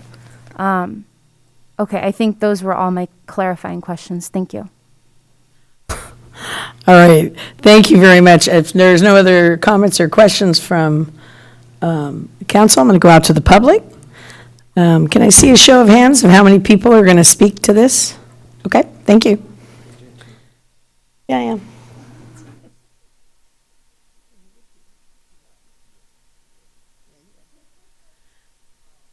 Good evening, Steve. Thank you, Deputy Chief Sims, for elucidating these terms and explaining Assembly Bill 481. I want to point out that those special rifles are killers. They kill cops, they kill people. I'm hoping police department will keep them safe from right-wing Nazi-like terrorist groups in this country, and we do have a few of them, Chief Sims, in Watsonville. A few. There are a few members that are here. They're not necessarily active, but they are here. And in addition to that, I'm hoping that you do realize, everybody realizes, tear gas canisters were used, in fact, they were ordered by Governor Jim Rhodes to be fired at demonstrators against the Vietnam War at Kent State University in 1970. I was entering college student. I remember they wanted to try Governor Rhodes for murder because he ordered them fired. They killed 5 demonstrators. Tear gas canisters can be used as weapons, and they actually were used in the January 6th pro-Trump attack on the U.S. Capitol. And I'm hoping that our police department realizes they need to be secured if they're fired immediately, because they can be used by counter demonstrators against the police as well, and against, frankly, innocent people. They're very, very dangerous. They are deadly. They're very strong, and they're very bad news. I am glad to see we have a Throwbot. I'm wondering if Chief Sims or Deputy Chief Sims, if we've named it yet. Does it have a name? Okay, it doesn't have a name. I think we have to make a contest to name the Throwbot. That is actually a good thing, because, of course, that is designed to approach those who are extremely violent, and I'm hoping it will be used sometime in the future, but not real soon. Anyway, thank you very much. Thank you, Steve. Welcome. Hi, Yesenia, District 7. I just want to say thank you for making a presentation like where you listed stuff that you wanted, and I like that the ordinance would make it transparent for people. And I do like that the city council would have to review the list yearly. And since it's up to you guys to review the list, I would ask you guys to question things like tear gas for all the reasons that he just stated. Also for the fact that they cause reproductive issues, and for the fact that they were first used against protesters, and that's where they are used most of the time. You guys say it's to protect people's civil liberties, but people have the right to protest, and none of the protests here in Watsonville have really gotten super violent recently. I don't know about the past. I mean, I'm only 27, but I wouldn't want that used against people who are just peacefully demonstrating. I don't really think there's a need for it in our community. And like you said, we're a pretty safe community. Another thing that I would want to say is, I'm trying to keep an open mind, so I understand the stuff for the rifles and the Throwbot. Okay, ask for stuff that you need, but again, the tear gas, I don't see the point. Again, with the flashbangs, that's another thing that could seriously injure somebody. All of these are for what if scenarios, but why do we need certain things? Yeah. Another thing would be equipment maintenance. I would just ask in the future if there's other military equipment that's going to be taken in, to just consider how much would it cost to maintain those things, just because the police already has a large amount of our budget. But I appreciate that this thing would make everything more transparent. So thanks to everyone. Thank you, Yesenia. Welcome. Travis Walker, District 1. I wanted to call out, would you mind putting up the list of things? Is that possible? The list of things that you wanted. The flashbangs, the equipment, yeah. I just want to point out, I'm a history teacher. This is basically a laundry list of how to put down protest. And if you look at why protests are happening in this country, one of the main reasons is abuse by those people. You are, by allowing them to buy tear gas and flashbangs and the launchers, which, by the way, are not non-lethal. They are less lethal. That's an important distinction because they still kill people. By allowing them to buy those things, you are arming them with the equipment that they will use to then suppress people who try to speak out against their abuses. That is what you're considering right now. And that point needs to be made, is that these are not used to protect civil liberties, they're used to take them away. I don't know if anybody was involved in the protests of 2020, but all of these things were there. And they don't help make things, they don't de-escalate. I was at the protests and things were great. They were like the best of humanity. People were laughing, telling jokes, singing music, doing poetry, passing out food, water bottles to everybody there. And all of the protests got tense when they showed up with military equipment. This doesn't help, it makes things worse. You're arming them with the tools that they need to suppress the resistance to their own actions. Thank you. Thank you, Travis. Welcome. Hi. Oh, I was going to stay on. That's why I stopped wearing earrings. Yeah. Natalie Olivas with Regeneración. Earlier this month, 4 scientists chained themselves to the doors of Chase Bank because out of all the investment banks in the world, they fund the most new fossil fuel projects. A peaceful protest drawing attention to the severity of the climate crisis was met with over 100 Los Angeles Police Department officers in riot gear. The 4 men, a NASA scientist, a physicist, an engineer, and a wildlife educator, were arrested in their attempt to inspire the drastic changes needed to reverse the climate crisis. I tell you this story because it begs the question, who are police actually protecting? Does giving police more money and more gear keep our community safe? Or does it perpetuate the oppression of Black and brown communities who are most affected by both social and environmental injustices? As much as we would like to think this would not happen in our communities, we can remember in 2020, Watsonville PD was used in the suppression of racial justice protesters in San Jose. Our vision of a healthy and just future does not include the use of military weapons of any kind used in the name of public safety. However, if the city allows the police department to keep and continue the use of military equipment, we support the transparency and accountability and oversight that AB 481 advocates for. We recommend the City Council does not take action to introduce the ordinance as it is written because it does not ensure the highest standard of transparency and accountability needed to ensure that this equipment is not used for harm or oppression. I hope that the Council will use the additional 180 days permitted to reconsider the vague language that could allow for the misuse of this equipment. As the officer said, this won't prevent any misuse from happening. You'll only get the data after the fact. The community liaison will be someone from the police department, and that's not really the accountability that we're looking for. Thank you. Thank you. No, you get to start over. Yeah, welcome. Thank you. Good evening. My name is Irene. I second everything the previous speaker said. I also want to emphasize that AB 481 creates transparency, but it does not necessarily make our communities safer if PD can still acquire military-grade equipment. I'm here to urge you to strengthen the criteria in the ordinance in a way that makes it near impossible for PD to acquire more likely lethal equipment. We saw the effects of the 1033 program in 2020 when military-grade weapons were used largely on civilians practicing their First Amendment rights. We do not need more weapons in Watsonville. I want to strongly urge council not to give in to fear-mongering tactics from PD that justify weapons accrual. Military weapons never ensure public safety and welfare. They only serve to escalate violence and dehumanize our community members by justifying their use. I also urge you to amend what I perceive to be a big loophole in Section 41304, where PD can obtain equipment in exigent circumstances, meaning they can skip asking permission if they determine it's necessary, and they don't necessarily need to tell us about it later if they determine it's confidential information. Nowhere in this bill is there any mention of returning or disposing of equipment if more is acquired. So where's the limit?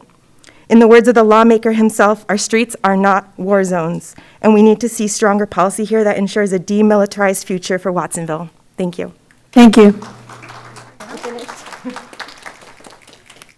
Welcome. Hi, everyone. My name is Frances Salgado. So I just want to bring up the point that when there was a BLM protest, I forgot the chief was kneeling on his knee.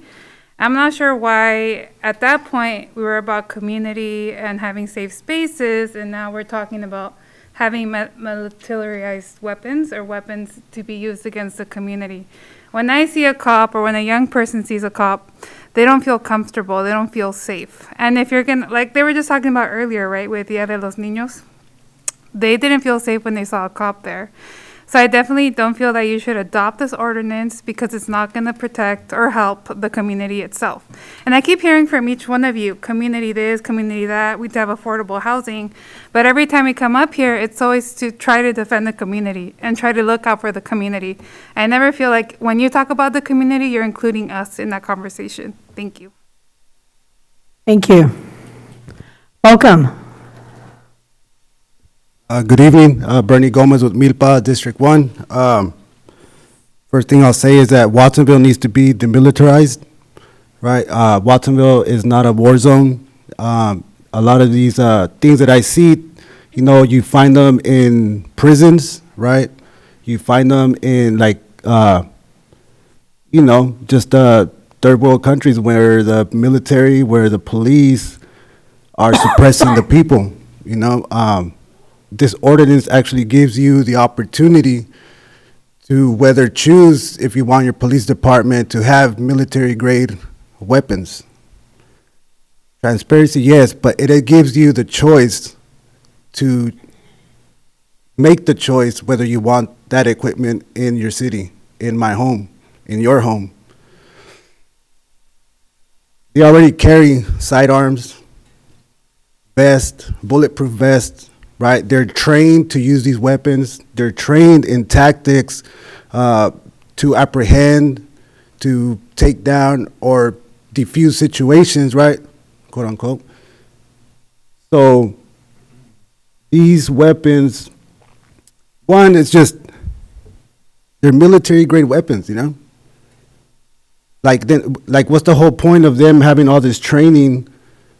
You know, if they need, they're saying that they need these weapons, right? They, just in case. It's the same way projections of crime, right? These are like on the crime report earlier. You know, this is someone's opinion, someone's or an algorithm, something, you know, happening. You know, it's like, nah, it's like you can't codify what happens in the community. You know, so Watsonville needs to be demilitarized. We need to think about how we're going to bridge the disparities that are happening in the community, right? It ain't going to happen with military-grade weaponry or just to have it in stock just in case. So do you want to militarize Watsonville or not? You know, it's like, it's up to you now, so. Thank you, Bernie.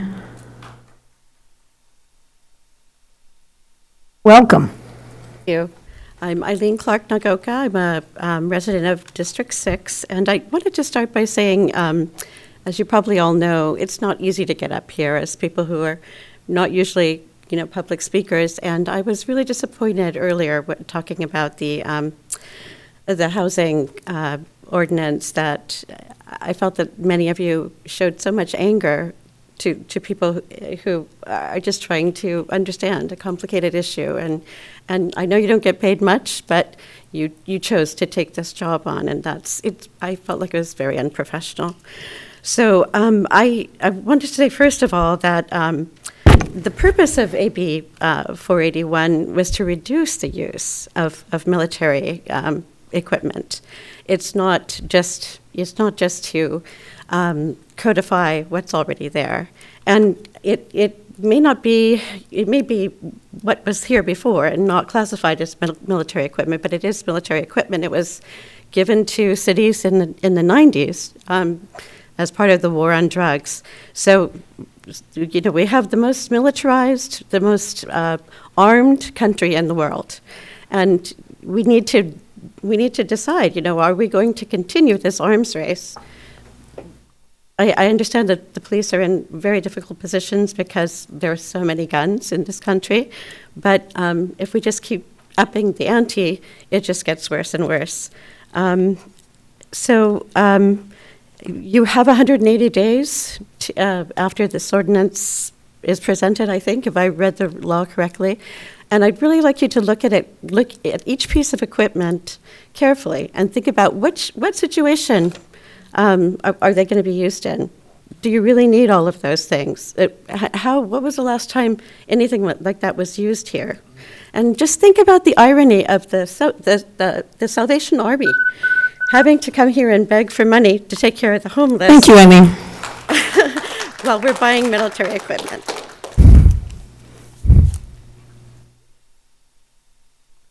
Hello, Welcome. my name's Susan Cohen, and I am from SURGE, Showing Up for Racial Justice, Santa Cruz County.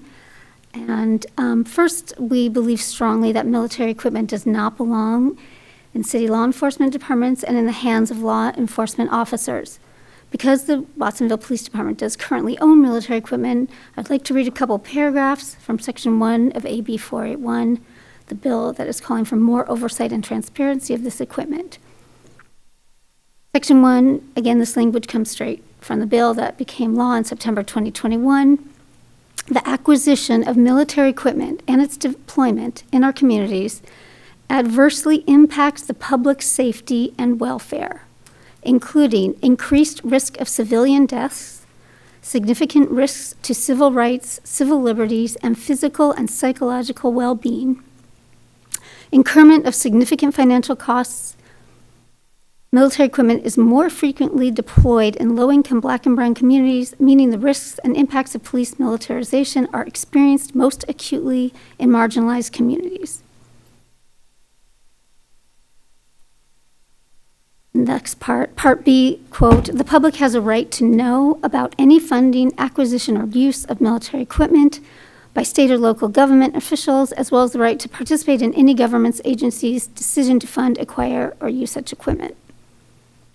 We want you to ensure us that you will use the maximum of your authority to keep community truly safe.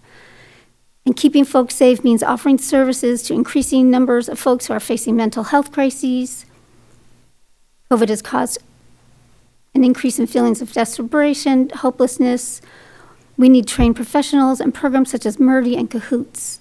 Keeping us safe means there will be well-paying jobs, green spaces, community arts programs, and if military equipment must be part of the police department, we are asking that you all on the city council use the maximum of your authority to have the highest level of transparency, accountability, and oversight possible. Thank you, Susan. Can I ask if you are going to speak, could you join the line now so that we do know how many? Thank you very much. Very much appreciate that. Hello again, Karina Hey there. Moreno, District 5 from Milpa.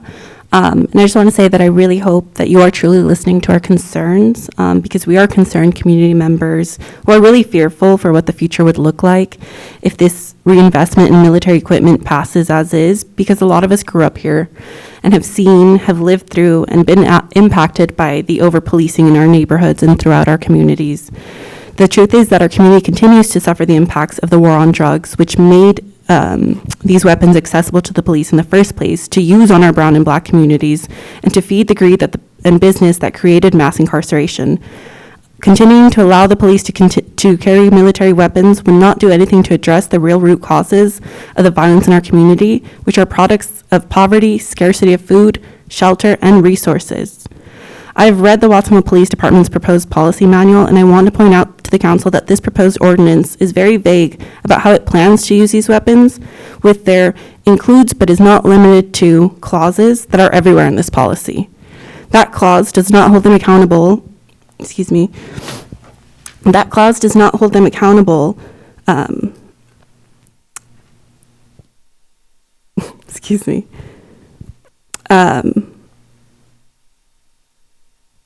It doesn't hold them accountable to the transparency that they claim to have, and that is actually needed to be in accordance with AB 481. And I ask you, the council, to take your responsibility for holding them to these corrections.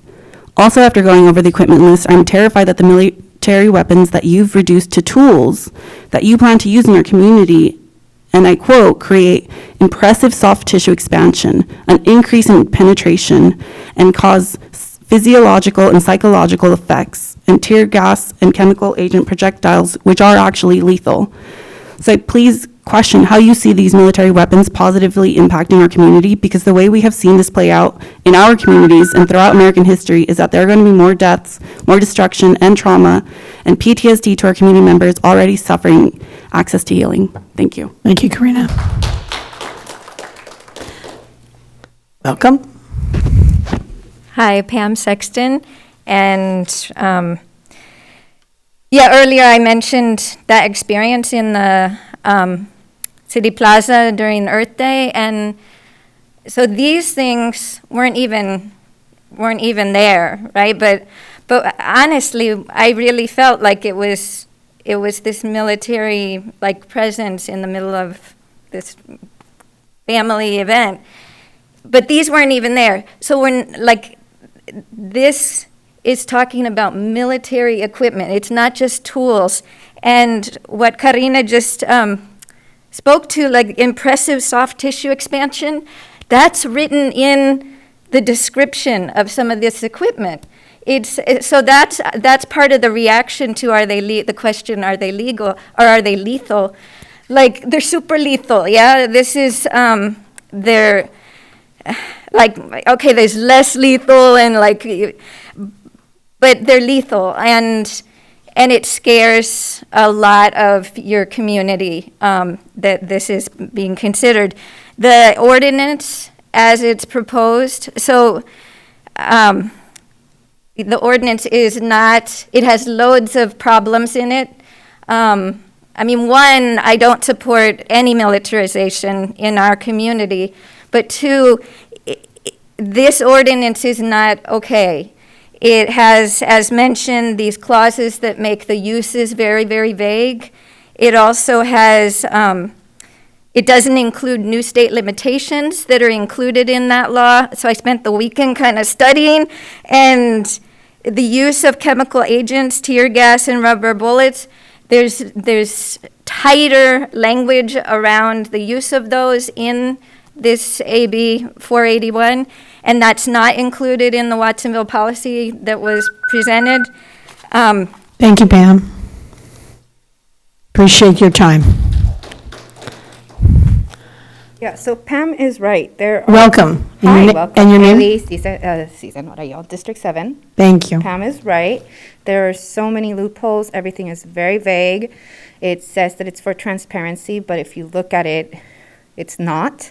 I feel everything has been said. Do not approve militarized equipment for WPD. Based on the crime report, when I see a steady decline but increased post-pandemic, it tells me people need help. Loss of wages, homes, families, lack of food, especially for people of color. What is the root cause? Let's think outside the over-policed box.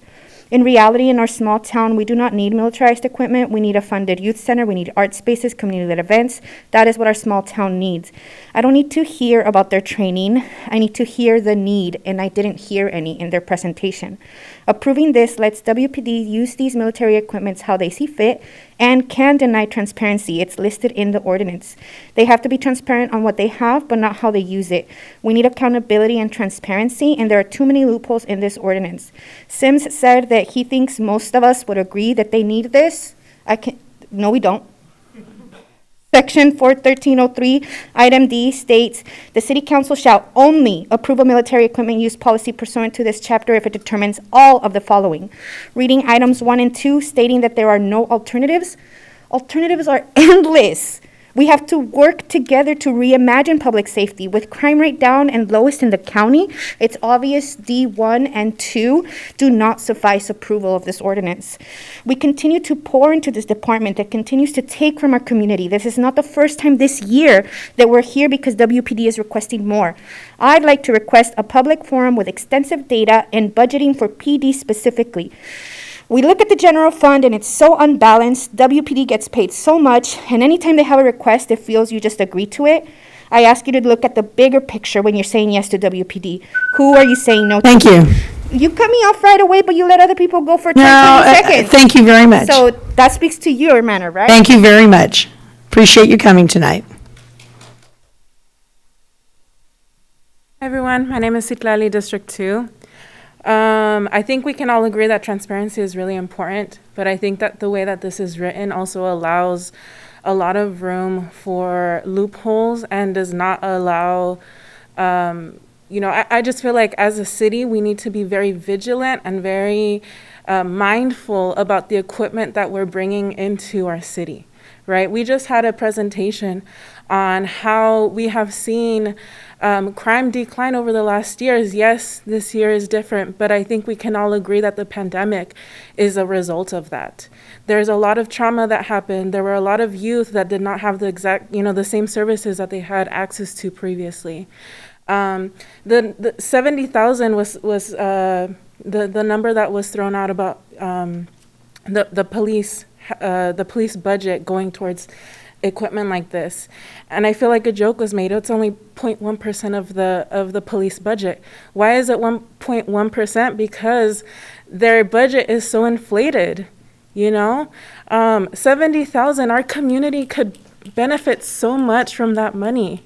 We've seen a couple of community events happen, events that our community shows up to, is enjoying themselves. It's a safe environment for people and families to be there. This is the stuff that we need, not equipment that is going to be criminalizing folks. We don't need this in our city. Thank you. Thank you. Welcome. Hello, my name is Cynthia Hermosillo. I'm from District 4. I have never found military equipment to be necessary in Watsonville. Protests have always been peaceful, and the Watsonville Police Department has always seemed to solve problems just fine with the equipment they have now. So I ask, why the sudden need for the military equipment? The community has suggested time and time again that we direct funding to figuring out the root cause of crime, which are lack of food and shelter and other reasons, but it hasn't been given a chance. We keep running in circles, putting money in the wrong places without any change being made. We should invest more in community programs and resources. Military equipment does not prevent crime, it creates more violence after the fact. It only causes harm to the community. Even if it is never physically used, it will be used to cause intimidation. Military equipment would be a waste of money and potential. I ask that you please give the community programs and resources a chance at creating safety instead of military equipment. Thank you. Thank you very much. Welcome. Hi, my name is Lupita. I've worked as a counselor at Monarch Services, which, as you know, works with a lot of young people who are victims of violence, as a teacher at a local high school, and now currently as a manager at a nonprofit that serves young people. Through my 10 years of community work and organizing, I've heard over and over again from these youth stories of loss, fear, and hopelessness. Per a 2021 South County COVID triage meeting, during a conversation about youth mental health, the chief of police blamed the so-called youth crime uptick, another fear-mongering attempt from the Watsonville Police Department, blamed it on youth eating so many of those damn hot Cheetos. Call me crazy, but I don't think that's necessarily true. Youth have mentioned a shared feeling of hopelessness. Hopelessness tied to lack of resources, hopelessness tied to militarized police, and hopelessness tied to the possibility of military equipment hurting their families. Hopelessness tied to their city council voting, 2020 South County COVID triage meeting, during a conversation about youth mental health, the chief of police blamed the so-called youth crime uptick, another fear-mongering attempt from the Watsonville Police Department, blamed it on youth eating so many of those damn hot Cheetos. Call me crazy, but I don't think that's necessarily true. Youth have mentioned a shared feeling of hopelessness. Hopelessness tied to lack of resources, hopelessness tied to militarized police, and hopelessness tied to the possibility of military equipment hurting their families. Hopelessness tied to their city council voting, Yes. Not hot Cheetos.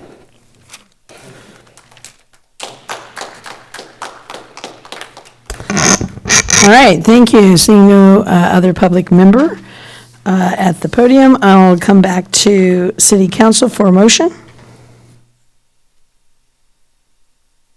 Councilman Hurst? Yes, I'm glad to move the resolution. Okay, do we have a second? I'll second.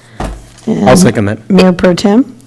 If I may, I just want to confirm that Councilmember Hurst's motion was to introduce the ordinance for the city, adding Chapter 413 and approving a military equipment use policy. Introduce for first reading only, by title only, waiving full reading. Absolutely, my words exactly. Thank you. As stated here, and is a second? Yes. So they're clarified. All right, any other comments or questions? I'm going to go with Councilwoman Garcia, and then... Yes.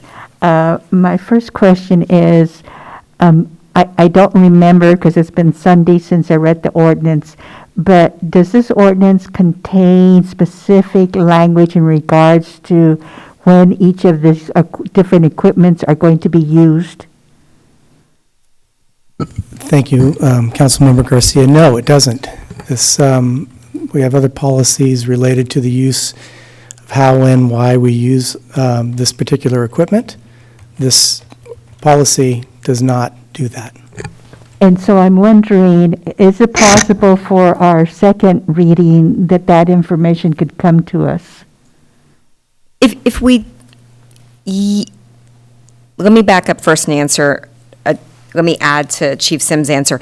The ordinance itself does not contain that language, but the ordinance adopts a policy, and some of that language is in the policy. So if you'll look at the packet, for instance, I'm looking at page 843 of the packet, and that is a page out of the policy that this ordinance adopts.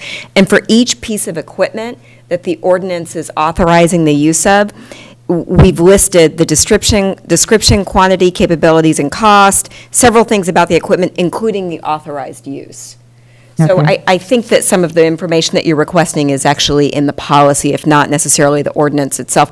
It wouldn't really make sense to put it in the ordinance. It would be quite cumbersome, but it's not uncommon for information like this to reside in a policy Got that it. lives. In this case, it'll live, I think, on the website, the policy. Yeah, it currently does. Okay. My second question is, it's a request for me personally, and maybe some of the other council members would like that. Could you do a chart that tells us how often each of the different types of equipments have been used in 2-3 years? I appreciate that question. That would be very difficult for me to do. However, with that being said, this new ordinance, the new policy that we have, requires us now, as of January 1st, to now track all of that information. Okay. And that's the information that I'm going to be providing you in my Gotcha. in my annual report to you. Gotcha. How much of when we used the equipment, why we used the equipment, how much Okay. we used, did we have to resupply anything, so on and so forth. That information is now going to be Gotcha. tracked because of this. Okay. Councilman Dutra? Thank you. When did we start acquiring this equipment? Was it this year? Was it 10 years ago? Was it 20 years ago? This isn't something new, right? The answer is yes to all of that. So some of this equipment is old. It's not probably 20 years old, but I don't know how long we've had the 40 millimeters, but I know we've had them for at least 6 years, probably close to 10 years. Tear gas has evolved over the years, and so we've most likely upgraded it throughout the history of the department. The Throwbot, which we don't have a name for yet, that's pretty recent. And Tony, you may know. Do you know how long we've had that thing? We've had it probably for the last 5 years. And just to reference the 40 mil launchers, we've probably had those for at least 20 years. Long time. Yeah. Yeah, Well- so some of these aren't, it's not like you're going out and buying all this new. It's, some of the stuff has been in your stock for quite a while, it sounds like. That's correct. And also, just so you know, we do reevaluate this equipment. And if there is something better, cheaper, more effective, of course, we're going to look at that. And now, because of this ordinance and policy, we're going to bring it in front of you if we want to purchase it or make a change. Thanks. And I just also want to comment on something Lolly just said earlier, too. I think that, we are seeing an increase in crime, but I think that the pandemic has played, no, this year it's going up. It's projected to go up. Well, my point is, I think that it's because of, we were in the pandemic, and we need to address the mental health. I mean, that's a big issue, and we need to find funding somewhere to address that. And I know that I know that we're adding, mental health services to the department, so I think that's a positive direction. But I know, as sitting on the board for PVPSA, we were on overload with, just during the pandemic, children trying to use our services. So I am in agreement that I think that, as we move forward, implementing mental health services and social services is important. So, thank you. Good. Any other speakers? Councilman Hurst? I don't want to be seen as lecturing to a younger generation, but I probably will be. But I did grow up in the turmoil of the 60s when they really did have riots and social disconnect. And I did sign up for in fact, I was 19 during the Summer of Love. It was not all love. If they could only see your picture, I just want you to know. But I did join the Peace Corps, and then I was a teacher for 32 years, so I think my peace credentials are still intact. But we do spend a lot of money on law enforcement and a lot of money on training, and maybe we ought to spend more money on ride-alongs, because I think there's a lot of things that the public doesn't see or sees differently, and you do run into some very delicate situations, and during delicate situations, you do have to have not only diplomacy, but the right tools for the right job. And so I'm glad that we're following the law. I'm glad that we're making this available to the public to see and to understand. Hopefully, this doesn't have to come out but on extreme circumstances. But there are extreme circumstances. I've seen it right in my neighborhood. So here we are. Nobody wants violence, yet it occurs. No one wants lawbreakers taking over streets, but on occasion, it can occur. So once again, I think upholding the law, paying attention to what's going on in the community on all levels. We have these tools in reserve for the occasions when they're only needed. Thank our chiefs. Thank you. Any other? Councilman Estrada? Thank you, Mayor. I know Chief Zamora is not here, but, if he were here, I think I'd really just ask him to, have, and I'm sure he does, but, if there are members of the community that want to talk about some of these things, because a lot of great points were made. There's a lot of pain in the community, and, having done the police inequity, we understand that, sometimes things aren't healed properly, and people are struggling. And so I want to be mindful of that. And, just to say that this is just the beginning, this is step one. Sometimes I think we get so impatient that we want to change the world in one fell swoop, in one ordinance, that it's kind of unrealistic. I mean, yeah, let's start with transparency. I think that's great. Let's start with that. And then, if we want to continue having conversations, I'm quite positive that Chief Zamora is up for some conversations to talk about some of these things. And, if we're going to make changes, why not make it as a community, as a committee, as a coalition? And that's what I'm saying. Thank you for letting the councilman speak. Yeah. We listen to you respectfully. And I'm here, I'm telling you that I'm offering to be a bridge between you and the department. And you say no, and that's great. Yes, your choice, yeah. Okay. And so,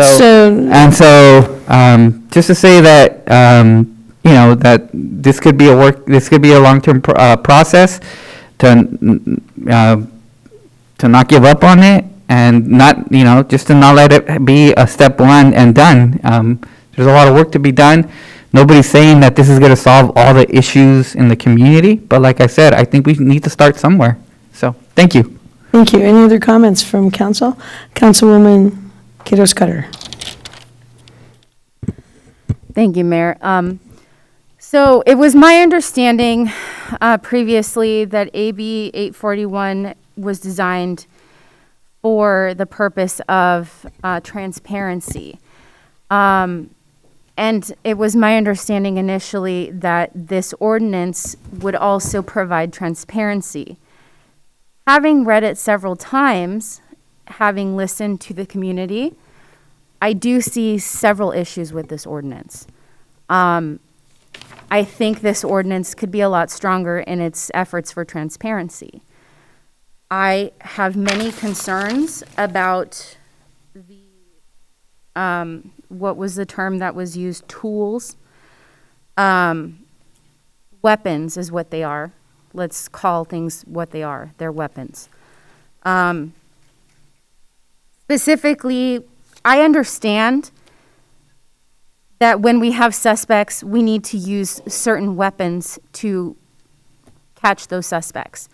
And let's be clear that these are not preventative measures. These are, a crime has happened, we are catching a suspect, that's what these are. And some of these are also for crowd control, and that's the issue that I have with a lot of these. Specifically in section 11, item number 8, item number 11, and item 12 and 13, those are the issues that I have, that I take issues with the crowd control devices, the crowd control weapons, rather, because I will call things what they are. Because I believe in the First Amendment, which is to peaceably assemble. And I would never do anything to harm my friends in Oakland, and I'm thinking about my friends in Oakland tonight. I think that I would like to support this ordinance if it struck those items, if it had more clarity, and I'd like to say thank you to Irene for bringing up section 413.04, because the use in exigent circumstances isn't super clear to me. Because of all these things, I am concerned about us having the proper items, proper weapons that are needed. But I just don't think that this ordinance is really clear, and I don't think that it properly spells out. I know that it would be cumbersome to have things really spelled out in the ordinance, but I would prefer that. I think that's transparency. And I think that's what the community is asking for, and I'd rather have a cumbersome ordinance than something that's not super clear to people. And I would hope that the police department would be open to that and negotiating that and coming back with something that's way more clear that the community can get behind. So I'm going to be voting no. Thank you very much. Okay, any other Councilwoman Garcia? Yeah, based on what was just shared by Councilwoman Vanessa, in terms of the clarity, who wrote this ordinance? I collaborated with the city attorney's office to draft this ordinance and the policy. Okay, so then I'll ask the attorney, is in terms of the clarity that the councilwoman is talking about, can you understand what that clarity requires? I'm not sure what the issue is, so perhaps if either could explain which portion you're concerned about. I'll do my best. Yeah, the concern was section 41304. Sure, about exigent circumstances? Yes. Sure. So that's included to allow, like we talked about earlier, allow the city to receive mutual aid from other agencies. And so that's why it says in section 41304B1 that within 30 days of receipt of the exigent circumstances, the police department has to provide written notice to the city council of the use of any equipment that's used under this particular section. And so it really does, that section is an exception essentially to the policy, but it really is limited just for uses in exigent circumstances. And then if it's indicated, if you look at section 2, if it's anticipated that the use of the equipment will continue beyond the exigent circumstance, then they have to, sorry, I can't see without my glasses, submit it, amend the policy. So it is a pretty narrow exception, which is specifically designed to allow the city to receive mutual aid from other agencies. Is there a way to clarify what would count as exigent circumstances? Let me, if you'll give me just a second.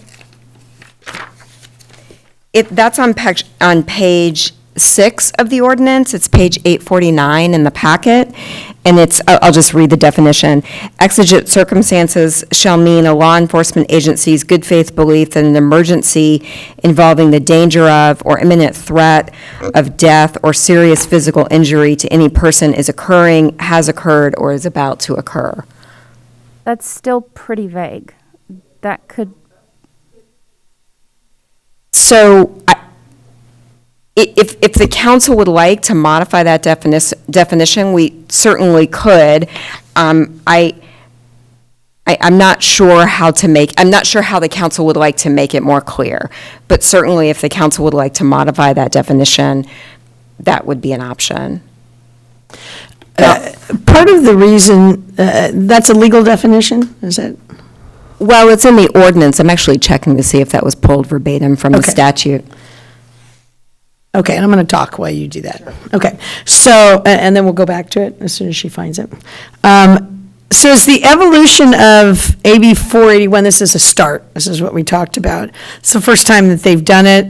I think it's a good idea. I think it's a good idea to make the local agencies, like your councils, respond to it.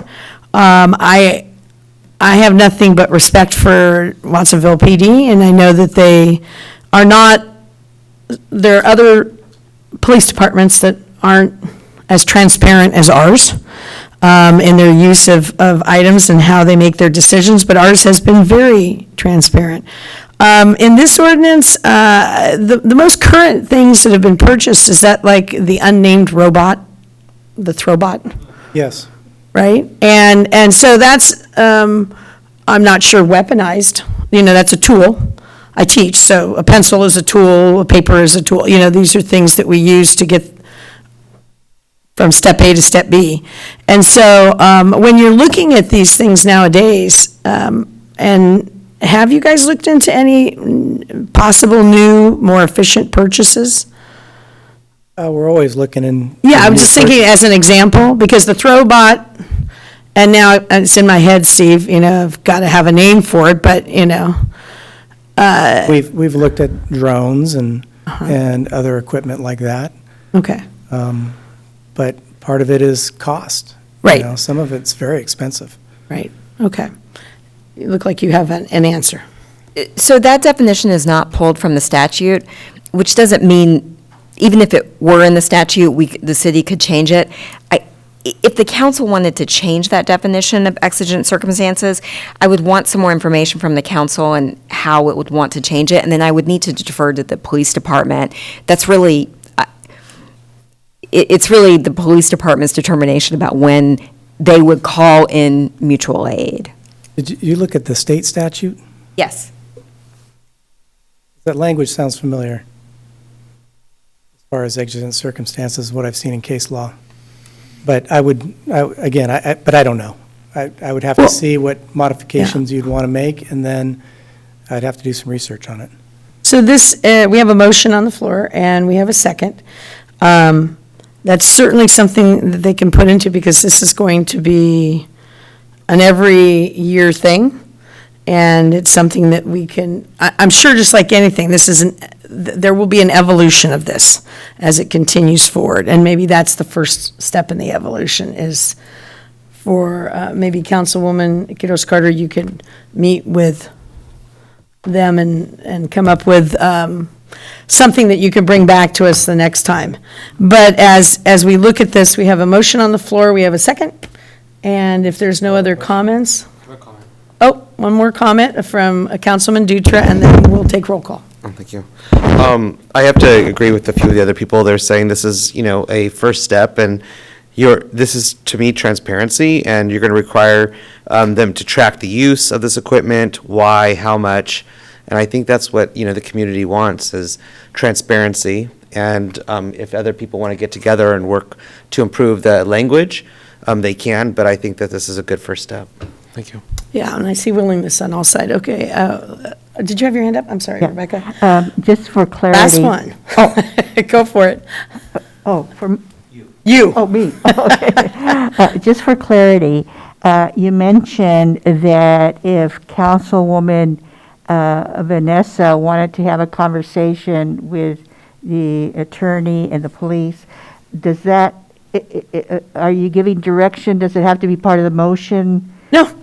No, I'm just offering, because this is a process. Okay. Right, and this is the first time, and so as Councilman Dutra just described, there will be an evolution to this. And then this is just a first And an reading? awareness of what people have said tonight, and awareness of what council Okay. has said Yeah, because as there's well. still a second reading. Yes. That's good. Okay, Yeah. that's fine. And then it can come back to us. Okay. Okay, all right, roll call, please. Dutra? Yes. Estrada? Aye. Garcia? Yes. Hurst? Aye. Montesino? Yes. Quiroz Carter? No. And Parker? Yes. The motion carries. Thank you. Thank you both. And let's work on that name for the Throwbot. This is called Steve. Yeah, we could just call it Steve. Okay, so moving on, we have some unfinished business from a previous, and before we move into that, I'm going to call on Councilman Estrada. Okay, I'll call on Councilman Dutra. Okay, I will call on myself. And I will let everyone know that this was pursuant to Government Code 1091.5A-9. I am disclosing that I am an employee of the Paro Valley Unified School District, which is a government entity. The item we are going to consider tonight concerns a different department than the department in which I work. So therefore, I'm just reporting that to you, but I will stay to consider that. Mr. Dutra, Councilman Dutra.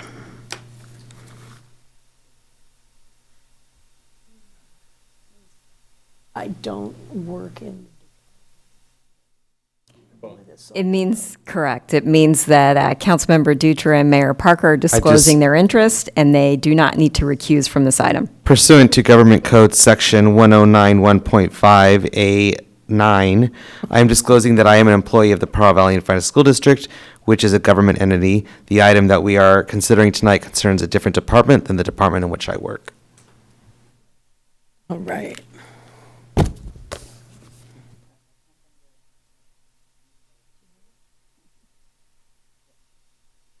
No. Since we're in the disclosure, under government, I don't know why, my daughter goes to the school district. Yeah, that doesn't qualify. You don't work in the same And department. she could probably use those facilities and No, we're following and we're being very transparent to everyone that we work for the school district, and now we're discussing something about the school district. Hey, I don't write the conflict of interest rules. There you go. Maybe you can Advise help that you follow them. Yeah. Councilman Estrada out? Yes. I'll just do my best. As an employee of Food What nonprofit organization that is about to enter into a contract with PVUSD, I am going to recuse myself from this item to make sure that there is no conflict of interest. So thank you all. Sounds good. And I know she left, but I did want to real quick apologize to Ellie for being rather defensive. It was clear that she did not mean any insult or disrespect to the Nerdville folks. So I just wanted to make that clear that it was good.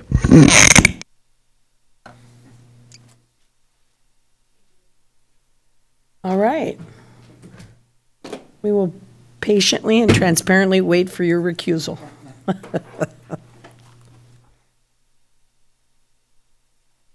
All right.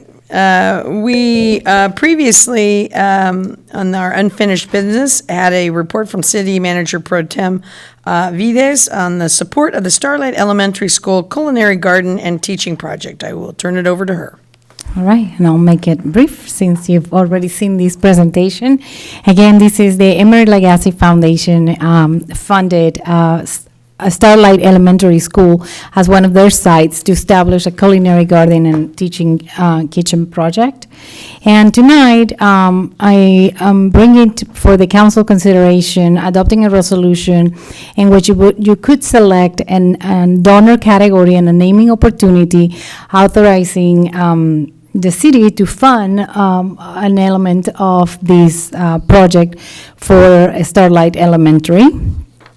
I just want to remind the council and members of the public that this is a very special project in our community. There are only 5 of these funded in the nation, and Starlight was chosen as a site for these wonderful training opportunity and learning grounds for youth in our community. And the project is basically a fully equipped commercial kitchen in which teaching kitchen, 1,500 square feet, and adjacent to a 7,900 square feet garden, community garden, where elementary school students will be able to learn gardening and cooking the vegetables that they actually harvest from the garden. And it's a very unique project, and it does celebrate just training and members of our community that actually work in the agricultural industry. I want to remind the council that this is a capital project of the school district that is a little bit over, at this point, with the cost of constructions, over $2 million. The initial idea of how these will be funded is Emery Lagasse Foundation funded $500,000, and then PVUSD board authorized $500,000 to for this project, and the PVUSD has embarked in a community donors business and a plan for grants and foundations that hoping to raise the next $1 million. And as of now, my understanding is that they have raised about $750,000 towards that $1 million goal. So tonight, there are different funding levels available that the council may choose to participate in this ask from the district. From $100,000 to, just friends of the project, which is between $500 and $1,500. What I would like the council's attention is just for considering a funding bracket that will allow you to utilize a naming opportunity in either the garden or the kitchen. These are the naming opportunities that remain available in terms of the garden site, and these are the opportunities that remain available in the kitchen site. You can name the pantry or the sanitation station, for example, if you choose a $40,000 donation. So again, it is recommended that the council adopt a resolution selecting a donor category and corresponding naming opportunity if you wish, and authorizing a one-time contribution to the Pajaro Valley Unified School District to partially fund the construction of the Emerald Legacy's culinary garden and teaching kitchen at the Starlight Elementary School. Good, thank you very much. When you say naming, are you saying City of Watsonville? Yes. Okay. So that's what we would be naming it. All right, so clarifying questions. Councilwoman Garcia. Actually, I had two. If we decided to donate $100,000, my understanding it's going to come from our ARPA funds. So if we decide to donate $100,000, will we still have money left over in our ARPA funds? Yes, we have money left over in the ARPA funds. The suggestion is that we utilize ARPA funding from the youth and family support bucket that we had set aside for job training of youth in our community. So that's where we are recommending that the council considers. And so how much money would we have left over? Well, we have plans to use that money in supporting our Summer in the City internship, Public Works internship, and, depending on how those efforts goes, we may not even have enough in that category, but we have $1.3 million set aside for those efforts over the next 3 years. Okay. So we will have, Okay, so we have it, we have the money. we Okay. have the money at this time. My second question was actually for the superintendent, and I'm disappointed she's not here. What I was going to ask her is that there's 4 meetings that are going to take place at Starlight to get a specific community input. And I wanted her to tell us about all the meetings, but I do know that on, May 19th at 5:30, there will be one meeting at Starlight for community input for those that would like to contribute ideas and how to make this a most successful project. But I don't know the other. One has passed, and I don't know what the other 2 are. So those are my comments. And when we have the motion, I'll make another comment. Okay, any other clarifying questions for council at this time? Okay, I have a question. How much are we short at Ramsey Park? We are short about $8 million in the Ramsey Park. Okay. And you were mentioning earlier that your district doesn't have a park? Right. I don't think mine does either. But you have an airport. That's right. Very important distinction. Thank you. Okay. Okay, that's all the questions I have now. I'm going to go out to the public. Is there anybody from the public? Welcome, Steve. As a former teacher of special needs students the last 10 years of my career that ended in 2013, and growing a garden using a greenhouse at Corey School in San Jose for young adults with autism, I cannot begin to stress the importance of having people, young people, including those with special needs, become reconnected with the earth, folks. We've gotten way too disconnected from the fact that food does not come in a bag spout that says McDonald's.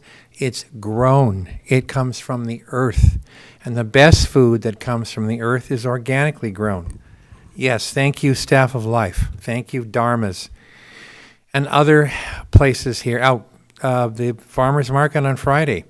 Look, folks, we need this facility.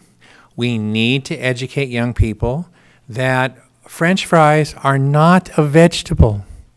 We need to exercise the ability to get young people to understand that digging in the dirt with a garden, which I love to do at home, if I just raise some fabulous carrots, if I do say so myself, is a wonderful hobby.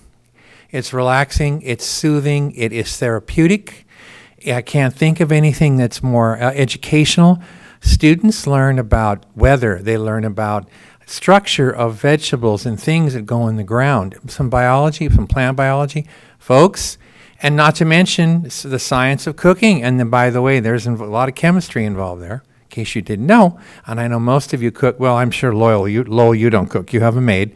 But most people do cook, and we know about what cooking involves. And there's lots of various subjects you learn that make this a very important effort. And yes, Amarillo Lagasse, in fact, we're the only school west of Mississippi. We need to support this. Thank you, Steve.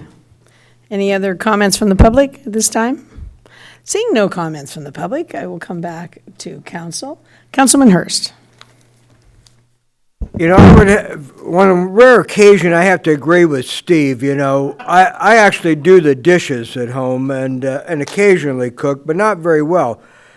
And I used to be a gardener, and I don't know what happened recently, but I guess it was 30 years of teaching gardening, and so I agree with the concept that this is a learning opportunity that is lifelong, and since it's going to involve a whole lot of students, not just one class at Starlight, but rotating a lot of students in, and be a feeder program for other schools. I'm sorry that our friends from the school district aren't here tonight to hear the good news, but I would move that we allocate $100,000 to this very worthy cause that's going to improve the community in ways we don't even know at this time. But it will be an improvement. I'll second it. Thank you. So we have a motion and a second. Hurst and Garcia. All right, any other comments in regards to this? Mayor Pro Tem? Yeah, I'm really in support of this effort. At first I didn't have my the information until it got relayed during the last meeting, and because of our obesity in our community, including myself, and not knowing, how to cook, how to translate, from the community garden to the kitchen aspect of it. I think it's going to be a wonderful program, and to transition, hopefully a lot of the kids through virtual or getting to the kitchen, I think is going to be a really good success. And it's going to be one of those partnerships like we do in public works with the school district. One function that does work, and we work together, that we transition all the second or third graders through the recycling program. That's one of the highlights of our community. We work together, and I hope, in this venue, we can do the same. Thank you. Councilman Dutra. Thank you. I also want to say I'm first of all glad I got a vote on this. This is something that I really support. I went on the tour. I think this is great for our community. I kind of want to second what the Mayor Pro Tem said about, we face obesity here in our community. We faced, health issues, diabetes. Teaching our young kids to eat healthy is really important. I lost my father to heart disease. It's something why I changed my life and really kind of, watch what I put in my mouth, except during the pandemic, but try to get back on track. But I think that, we have to do also better what we feed our kids in the schools, because we give a piece of pizza and say this covers dairy, vegetables. And that's not true. We got to also, watch what we're serving our youth currently. So hopefully this will help jumpstart maybe healthier food within our schools for our students. So thank you, and I'm very supportive of this. Okay, yes. Okay. I just want to make sure everybody gets to speak. Go ahead.